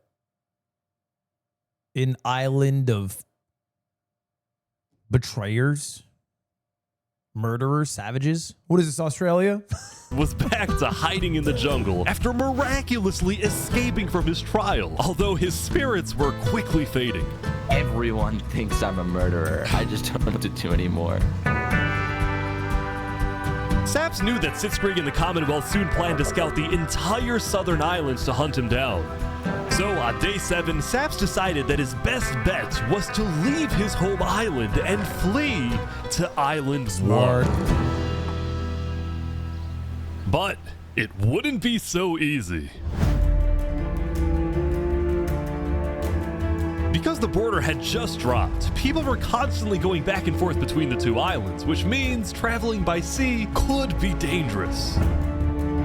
So Saps decided on another method of travel. The bridge?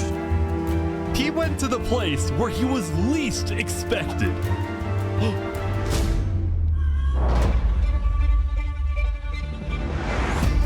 He's trying to use the bridge. No way. No way.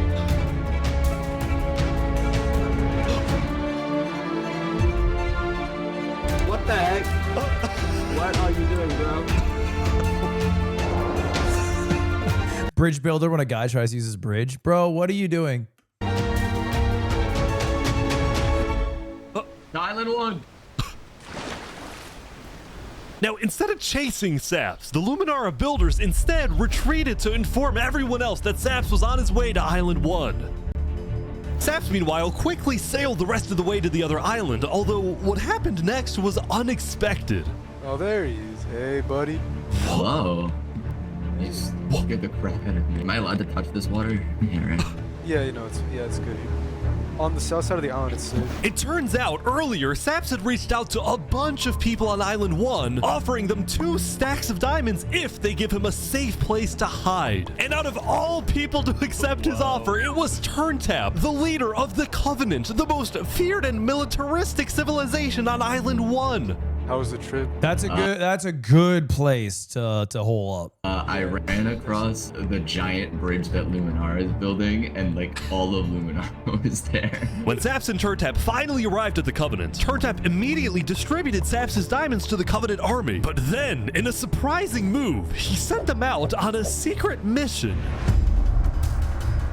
Turntap had sent the Covenant hit squad to Island 2, but not to accomplish a goal for the Covenant per se, but actually upon the request of Infernus. Lingulini betrayed us, humiliated us. He ruined our sacred land. Yesterday, Lingulini had opened up the volcano for netherite mining, and as such, people from all across Island 1 had started mining in the volcano. And even though Lingulini had now moved out of the volcano, Sinica felt that since people were already mining, she had no choice but to let them stay. She was not happy about what Lingulini had done, and Sinica wanted revenge. Damn. I think this is just. They're killing the entire mafia. Another one down, JD! Oh my god. Now, the reason the Covenant was willing to do Sinica's bidding wasn't just because she'd let them mine for netherite before anyone else. Because as a civilization that values honor and loyalty, the Covenant didn't appreciate how Lingulini so publicly betrayed Infernus. They found him. What is he, fucking Saddam Hussein? What the fuck? What is he doing there?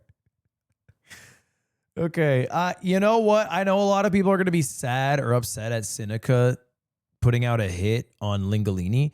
But I think Lingulini being a foil to Sinica in the meeting, saying that anyone can mine through my land, and then instantly ditching for a cushy life at the rich island is a cowardly move. I think Lingulini should have stayed, and lie in the bed that he made. But instead blew it all up and then left. Like, that's not, you got to stay. He kind of Ted Cruz'd it. I agree with you. He kind of Ted Cruz'd it. There was a whole fucking storm happening in Texas and he said, uh-oh, I got a trip to the Bahamas. I'm with that. So I think this is the just desserts. Hey, you ever thought about diplomacy? We could have had Island 1 at peace and world peace, and we still can, really. Oh, here they go. But over my grave, he will not be a part of it. Oh, they've got him. They've got him. Mamma mia.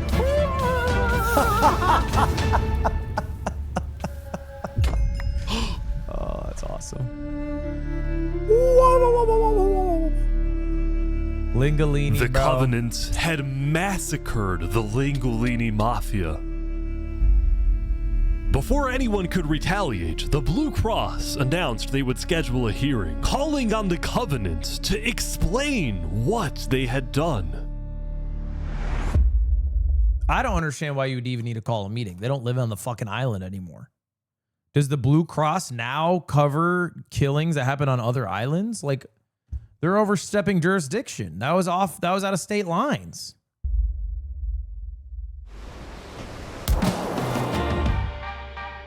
Howdy, Flux. Oh, you got some fancy armor now. Yeah, got it from Island 1. Wait, really? Earlier today, Flux and his crew had gotten their hands on a super rare armor trim by trading with the Covenant, who had picked up the armor trim from the Warden when it died. Now, of course, Flux had no idea that the Covenant was also trading with and harboring his arch nemesis, Saps. But he did know one thing. I heard Saps ran to Island 1, so we put out a massive bounty on his head. Flux was now determined to have Saps killed, because Saps was the only other person in the world who knew that Flux was behind the murders of all the Island 2 leaders. Basically, if Saps dies, Flux gets away with everything. But putting out the hit is kind of a Streisand effect, no? Because they know where the hit's coming from? Ideally, the sooner Saps dies, the better, because of incidents like yesterday. That includes the prosecution himself and their ringleader, Fluxion. Fortunately for Flux, it didn't seem like anyone at the trial believed Saps. If anything, Saps' accusation only made people hate him more, especially the people of Luminara, who weren't happy that Saps accused some of their fellow citizens. What do you want to do to Saps? He's kill on site. We hunted him down the other day. We couldn't find him, but we have no speculation of where he is. After the murder of their beloved leader 3 Below Zero, Luminara soon planned to host an election, and the current frontrunner was a player named Legacy. Me and my parent, we've just been going around to different houses, knocking on doors. I think we're gonna win this thing. For a moment, Flux also considered a run for leader, although he had basically already accomplished everything he wanted to do. Look, no matter what people say, Island 1 was planning to invade us. They would have just walked right ahead. But now that we have stronger leaders, more cautious leaders, they're not gonna do that. What? Bro did nothing. He killed like 10 world leaders, and then the border fell, and then it turned out it was a nothing burger of a problem.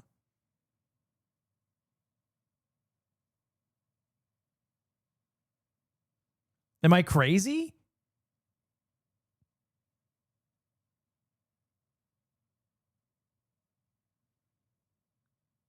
Look, I think he's a domestic terrorist, and to be honest, a very successful one, but I wouldn't call him a, revolutionary who protected an island. I'm deadass running 3 minutes of ads because of what Flux said. This is Flux's fault. You guys can Twitch Prime to avoid the ads if you'd like. You click the subscribe button, see if it says subscribe free, and then you can dodge it. Otherwise, 3 minutes coming your way.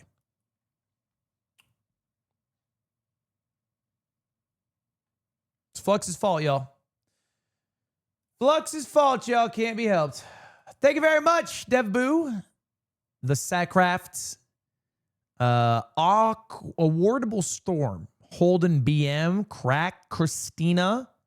Ryuk. JD Valencia. Thank you for the 3 months.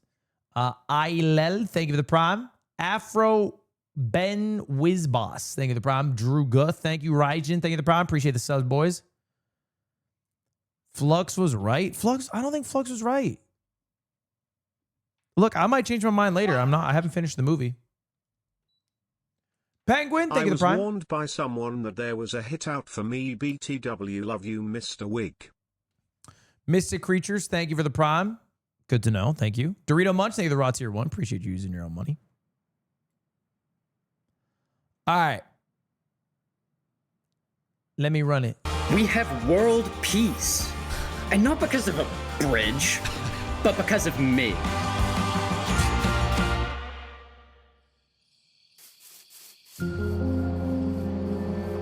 Since the beginning, Flux's philosophy was simple. You can never show kindness to your enemy if your enemy wishes to destroy you. If you build a bridge, they'll use it to invade you. If you offer them aid, they'll use it to kill you. This is why Flux believed it was necessary to eliminate the Island 2 leaders who wished to be kind. But the cost of their deaths was devastating. The people of Tricolor still mourned Jophiel, building a massive... Thank you, Sid If you have any questions, message your local Daybreak Reporter 07. Thank you, Big Veers, for the sub. Will do. Thank you. Statue to honor their deceased leader. We've just been trying to focus on restabilizing our nation. Obviously, the passing of Jophiel hit us pretty hard. Meanwhile, the people of Aperion had elected a new leader, but Aperion was never quite the same after the death of Alkaline Alk. The people of the Commonwealth were also in shambles, having a much smaller civilization than they started with. And even though there was some peace on Island 2, people didn't feel a sense of calm, but instead a sense of unease. and revenge. They needed closure, and they were determined to kill the person who they believed murdered the leaders they loved. Saps knew that it was only a matter of time before someone hunts him down, or someone in the Covenant betrays him to collect the massive bounty on his head. So Saps made a last-ditch effort to try and get a strong ally for his cause. He asked Turntap to take him to the largest nation on Island 1.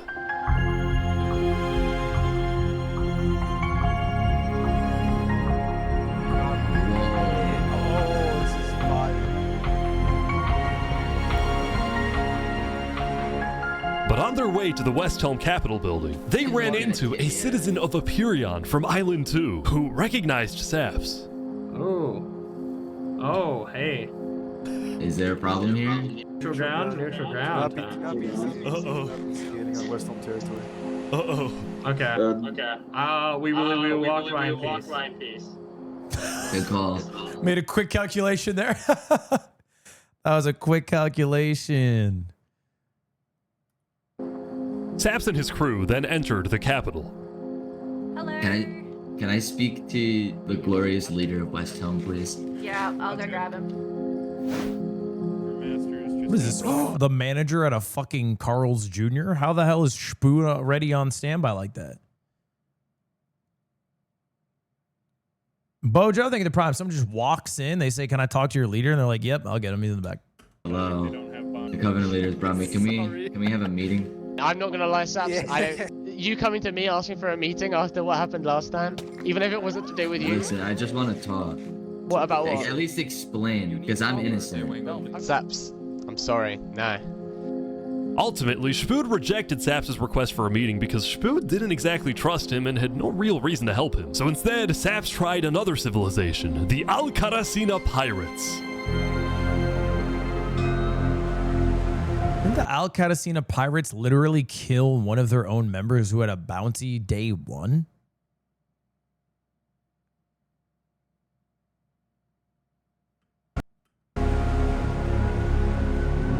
Although when he arrived, things felt a little off. Now, since you're here, you have to drop all your gear. I'm just kidding. Well, about that.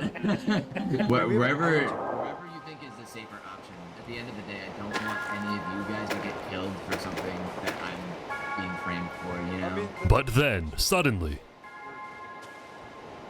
Yeah. Need to leave? What? Yeah. Sorry, what?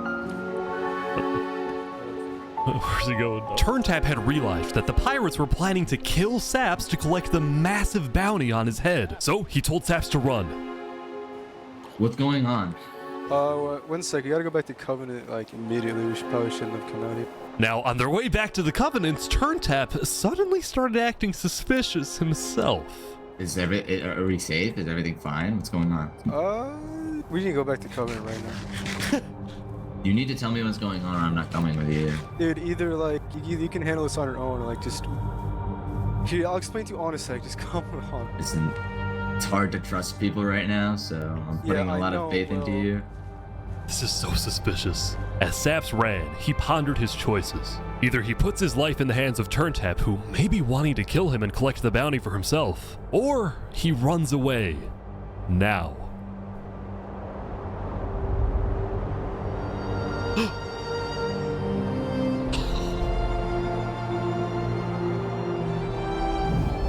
See, this is what I was saying, bro. It's all alone. What is Saps gonna do? Live a life on the lam? Had he died and say, "I will jump from this gleefully, accepting my death, knowing you've all made a massive mistake. Never forget that Flux was behind the deaths of the leaders," that would have reverbed around everywhere until they kill Flux too, you know? It's a self-sacrifice play.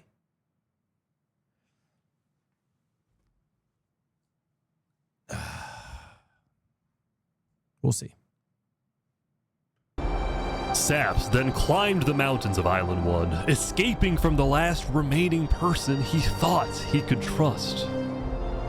He was now all alone in a world of people who hated him and wanted him dead.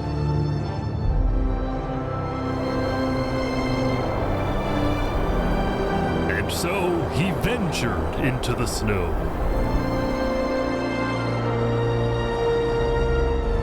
And started collecting blocks. Saps, what are you doing? I can't trust anybody.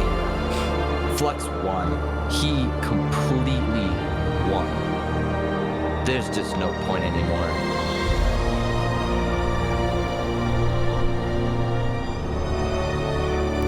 On day 7, Saps built a tower in the tundra, a monument for people to remember him by.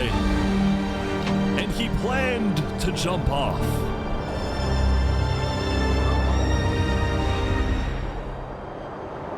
But he didn't.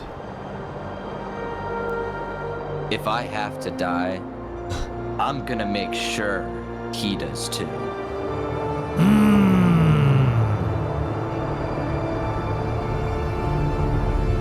Okay, yeah. If he killed himself there, that'd be like stupid as fuck.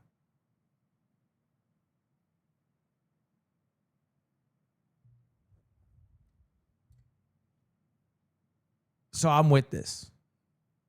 He needs revenge on Flux.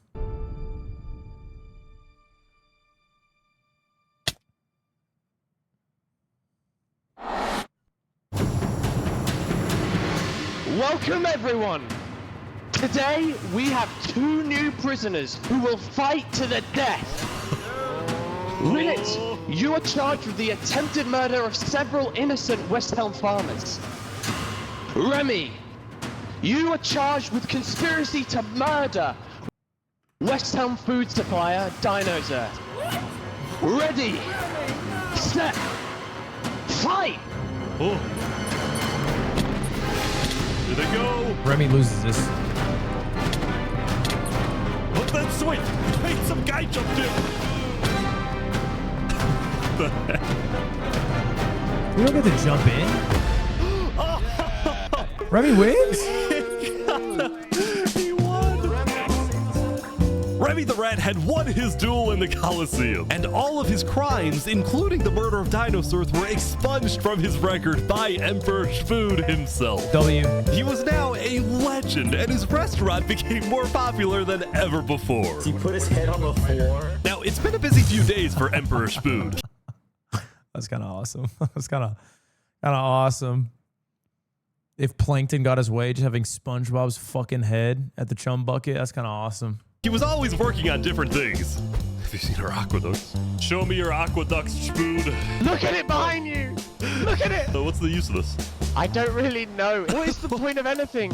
We just build. We have too many builders, not enough ideas. Now, while Spood was an effective leader, he did have to constantly watch his back for assassins. You know, I've thwarted like 5 assassination attempts, and guess what? I've just found out about another. No way. Spood's entire reign began with him almost being killed, so he was always extra careful and sensitive about where he went and who he associated with. It's also why Spood was particularly angry when he found out that one of the people who planned to kill him was his own lead builder, Knight Arcturus. According to some of my sources, Knight Arcturus was seen in the Commonwealth earlier today. Really? Spood had sent spies across the world to find Knight Arcturus, and when they discovered he was staying at the Commonwealth, Spood immediately reached out to Sitzkrieg to request he be handed back to Westhelm. However, given that the Commonwealth was low on citizens and needed good builders, Sitzkrieg decided to reject Spood's request. I'm not just going to give up one of my builders. Ooh, a no extradition state. It's not the worst thing to be. I mean, it makes the value of being a citizen there much greater. But no extradition is not going to get you allies. And if they are not strong enough, this could be bad. I don't know who wins now. The Commonwealth does not give in to tyrants. This made Spood erupt with fury. Oh, I'm gonna make sure that everybody knows the Commonwealth is corrupt. I've been saying that. That's chocolate. They are corrupt, it's true. And so Spood went around telling everyone about how much he hates the Commonwealth. This whole situation became a massive drama, and it actually got to the point where the rest of Island 2 was getting annoyed with the Commonwealth. I don't get why the Commonwealth doesn't just hand him over. We don't need a war with West Helm. Unlike the Commonwealth, Cass had a big population and she didn't care about losing citizens who were troublemakers. For example, earlier, one of her citizens, Addison27, had gone to Tricolor, dug into Jophiel's grave, and had stolen Jophiel's head. Can I wear this? Hey, Cass, I brought you a trophy. But instead of protecting him, Cass immediately banished Addison from the Cass Coalition and alerted Tricolor of his location, causing Addison to flee Island 2. It was this kind of no-nonsense leadership. What the fuck is that plot line? He's a grave digger who took a skull and asked if he should wear it? What? That earned Cass a lot of respect from not only her citizens, but other Island 2 nations who were now much more willing to ally with Cass than with the Commonwealth. The very existence of the Cass Coalition also provided a sense of security to smaller groups, like this new nation who were mostly cheese merchants and called themselves the Conquistadors. This is the way of cheese, para el queso! Since the border dropped yesterday, like the the economies of most They're Island 2 cheese nations were conquistadors. prospering, with heavy amounts of trade and tourism between islands. Meanwhile, in Barbie Land... Ish. I have news. What? I'm marrying Oppenheimer. What? On day 8, the player Oppenheimer had marched into Barbie Land, but instead of destroying it with a nuke, he apparently liked it so much that he proposed to their leader. Ish, consider this your invitation to the Barbenheimer wedding. It's a great B plot. People don't give it enough credit. It might be the best B plot they have, bro. Oppenheimer goes from wanting to nuke Barbie to marrying her. That's beautiful. In Luminara, meanwhile, the citizens were inventing new technologies. This is the power switch. It's 16 furnaces working together simultaneously, and it has a bunch of hopper minecarts on the inside distributing everything. As much as Luminara was finally starting to live up to its name as the light of Island 2, little did its citizens know among them was quietly living the world's most deadly group of terrorists.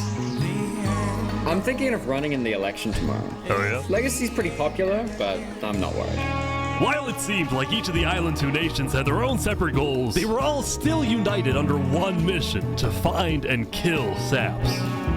In fact, by day 8, Luminara had told all of the other nations that Saps had fled to Island 1, and some nations were already preparing to send out hit squads later today.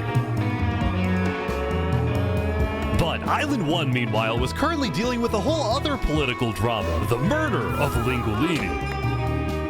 I cannot conceive how we are being this civil about this. They came in, they found him in the hole, they drowned him in lava. This player, Vietnam, was one of the few remaining survivors in the Lingulini Mafia. Vietnam had escaped the Covenant's attack and wanted to get revenge against the Covenant, but was finding it surprisingly difficult to gather support. See, while the Blue Cross condemned the Covenant, nobody was brave enough to declare war on them. People feared the Covenant and its army, which is why Seneca secretly asked them to do the deed instead of doing it herself. If people knew that she was behind the attack, she would be in big trouble. But for now... They don't think she's behind the attack? Isn't that a one-to-one? Nobody would face any consequences for the massacre of the Lingulini. The UN is the same in every universe. Look, they got a slap on the wrists, okay? Mafia.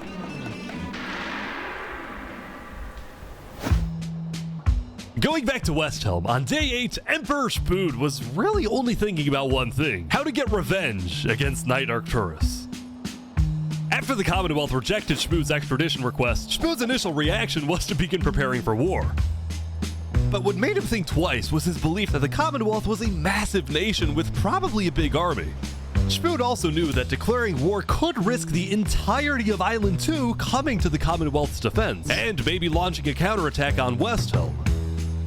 If you're Spood, the best strat is to form an alliance with another group, maybe Cass, on that island, to drive out the Commonwealth and then replace them as leader of the Commonwealth, getting more power. So, So, Shmood decided to change strategies. He instead decided to try and bait the Commonwealth. See if he can make them angry enough to do something rash. Something bad enough that would allow Shmood to then declare war and have everyone's support. And Shmood knew exactly how to make the Commonwealth angry. Weapons of mass destruction strat. Okay. The George Bush approach. The gambit, if you will. Invited back to the West Helm capital, the one person he knew the Commonwealth hated the most. Can we make a deal? We're running out of time. Saps is back. And Turntap's here too, for some reason. This is interesting. Because the Covenant had brought Saps to West Helm yesterday, Shmood had specifically asked Turntap to protect Saps and escort him to West Helm once again. While Saps didn't fully trust Turntap, or Shmood for that matter, he knew that a meeting with Shmood was a massive opportunity, and it was worth the risk. Hey, you can turn the sun away, paint the moon in blood. If we can do what we do best, we're nocturnal life. Saps, you are the person that, to my knowledge, murdered all those people on Island 1. Island 2, sorry. It was not me. There is a person on Island 2 that is behind all of the assassinations and the corruption. His name is Fluxion. Emperor Shmood was having... Is everyone saying Fluxion's name wrong? Because it's Fluixon.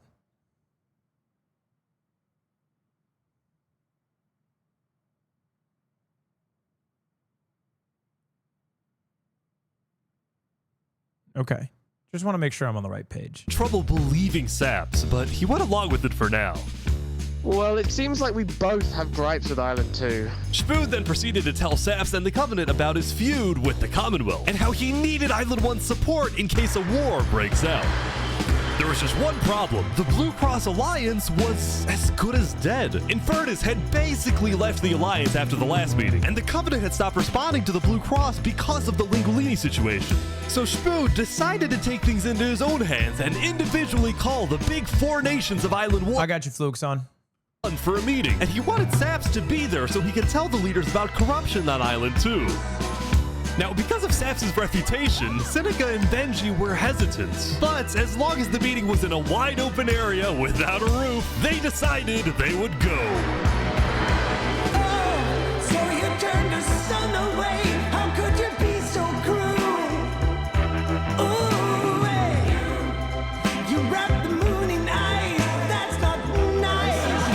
Not nice. To begin the meeting, Shmood first had Saps tell his story. I've been put on trial and sentenced to death for a crime I did not commit. Shmood's goal with this meeting was to convince all the leaders that Island 2 was a threat to Island 1. One of my right-hand men was murdered in cold blood by someone in association with the Commonwealth. It's one of the many injustices I've heard about on Island 2, and I want justice. Then, Turntap of the Covenant made his own statement.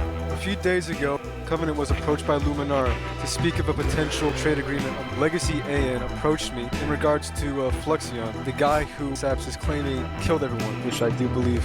Whoa. Apparently, back when the Covenant traded armor trims with Flux, they had also done the same deal with Legacy. And Legacy had voiced concerns to Turntap about Flux's run for leader, including how Flux was demoted from second in command, and rumors that he's paying people diamonds to vote for him. This gave Saps and Shmood's stories a little more credibility, which was crucial for getting everyone buying his votes. Interesting.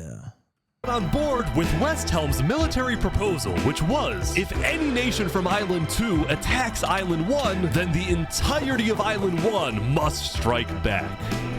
If all leaders are in agreement to this, please say aye. Aye. Aye. Aye. Good.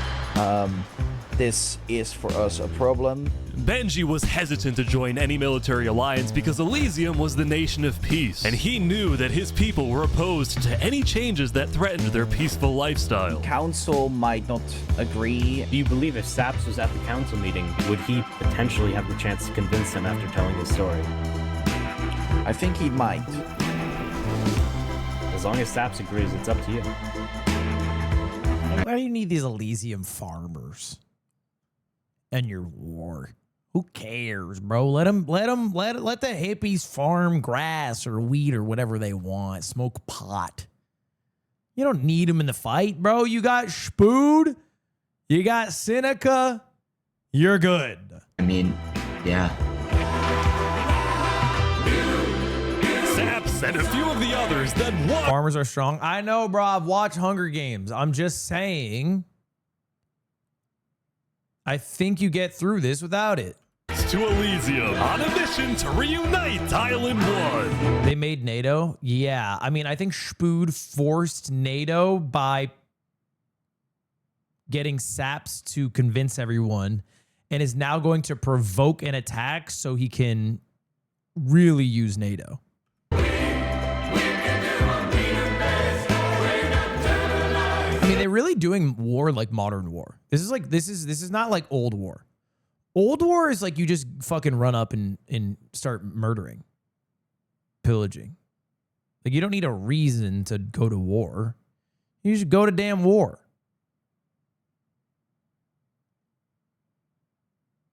But they're trying to fabricate social reasons to go to war, political reasons to go to war.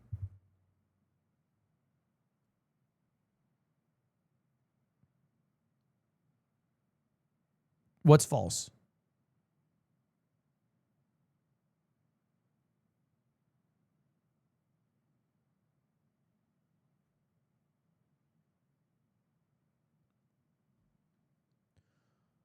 Politics always been around?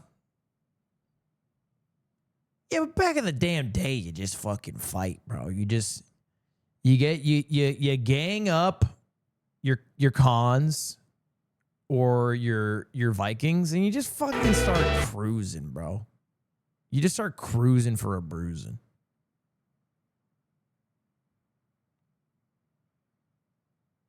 You just get on the fucking boat and you just start killing. Just for funsies. Guys, I think I would know. I've watched 2 seasons of Vinland Saga. So I think I know a little thing or two about war. I have been framed for the mass assassination of Island 2 leaders by Fluxion and his conspirator. So many other people have died to the same tyranny and corruption that has been on Island 2. I'm just so lucky to be alive and share my story with you guys. But as Saps spoke, the people of Elysium still had some doubts. Against the corruption in Island 2, which is... But who? What does that mean? That's vague. What does that mean? What is the corruption? Elysium wasn't convinced that potential corruption on another island was enough of a reason for Elysium to get involved. But then, suddenly... A few days ago... What the... What is this? Luminara. About 15 members of the West Helm army had inexplicably walked right through Elysium. They quickly left, but it certainly didn't help the tensions. Damn, that's a good strat. A show of force. I like that, bro. Who was that? Teddy Roosevelt? Carry a big stick? That's a good strat. Nonetheless, the proceedings continued. They're being rushed here to pressure us. We're going to be deciding whether Elysium citizens would go to war. I think Elysium citizens need to have a say in that. Yeah, I True. After even more deliberation and after even more time passed. Excuse me. You have to say something important. The troop of people that came by, they are apparently the military from West Helm. We have reasonable suspicions to believe they are going to launch an invasion of Island 2 in the next 5 minutes. I do not know. What are you talking? Emperor Spood had grown impatient. After Spider informed him that progress was stalling, Spood had decided to send a squadron of the West Helm army into the Commonwealth's territory to find and arrest Night Arcturus. Dude, Spood is gotta be one of the most impatient motherfuckers. Why did he go through all the effort of gathering everybody to make a pact, NATO-like pact, to eventually go to war by provoking them, to then just say, fuck it, and then just rip it? Like, what? Oh boy, they're almost there, I think.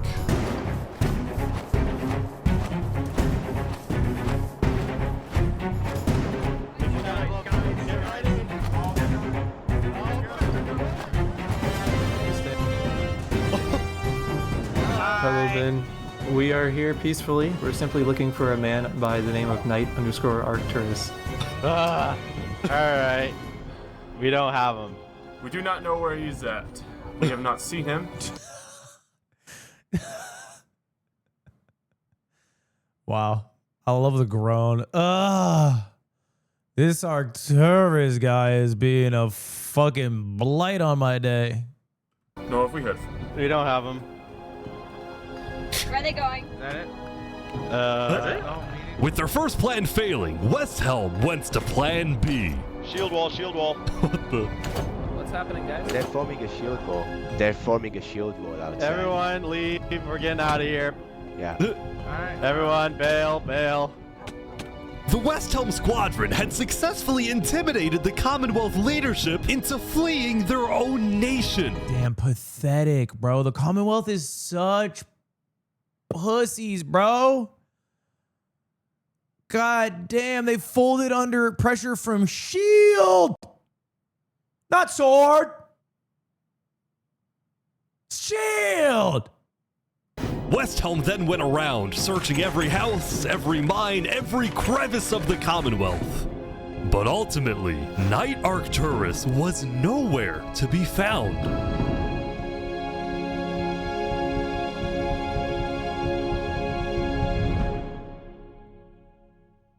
Meanwhile, at the Cask Coalition.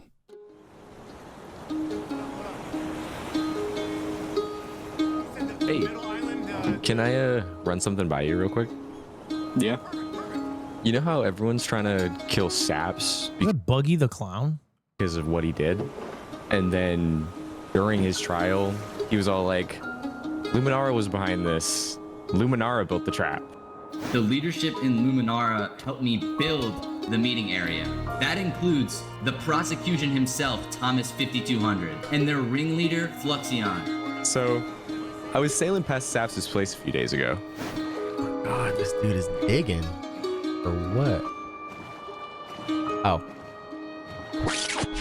You see that? You see that guy? Yeah. No. Isn't that Flux? Yeah, kind of looks like him. Yeah. What's he doing at Saps' place? And why is he gathering blocks? You go to show Cass. Hubba bubba. Caught in 4K. Nah, we gotta run 3 minutes of ads for that shit. That's crazy. Dude, we actually gotta. What do you think? Fuck.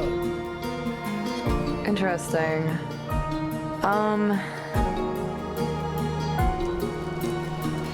You know what? Go show this to Tricolor. And probably also Hyperion. I'm on it.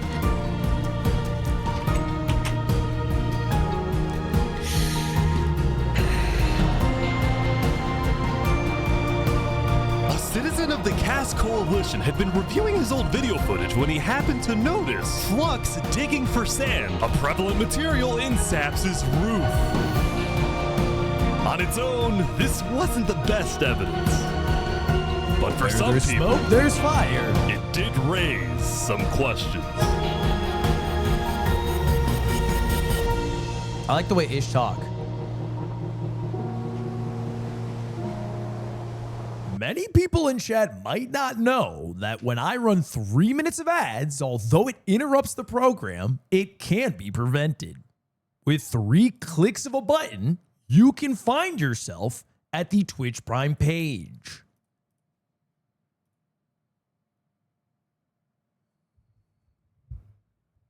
Oh, it worked. L promo. Well, I got $5, bro. 70% of that of which I get to keep. Huh. Oh, shit. Double it. Triple it. Thank you for the sub chat. Appreciate that. Damn, I'm hungry as a... Oh my God, I'm streaming longer than 4 hours. What do I do? I'm going back to YouTube. I got ads on YouTube. But look, I'm pausing the damn stream, bro. I'm pausing it. I'm respectful. You're literally stealing from the poor. Actually wrong, because I'm getting Twitch Primes. And where do Twitch Primes come from? Amazon. And what happens when you don't use them? Amazon gets more money. So if anything, you're donating to billionaires instead of giving to the everyday streamer whose jobs are harder than 9 to 5s. Thank you, Jigglepuff. Thank you, Chickon. Thank you, Shenderson. Just Daxton, Saya, Swervel. Thank you, Poggart, Joe's Free, Zelamora. Bro, you don't have to give it to me. Look, I know I beg for primes, but you can give it to anyone. I don't mind.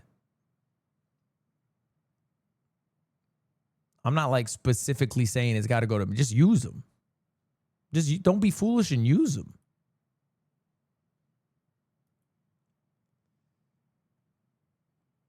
Thank you very much, Canadian Immigrant, for the 3 months of subbing in advance. What the hell? Lattimore, thank you the prime. Lightstone, thank you the prime. Riku, thank you the 2 months. Schreckenberg, thank you. Godsword, appreciate the subs, y'all.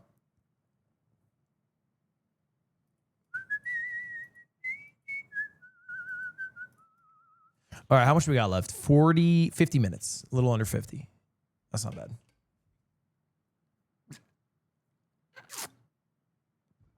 Dr. Money Man, thank you. Pub John Paul with the 5. Thank you, Pub John Paul, for the 5 gifted. I appreciate that. All right, let's keep it rolling. There's people on the East Coast. What? Oh, DTS. Hey Ludwig, I asked you for half of your ice cream sandwich at Super Smash Con. I cannot believe you would deny a loyal fan that. Sharing is caring, man. Much love from the DMV. I'm a cream enjoyer. Never ask me for my cream again. I love my fans. I love ice cream more. Sorry. If I was a giant robot and in one hand I had all of my fans and in the other I had the world's supply of ice cream,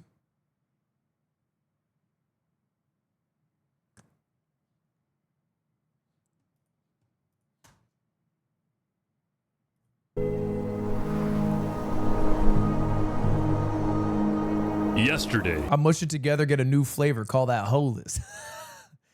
Oh, thank you for the subs, though. I appreciate it. Saps had spent the day getting brought into meetings with the most important people on Island 1, and he didn't really know what to make of this. In one sense, he was incredibly lucky to finally have some support. But he also questioned how real this support is and who he can really trust. See, Saps knew that the Covenant generally did not like the people of Island 2. The Covenant believed that Island 1 was the supreme island with better culture, customs, and traditions. They were also known to be ruthless, having massacred the entire Lingolini Mafia. They missed one. It's why Saps was suspicious of Turntap's offer to continue protecting him, especially after he ran away. But Saps knew he needed powerful allies as world tensions were ramping up. When Spoon invaded the Commonwealth yesterday, he got a lot of criticism, mostly from his own neighbors, who were blindsided by the move. Spoon could have dragged all my people into war. Elysium is a nation of peace. Like that, any hope for a Big Four alliance was basically dead, especially since the other nations were now dealing with problems of their own. 1,000 players simulate civilization. Gay son versus thought daughter. Ish. 10% of the revenue. That's all I ask. You're welcome for the idea.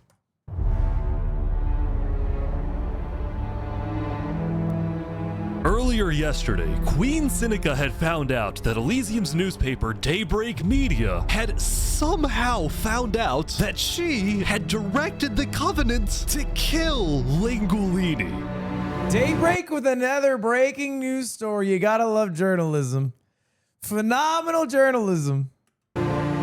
This is why Sinica was so quiet yesterday during the Island 1 snow meeting. She knew this story would be coming out, and she was trying to figure out how she would respond. And on day 9, she made her decision. To dissuade people from invading Infernus, she would show strength by doubling down and hold a joint ceremony with the Covenants, parading around Lingulini's head.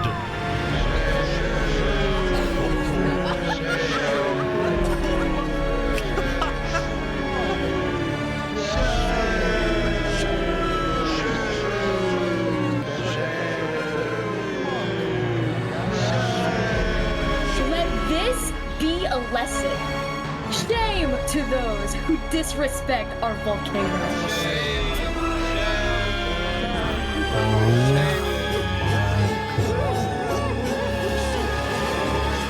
Meanwhile, on the other side of the island, the Blue Cross was hosting a meeting. Vietnam, I'm getting word that Infernus is having a ceremony to burn the head of Mario. If I can't get his head back, then it's war. I will put my hands around each and every one.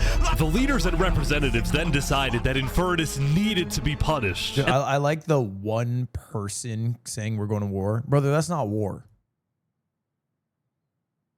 1v400 is not a war.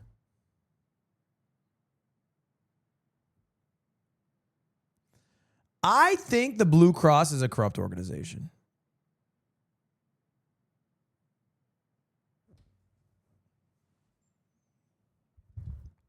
What if it's John Wick? It's still not war. John Wick 1v400s, bro. No casualties on his side.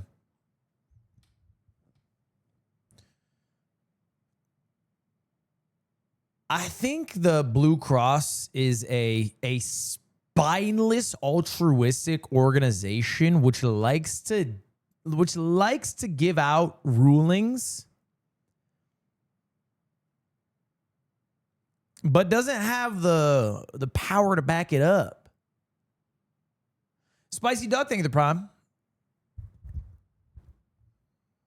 They started discussing whether or not to declare war. But then, not even a minute into the discussion... If everyone is against them, then we are not going to... Benji's dead! Benji's dead! What? Benji, the leader of Elysium, had suddenly died. And before anyone could even ask about what happened, a member of Daybreak Media made a shocking revelation. Coldgrave, thank you for the 3 years. I have to thank Coldgrave. He's an OG. All right, let's go. We know that Benji had been one of the people who made the call to kill Lingolini. What? Apparently, Benji had admitted to Daybreak Media that he, alongside Infernus, had approved the killing of Lingulini. At the time, Benji believed that killing Lingulini would finally resolve the conflict over the volcano and bring peace to the island. But he ended up seriously regretting this decision, so he told Daybreak Media everything, exposed Infernus, and then ended his life. What the fuck? What the fuck?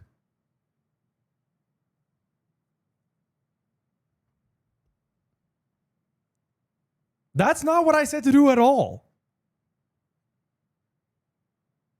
I did not say whistle blow to the media, then kill yourself. That is not what I said. Just want to clarify.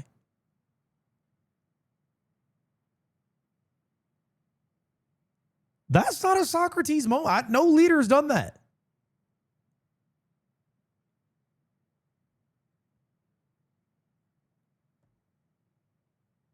Honestly, I'm a little confused.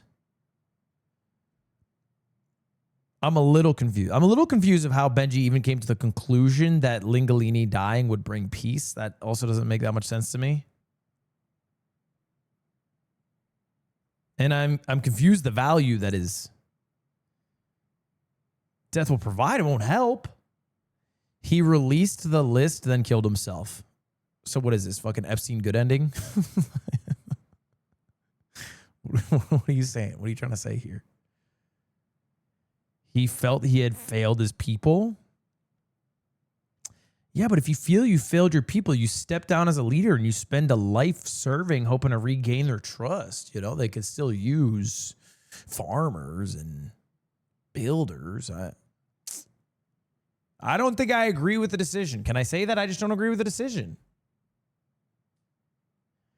You told Saps to kill himself? I told Saps not to kill himself. He was punished and sentenced to death. Okay, so I told him to accept the punishment and use his final words in a powerful way. And like, first off, if you've watched the first episode of One Piece, you understand this.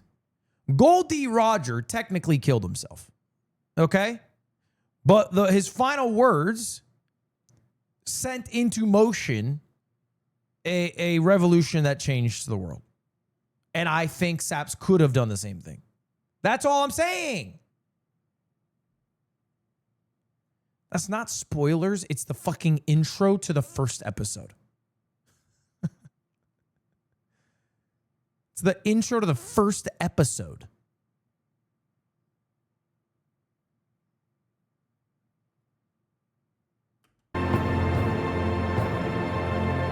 Now, because Benji had repented, the Blue Cross Conference decided not to punish Elysium and instead focused on Infernus.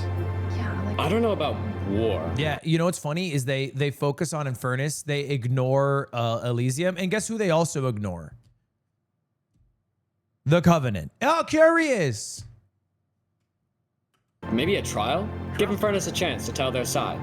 Flux was representing Luminara at the meeting, and the leaders actually agreed with his idea. So later today, there would be a trial against the entire nation of Infernus. Trial arc. Now, when the meeting came to an end, Flux was approached by a few guards from Tricolor. Right, look. We know about the assassinations, all right? What assassinations? You're under arrest. You're coming to Tricolor. You're gonna have a fair trial. Just come with us. What are you talking about? Tricolor had issued an arrest warrant for Flux after they obtained incriminating video evidence from a citizen of the Cass Coalition. Being possibly responsible for the death of Jovial in any capacity. What are you talking about? We know Seraphim was guilty of that. There are concerns that you may have been involved in other ways. If you believe yourself innocent, I believe that you are. I trust that you're innocent because you told me you were. But right now, the most important thing you can do is simply go to the trial and prove that you're correct, which I believe This you is are, an okay? outrage against Luminara. I cannot believe that you would accuse me of this. Now, the truth was, Tricolor wasn't necessarily convinced that Flux was guilty. They just wanted Flux to go to trial so that he could answer their questions about the videotape. Why didn't you not bring this up beforehand? So if you were guilty, run away. You're seriously scared that I'm going to run away from a trial? You agree after what happened with the Commonwealth, we could never be too careful about stuff like that. We're both Fine, I will go. But this is an outrage. All right, let's go. We're gonna remember. We will not stand for this. That's a British ass word, bro. Outrage is a British ass word. This is an outrage.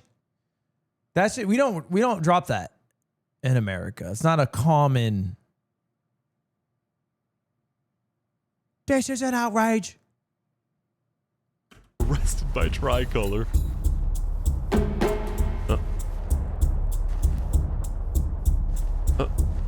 He's like stopping every few seconds. People stop, don't worry about it. The group then passed through Elysium and were about to sail off to Island 2 until...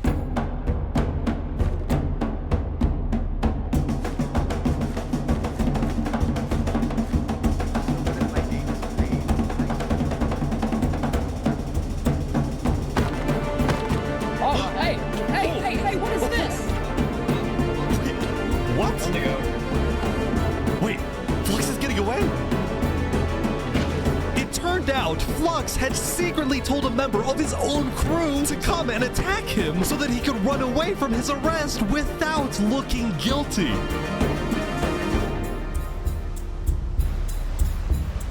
When Flux returned to Luminara, his whole world had flipped upside down.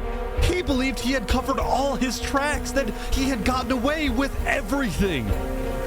But for now, he had to remain calm and decide on his next move. Dude, it's like watching the meltdown of Light Yagami.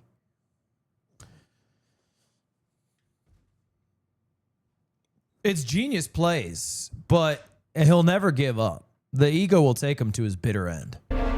Legacy. Yeah? We've just been informed that you have ties to the Covenant, and they're working with Saps the Traitor. So the problem is, we're afraid you're a national security threat. You have two choices right now. You either drop out of the election this instant, or we can do this the hard way. Oh my God, he's playing bully ball. Holy shit. Putin on the beat. Fucking taking out his political opponents. Oh, that's tough. Oh, that's a fucking hard one. Okay. Fucking, I'm sorry. Do I die or I drop out of the election? Oh my God. All right. By forcing Legacy to drop out of the election, Phlox had automatically become the leader of Luminara. Which means if Tricolor still wanted to arrest him, they wouldn't be able to just walk ahead and take him. They would have to invade Luminara itself.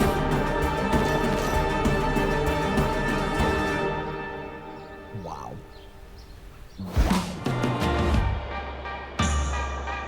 Yesterday, Emperor Spood had caused a lot of chaos with his failed attempts to capture Knight Arcturus. So he spent day 9 repairing relationships, but also forming new ones.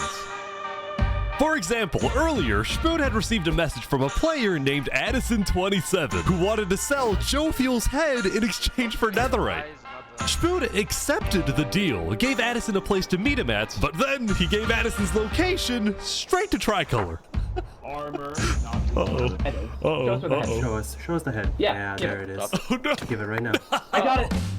Now, this actually led to an alliance between Westhelm and Tricolor, the first ever multi-island alliance, and a strategic move by Spood to befriend the neighbors of the Commonwealth.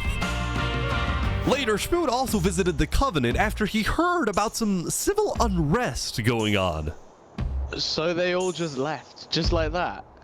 Apparently, about half of the Covenant's entire population had decided to leave the Covenant. This is because they believed TurnTap was betraying the Covenant's values by constantly trading and associating with Island 2. And what made a lot of them really angry was the fact that TurnTap was making them protect Saps. See, originally, TurnTap had only brought Saps in to get diamonds for his army, but the more he heard about Saps' story, the more he became captivated by Saps and wanted to help him. In fact, the reason TurnTap had acted strangely on day 7 wasn't because he was thinking about killing Saps. It was because he had just saved Saps from the Alcaracina pirates, and he was worried that the pirates would attack the Covenant in retaliation. Walk ahead. Anyway, now that TurnTap had the pirates against him, as well as much of the Covenant forces, which TurnTap himself had trained to be ruthless, it's fair to say that his life was in grave danger. But before he and Spood could figure out a solution, the Covenant suddenly had a surprise visitor. Come here, you're under arrest. Uh-oh. Yo, they're trying to kill me? You killed our leaders. You destroyed our island. After days upon days of searching, the Commonwealth had finally found Saps. It's literally the guy. Saps is now hiding. This player, Zekor, was now the main diplomat of the Commonwealth, and he knew that this was his opportunity to finally kill Saps. The last thing he needed to do was to convince Spood to hand Saps over. Spood, come here. Please, let's have a talk. Let's have a chat. And are you a friend of this criminal behind you? Alright. Could you guys come inside? Oh boy. Here we go. They can talk through this. We can put all of our fighting behind us. God, this could be fucked though. Spood might just get bored in the meeting and fucking blow up the place with TNT. You never can tell with that guy. I propose a trade. You give me Saparada, and the Commonwealth gives you Knight Arcturus. Oh wow. RT for Saps. I mean, where would this happen? Wow, a hostage exchange? What in the Jimmy Carter? Okay.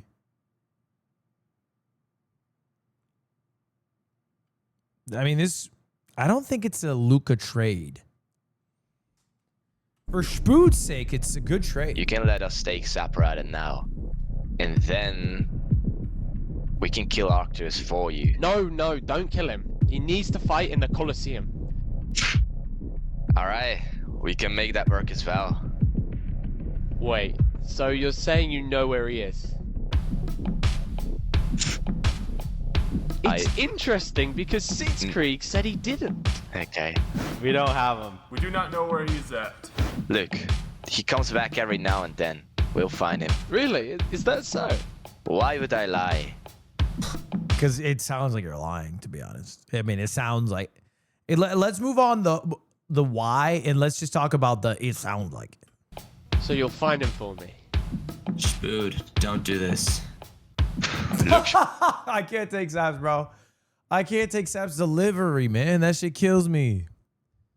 Spood, no. They're trying to kill me. Spood, I have to be honest. I'm shocked that you're defending this criminal. Either you accept this deal right now, or I tell everyone from back home that you're harboring Saporade. They'll all declare war on you, and this will be the end of Westhelm.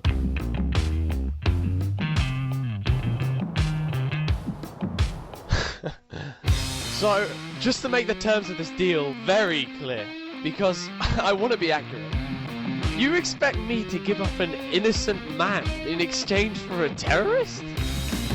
Is that really your offer? He's not innocent.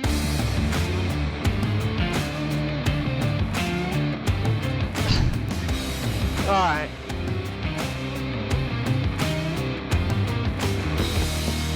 Get out. Oh, shit! Now.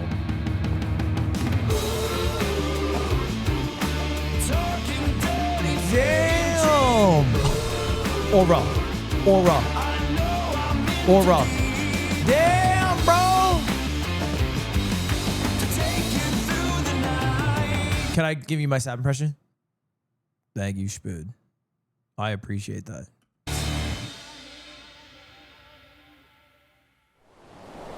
Soon, it would be time. Dude, that's actually you know, honestly, it's great for Spood. Because what does Spood actually want? I think to prove that Westhelm is the greatest kingdom in the world.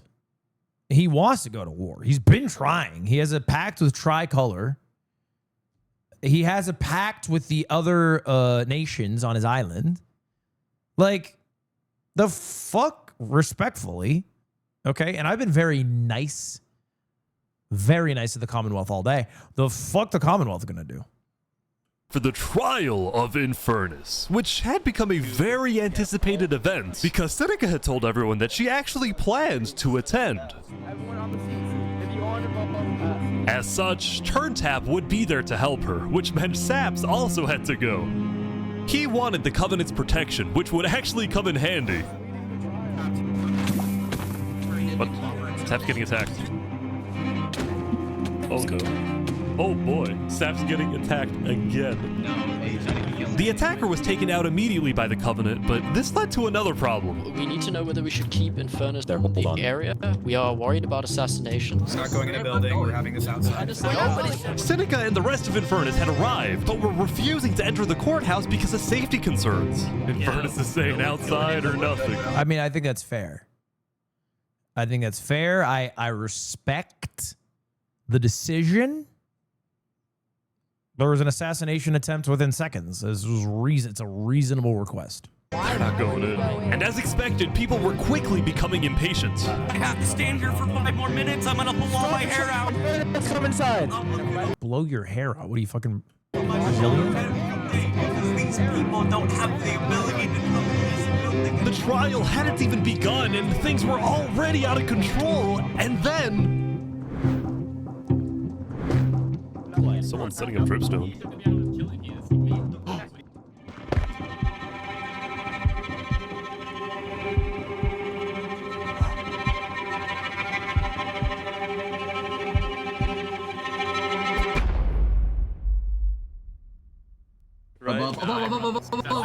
Oh!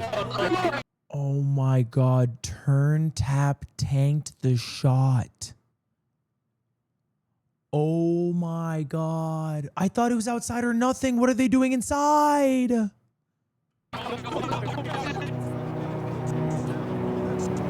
And like that, Turntap was dead, killed by 2 disgruntled former citizens of the Covenant who had come back for revenge. Run! They're trying to kill us. Burn us back to the castle. Queen Seneca directed her people and all the remaining Covenant forces, who were now leaderless, to retreat to the Infernus Castle.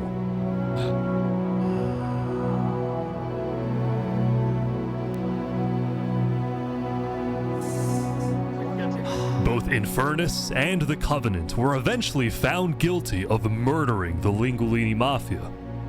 But now that Seneca had adopted the entire Covenant army with all of its netherite weaponry, it would be impossible to try and arrest anyone. Saps, meanwhile, was abandoned at the courthouse, so he ran all the way to Westhelm to Emperor Spud, who was apparently dealing with a new political crisis. A new one? It appeared that Spud had finally made the Commonwealth mad because, according to a Westhelm spy, it looked like the Commonwealth was preparing to go to war. And on top of this, Spud had received a message from Sitzkrieg inviting him to the Commonwealth for a meeting. So, like, okay, the big 2 groups right now on the Broke Island is Spud and Westhelm and Infernus and... who is now combined with the Covenant. Who the fuck is trying to arrest the Infernus and the Covenant? Like, what group? Like, who is the Blue Cross backed by? I guess because Elysium doesn't give a shit. Oh, I guess probably Luminara, right? But Luminara's on the other one, no? Isn't Luminara on the other island?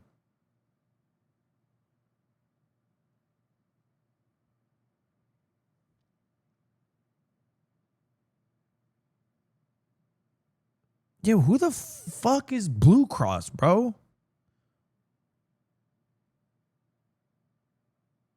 Flux suggested the trial. Why is Flux at a Blue Cross meeting? I find the Blue Cross to be trifling. Trifling! Now, of course... Seneca's in chat saying Blue Cross was useless. Okay, well, Seneca, you would say that. You fucking murdered a bunch of Italian men for what? Being Italian? Spud suspected this was a trap, but his second-in-command Spider had an idea. Let me go instead. Let them kill me, and if they do, we'll have the right to obliterate them. Basically, if Spider goes to this meeting and actually gets killed, then in the eyes of the world, this will give Westhelm permission to finally wipe the Commonwealth off the map. Casus Belli. You're a hero, Spider. Glory to Westhelm.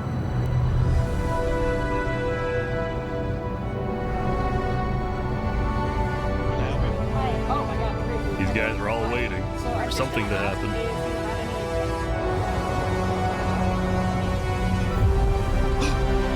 Oh my god! This is it!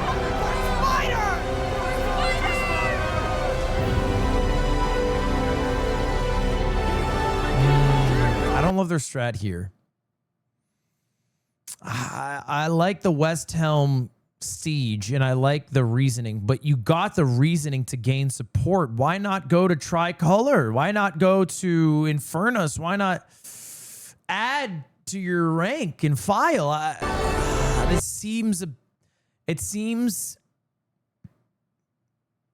I don't know if they win or not.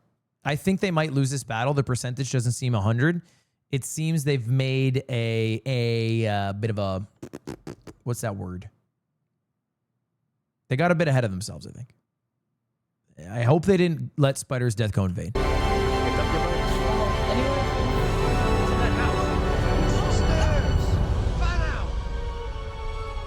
Wait, what? Where is everyone? The Commonwealth had been completely abandoned. See, after Zekr's meeting with Spud, Sitzkrieg had tried to rally all of Island 2 against Westhelm, but not a single nation joined him. Throughout its days, the Commonwealth had faced chaos, infighting, global humiliation, and now Sitzkrieg was utterly defeated. So, as a final jab against Westhelm, Sitzkrieg decided to kill Spider before dissolving the Commonwealth once and for all.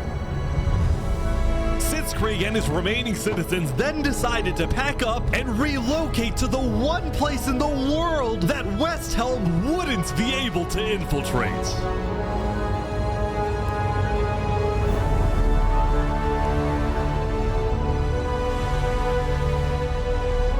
Come on in, guys. Welcome to Infernus. Thank you, Seneca.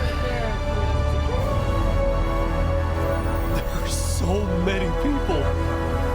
Oh my God. Infernus is massive. Why would Seneca do that? I know Seneca can't hear me, but that gotta be the dumbest shit I ever seen in my life. What is that? That's crazy, bro. I mean, to betray your own islanders, your own kin. You grew up together with nothing, bro. I feel like she has lost the plight of the lava and turned to the plight of power. Fuck, bro, I'm running a minute of ads for that shit. It pissed me off. I'm sorry, I'm running a minute of ads. Fuck, man, I'm so tilted.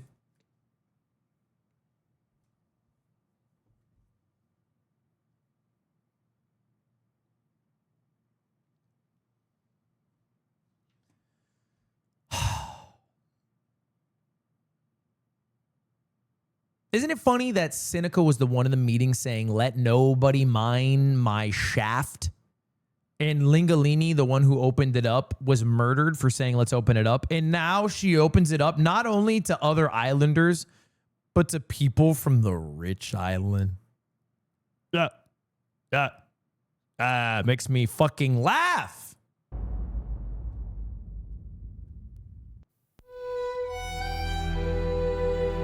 The fuck is a Cast Coalition? Meanwhile, at the Cast Coalition, it was the end of another good day.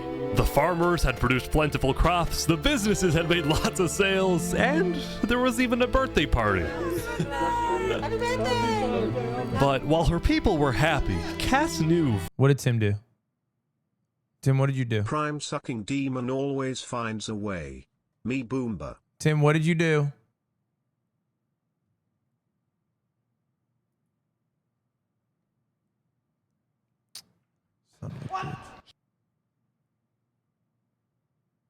So, when is the 3 Below debate gonna happen? Also, does Saps get onto the yard? We gotta see how it ends. Very well that the outside world was quickly growing out of control. As leader, it was Cass's duty to keep track of all the world conflicts. But by day 9, they were simply overwhelming. She watched from afar as the Commonwealth fell apart. She watched as world leaders died left and right.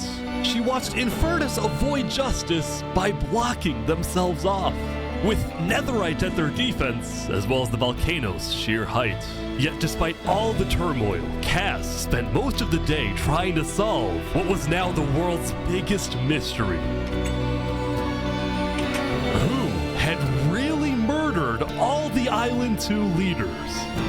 Was it Saps, or was it Flux? See, earlier at the Blue Cross meeting, members of the Cast Coalition were listening carefully. Covenant was propagating anti-Island 2 propaganda, which is ridiculous. Yeah, we didn't agree with that. Island 1 never had beef with you guys. It was really just a covenant. They can see that Island 1 is gearing up to invade us. Then at least they'll know I tried to warn them when Island 1 comes and kills us all. But the Covenant was going to invade us, right? Honestly, probably not. I think they were just trying to scare you guys. Flux had fully believed that Island 1 was going to invade and even yelled at the other leaders for doing nothing, which made Cass think, what if that's the reason he killed them? Besides, what would be Saps' motive? There wasn't even a motive alleged during his trial, yet he was still found guilty. It was a pathetic trial. In fact, thinking back, the trial itself was suspiciously short, and the judge made a decision very quickly. Trial was fucking pathetic, bro. Well, on day 9, one of Cass's citizens was scouting the Commonwealth and figured out why.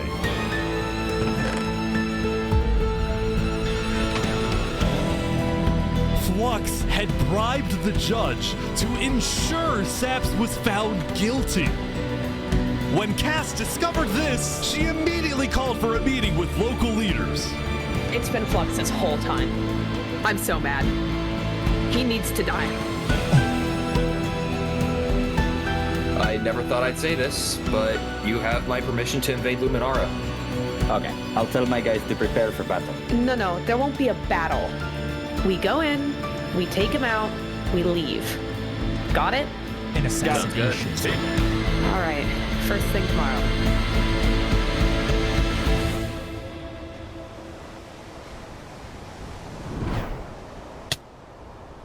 Still a lot of people alive, to be honest. 700. Welcome, everyone. Rock and Stone. Welcome. We gather here today because, well, we never got the opportunity to properly mourn our previous leader, Three Below. What's going on here? He was more than just a Luminaran, he was a friend, and I'm very much excited that we can continue his legacy and complete the bridge which he would have wanted. You killed him! You killed him! Oh my God! Did he slither up to that podium? Rocket Stone!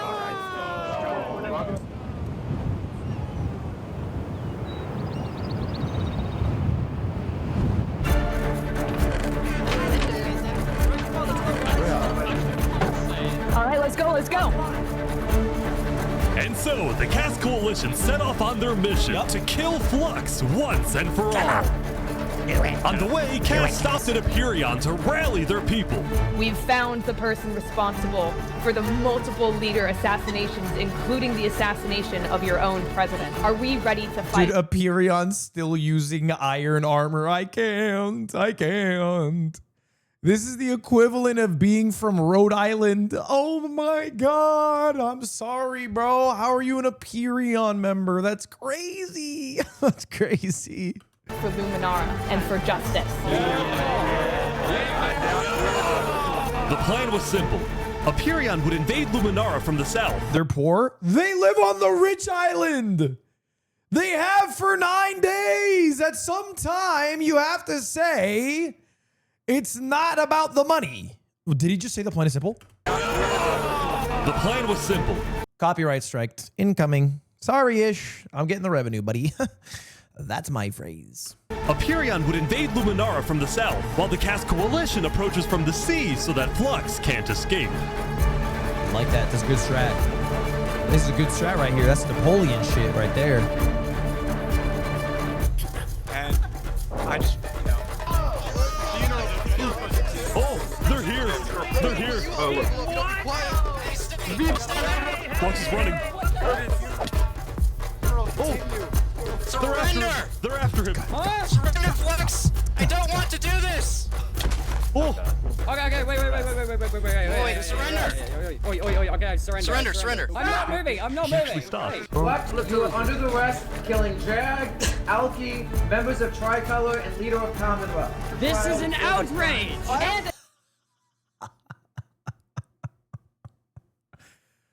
Dude, you don't fucking stop saying that shit. Fluke's on at the fucking Starbucks when they don't have soy milk. This is an outrage! Every time that shit's an outrage. Attempting my assassination. What is it? What'd you call? This is an outrage! And attempting my assassination. Flux had stopped and surrendered, but there was a bit of confusion. He's entitled to a fair trial. Wait, I thought it was kill on sight. Yeah, I thought it was kill on sight and leave. What the fuck is this shit? Whoever led that shit saying surrender shouldn't have said that shit. Kill his ass. He's our president. They're trying to arrest our president. Going in, Cass had been under the impression that the people of Luminara wanted Flux to be overthrown, when in reality, most Luminarans knew nothing about his crimes. Don't hard speak to a mass murderer right now. Don't let him get through the crowds, guys. Where's Legacy? Luminarans, do you want this man alive? Yeah. Entitled to a fair trial. Yeah. Oh, come on.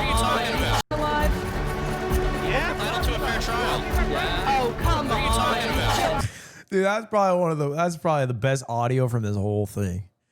Do you want this man alive? Yeah, yeah. Yeah, he's entitled to a fair trial. All of a sudden, Cass wasn't sure about what to do. Until...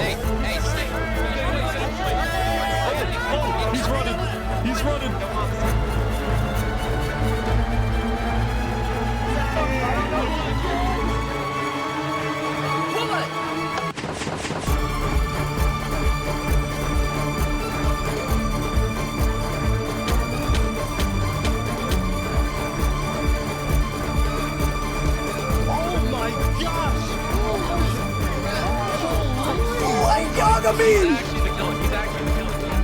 Flux had killed 5 people using a secret trap he had built the day before. This bought him just enough time to escape. You block up behind. That said, Flux knew there'd be a lot of people after him, so when he dug to the surface, he ran straight to the ocean and fled Island 2. God Still, Cass and Aperion sent out hit squads to try and hunt Flux down, while Legacy directed the citizens of Luminara to evacuate. I gotta move all of these people over to the Concave storage queue because no one is safe in Luminara at the moment. Holy. Like that, Legacy had taken over as leader of Luminara. Cass and Aperion were down 5 citizens, and Flux had gotten away with everything once again.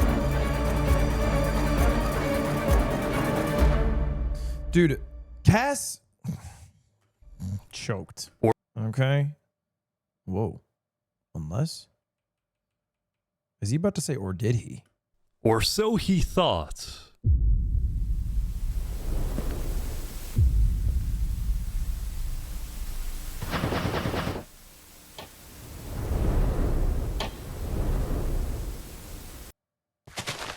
I am so confused on what's happening right Oh my god! Oh my god! Oh my god. Oh my god!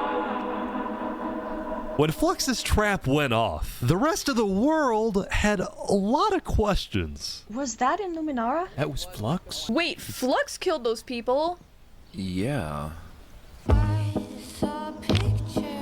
On day 10, word began to spread about what had happened. That was Flux's trap? Yeah, Flux built that trap. Which made people think, was Flux behind the murders of the Island 2 leaders after all? Yeah, it's not the most defensible thing to be like, yeah, no, I was getting chased. And I thought I might be getting chased, so I built a giant trap to kill hundreds of people. But I was getting chased. Like, you can't. The existence of a trap is premeditated. Dude, I think Flux was behind everything. Saps was right. Suddenly, the world realized that Saps had been telling the truth. Saps built the trap.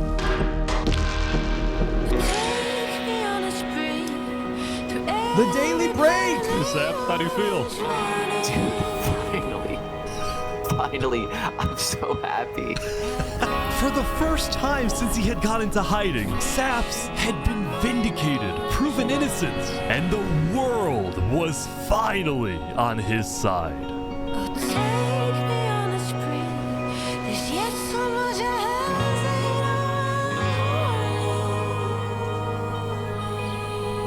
And now, instead of hunting for Saps, all of Island 2 was determined to find Flux. Bro, That was. This is what happens when people want trials. We should have just started killing him. I don't know why anyone stopped in the first place. I would have been the bad guy if I killed him right then and there with everyone yelling, trial, trial. But the search for Flux didn't take long. Someone just saw Flux going up the volcano. Oh, you're kidding. Layer by layer, I didn't know nearness in my He thinks he'll get Queen accepted? Seneca had offered Flux refuge at Infernus. Seneca, I'm gonna fucking... Bro, Seneca's pissing me the fuck off. She's pissing me the fuck off, bro. She went from Queen of the Volcano to like, yeah, I'm just harboring a few warmongerers. Yes, I have Hitler and Stalin in my bunker. Yes, but we are just here because we love the volcano. Yes.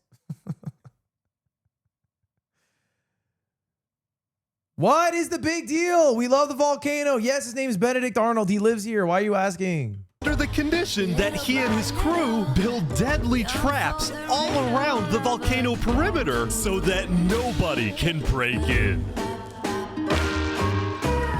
But the rest of the world was unfazed. Yeah, they're gonna pay for what they did. Yep. On day 10, all of Island 2 joined the Tricolor West Helm Alliance and declared war against Infernus.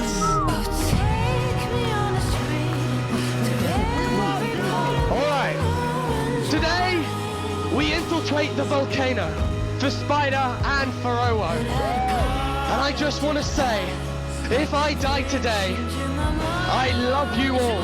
We love you. Glory to West Helm. Glory to West Helm. Look who he is. He was my brother. He was everyone's brother. And they took him from us. They took him. Flux got away with murdering so many of our people and our leaders. Today, we get justice for our entire island.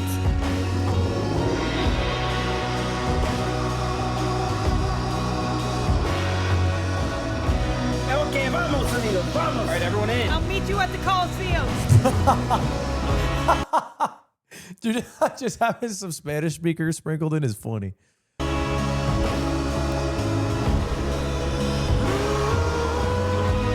go, let's go. All right, let's go, everyone.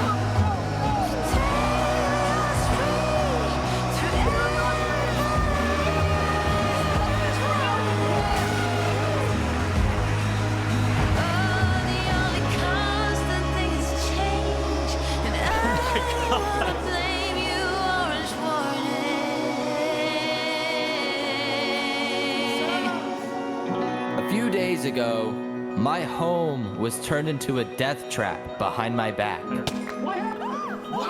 I was framed and then forced to go through a rigged trial. Guilty on all counts. Yes. A few days ago, every single person in the world wanted me dead. But today, you all know the truth about who really killed our leaders and our friends. Today, we walk ahead, we storm the volcano, and we get justice!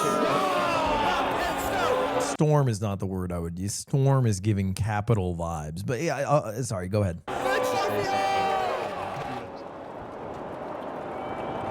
Thank you, Saps. All right, everyone, listen up. There's a lot of things to watch out for. There's gonna be lava, boiling water, dripstone traps, their entire army. They have the height advantage and netherite armor, but we have numbers. So let's stick together and let's win this thing. Come on! Yes, dude! All right, here we go.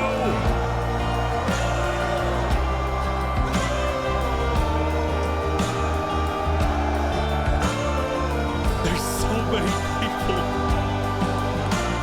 You make me all blind with your civil rights. You demand that I eternize your name. Walk ahead. Oh my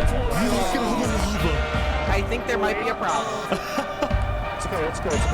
You cover us in shame and I take the blame. living by the rules to which high school blues walk ahead.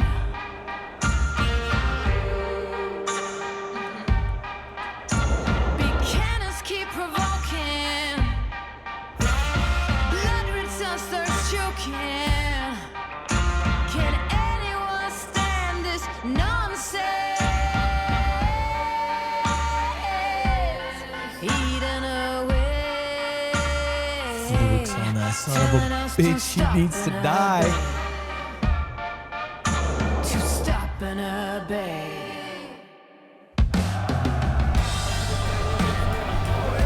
They're pouring water on the lava, but the water still burns.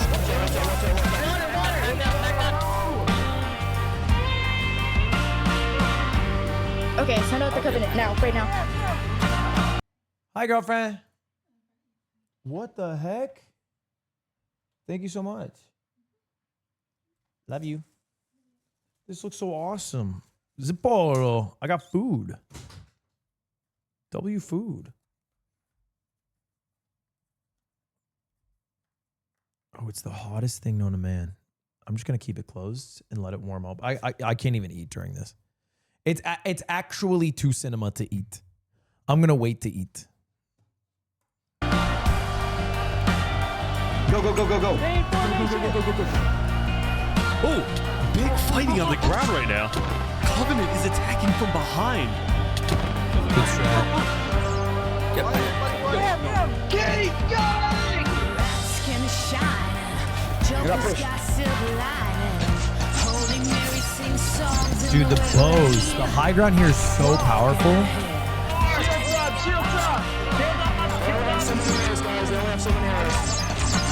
The strat is bad. It's just chaos on the ground as well. It's the Covenant.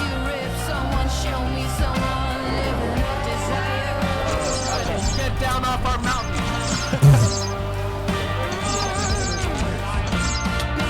Oh, shit. Oh, they got it, they got it. Everyone retreat, retreat, retreat.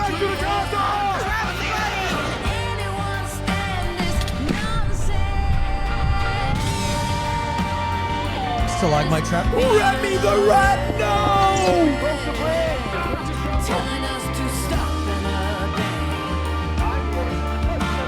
The final push, here we go.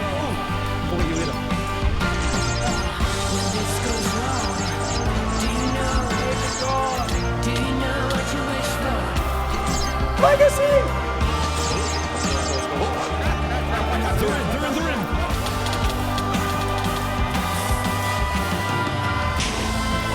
Oh my gosh! Whoa! Look out for the hole. I'll jump in the hole with you guys.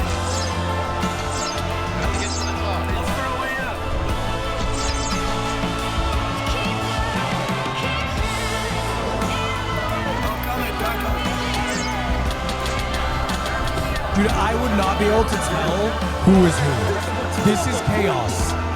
There are 500 people here.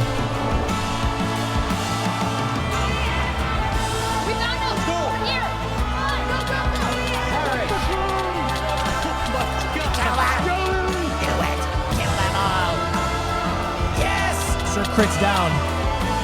Sinica down. I need to see! Where is he, Fluid Sun?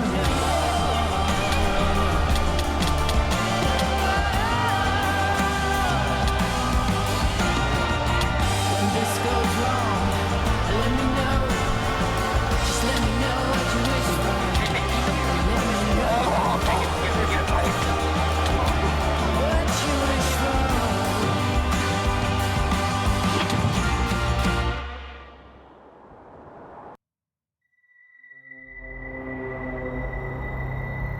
No way. There's no universe he lives.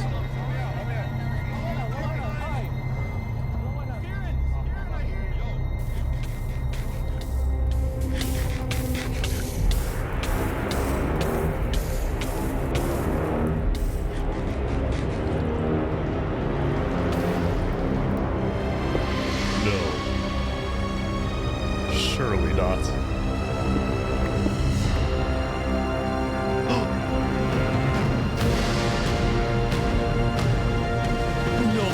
course he has a total. Of course.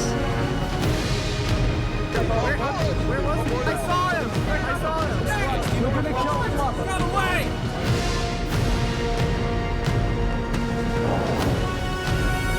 He's missing? Hold on.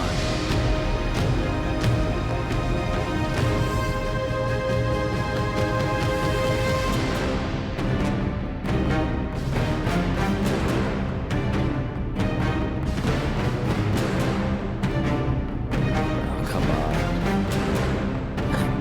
All right, guys, let's go. Let's go. Colosseum?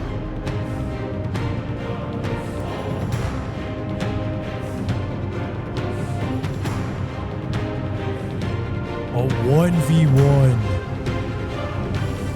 I don't know, can Saps win?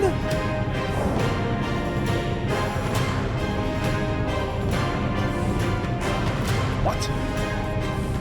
No way.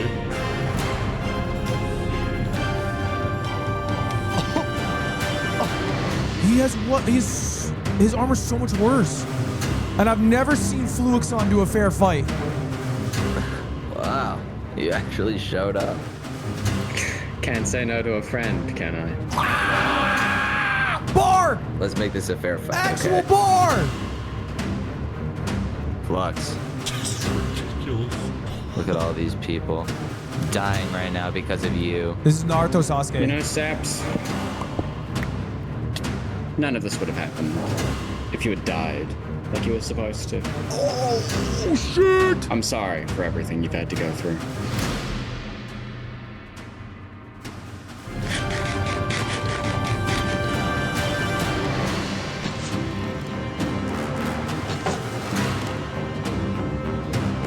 Dude, he is at such a disadvantage, bro. Diamond axe with bow and arrow and the trimmed armor? I can't win this, bro. I can't watch this.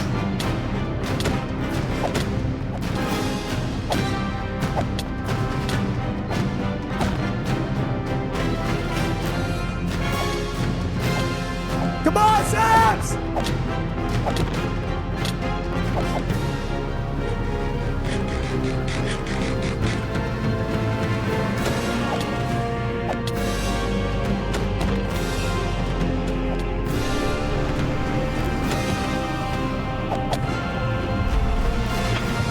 Oh my gosh! The lava bucket placement! Genius! Genius!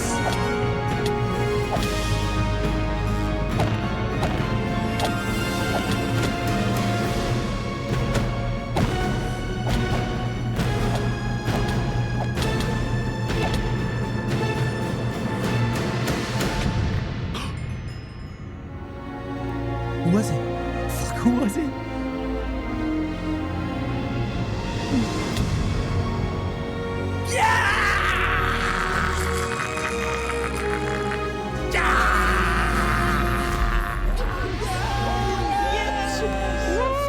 God damn! Good job, Sam. Good job. I have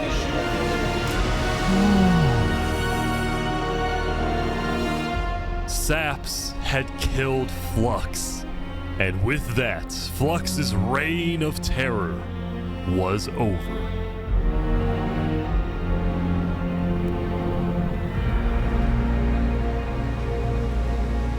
Holy shit!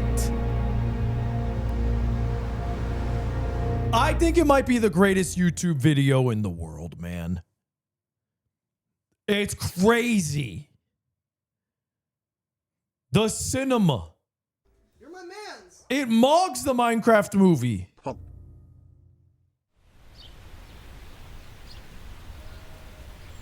There's an epilogue?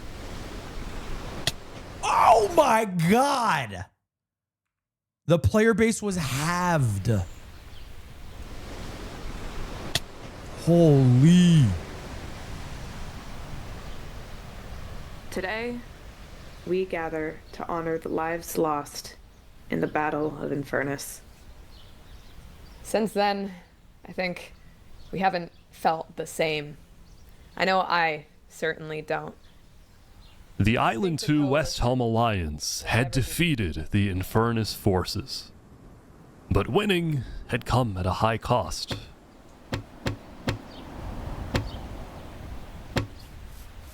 Oh my god, they After the fucking war, made people Arlington. across the world took time to mourn their dead, reflect upon the battle, and then, eventually, decide how to move on.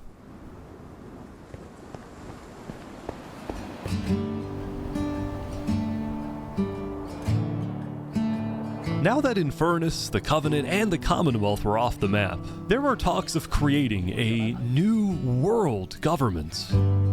But ultimately, it never really materialized, and all the remaining nations just agreed to do their own thing and have peace. In the corner of the crowded Island 1 had taken the brunt of the war. Crops trampled, the big tree scorched, the volcano ravaged. As a result, people across Island 1 struggled after the war. But I meant dead. Some of them joined Jesus Christ. That's dark? Oh, fuck. Okay, they killed themselves. All right, interesting. Okay. while others moved to Island 2 in search of a better life. What the fuck were Barbie and Oppenheimer doing that whole time? Were they at the war? Were they just boning in the middle? Like, what was going on? Elysium was fine, though. Instead of going to war on day 10, the Nation of Peace had decided to hold a peace festival. And on their shore was something new. A bridge stemming all the way from Luminara.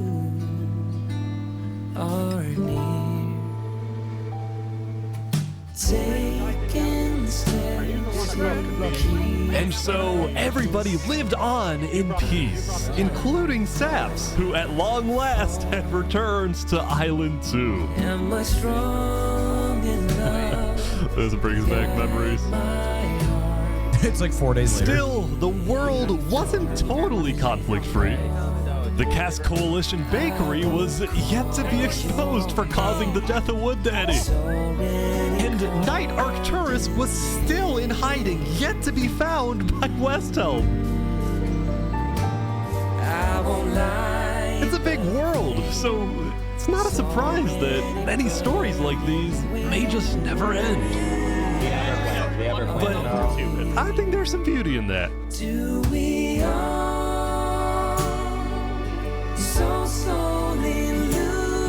Season 2? Nah, you're not getting what Ish is saying. Some stories don't resolve, and that's okay. We will catch that traitor. But tonight you can rest. You've made your emperor very proud. I can't believe Shrew didn't die in the war. Jury, you have heard all of the evidence. If you find Thomas 5200 guilty of aiding Fluxion with his reign of terror, jump now. Tomas, may you find mercy in the end, senor.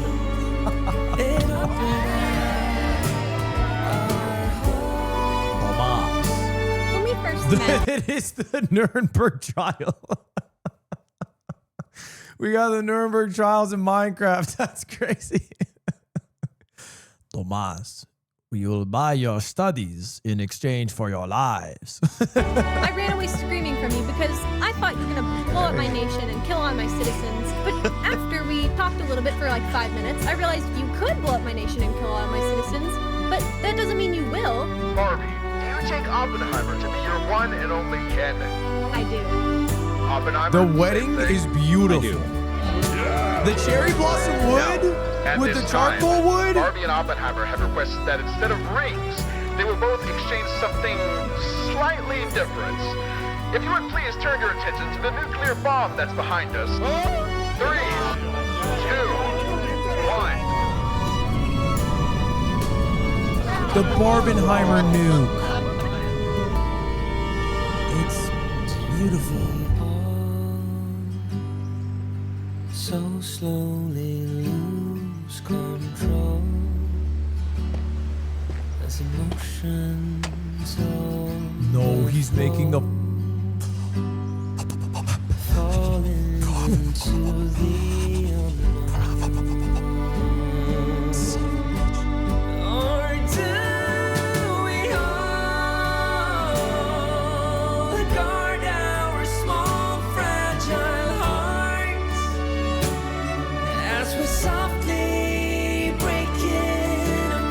Wow.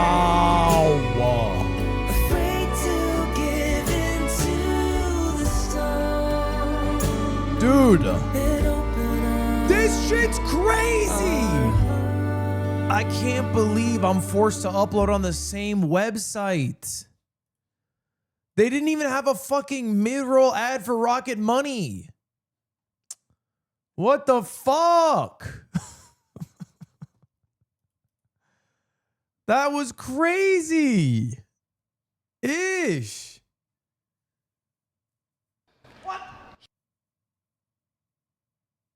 I'm on the application team and a player in Ish's events. Also had 2 lines in this video. Thanks for taking the time to check out Ish's channel. A bunch of community members were watching in VC, and we were excited to see your reaction. Much love, State. Thank you, State. Chat, it's time. I need a wall of W's. For the entire crew in cast of that video. OQ told Saps to off himself. You said the coolest thing Saps can do is go on the podium and kill himself. I stand by my statement. I think it still would have been badass if Saps killed himself. You won't buckle me from that take. I'll die on that hill. Much like Benji. Too soon.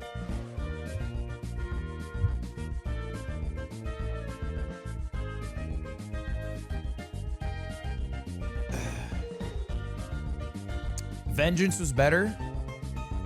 Yeah, look, I think the way it ended was beautiful.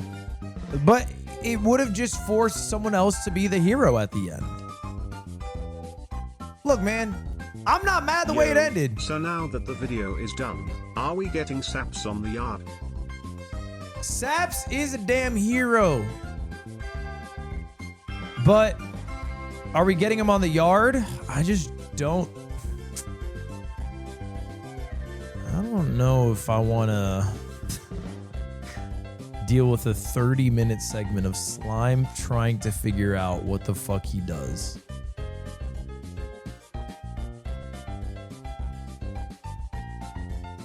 How much of that do you think was scripted? I mean, I think everyone was quite respectful of the universe. Like, I'm sure you're aware that the person who actually killed everybody was Fluixon as a human who played on the server. Like, I'm sure you know that. But you have to ignore that information because that's meta information. Slime and Saps look identical, so it's fine. Okay.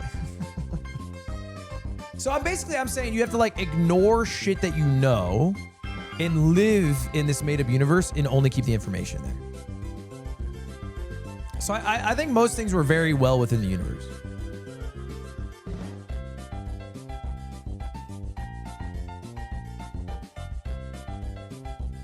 Honestly, bro, we gotta say W Fluixon. Fluixon did a bang-up job. Banger villain. I love playing the part of the heel. I've done it many a time in my life, and Fluixon played it wonderfully. Those bars at the end, hubba bubba, hubba bubba bubba bubba.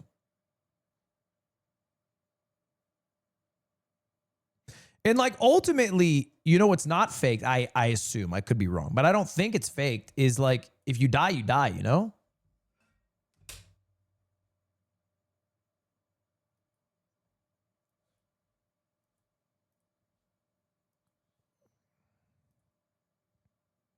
Yeah, I'm seeing people to tell me, you know what? Actually, I got it recommended. People are saying to watch the interview. Ladies and gentlemen, welcome to my interview featuring the 8 people who ended up becoming the main characters of the rich and poor 1,000 player civilization.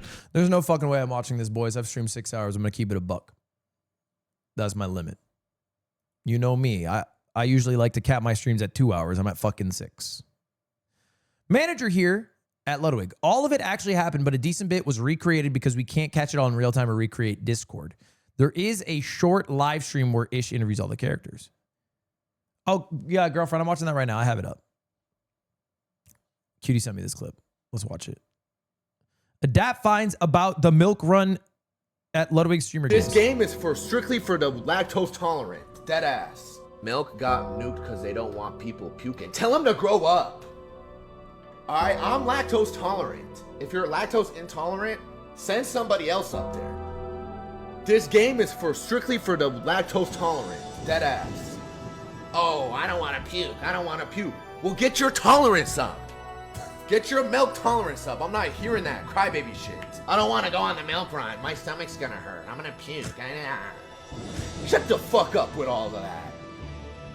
I'm built for this. They better not nuke the milk run. That weak ass shit. 12 ounces. Give me a gallon. Fuck it. We brought back the milk run. I hadn't seen that clip, but we did bring back the milk run.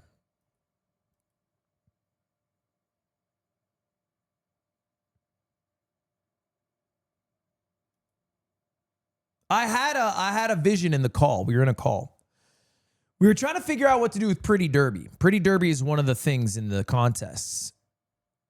And then it hit me. Pretty Derby is not people just wearing horsetails running. Pretty Derby is a 3-person relay where the first person is doing speed, running as fast as they can. The second person is doing power, running with weights. And the third person is doing guts. And they're drinking 2 gallons of milk and then running.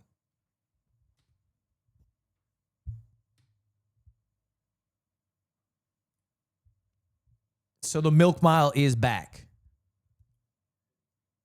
Yusuf, thank you for the 5 gifted subs. 2 gallons is crazy. I might make it 3. I might make it 3. I've been inspired by Adapt. Get your tolerance up. Chat, do me a favor. If you guys have not already, I'm going to run my final ads here. Double check to see if you got a Twitch Prime available. Good ass stream in the books. I'm so glad I watched that video. I'm genuinely so glad I watched that video. I started watching it and I was like, I fear this might be peak. And I'm happy to have realized that it absolutely is. Great video, bro. I got to go on an Ish binge. Isn't it fucked up that YouTube is such a big website that I don't even know about this creator until today or, you know, like this week? Like, Ish been around and I'm just discovering it. It's crazy. It's absolutely insane.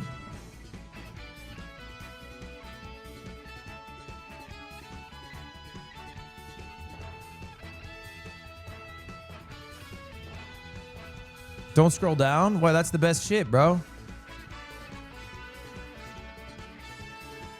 We got the 300 subscriber special. Fuck yeah, dude.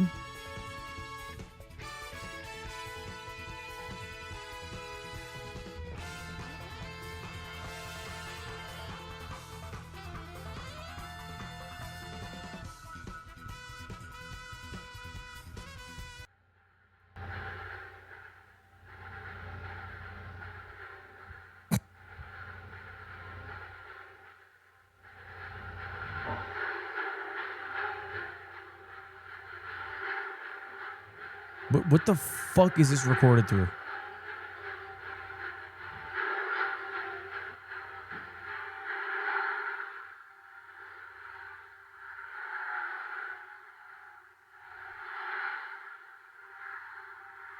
Do you think he had a team of 80 for this one too?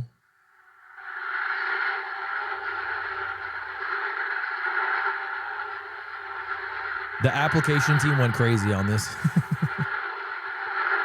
Oh, shit.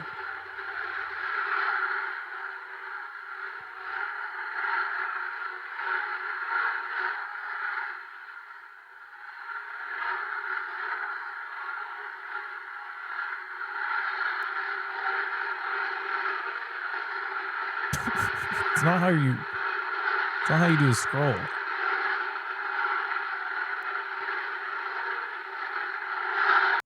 W.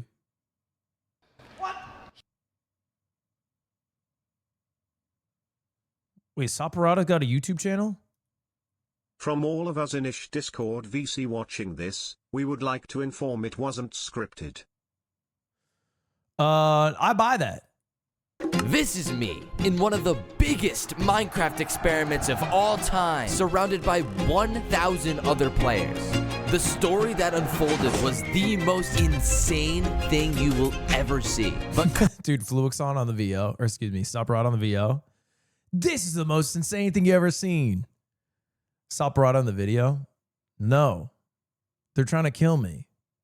What is this? Dead. But today, you all know the truth about who really killed our leaders and our friends. Today, we fight against those who wronged us.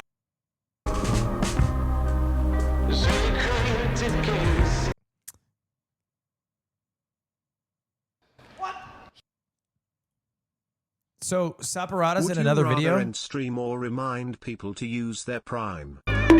Look at the storming the beach. Flux, build that trap! Dude, I think Flux. What beach you talking about?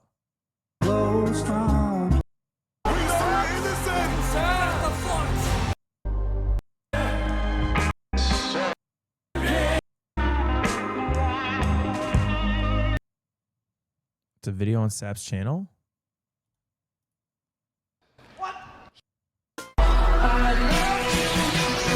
Speaking of these talks, any chance you bring back the Discord parasocial Goon streams? It was Alright, boys, today is the day we become men. times of my You hear this? All of us will storm it. Oh my god, oh my god. I don't wanna die. I don't wanna die. I don't wanna die. I don't wanna die. Oh my god. Oh my god. Oh my god. Oh my god.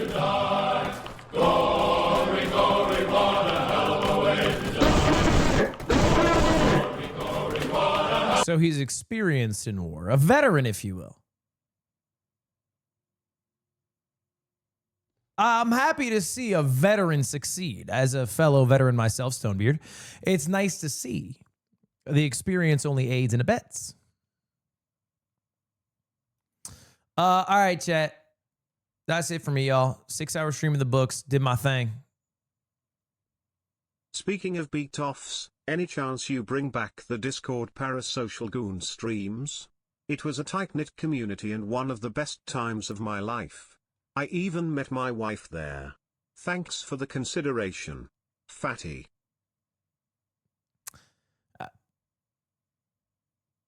No reply.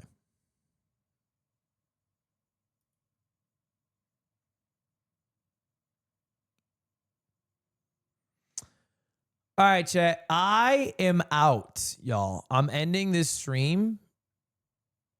I appreciate y'all watching it.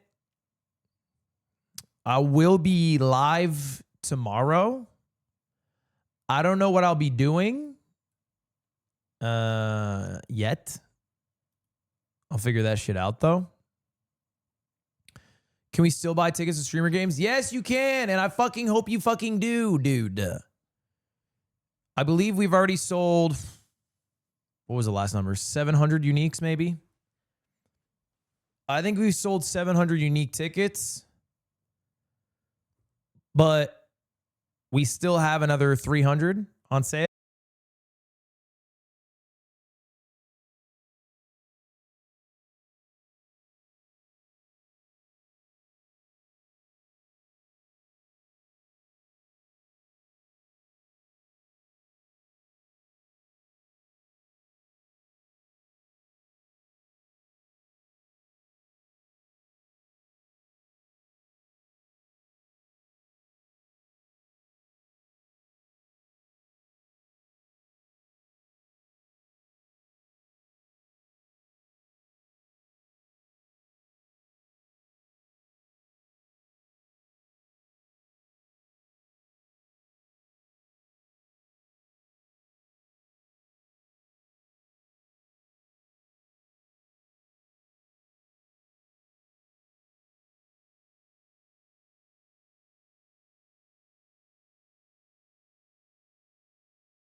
Appreciate it. Goodbye. Goodbye. See you later. Goodbye now. Goodbye, everybody. Peace. Peace out, y'all. Have a good one. Goodbye forever.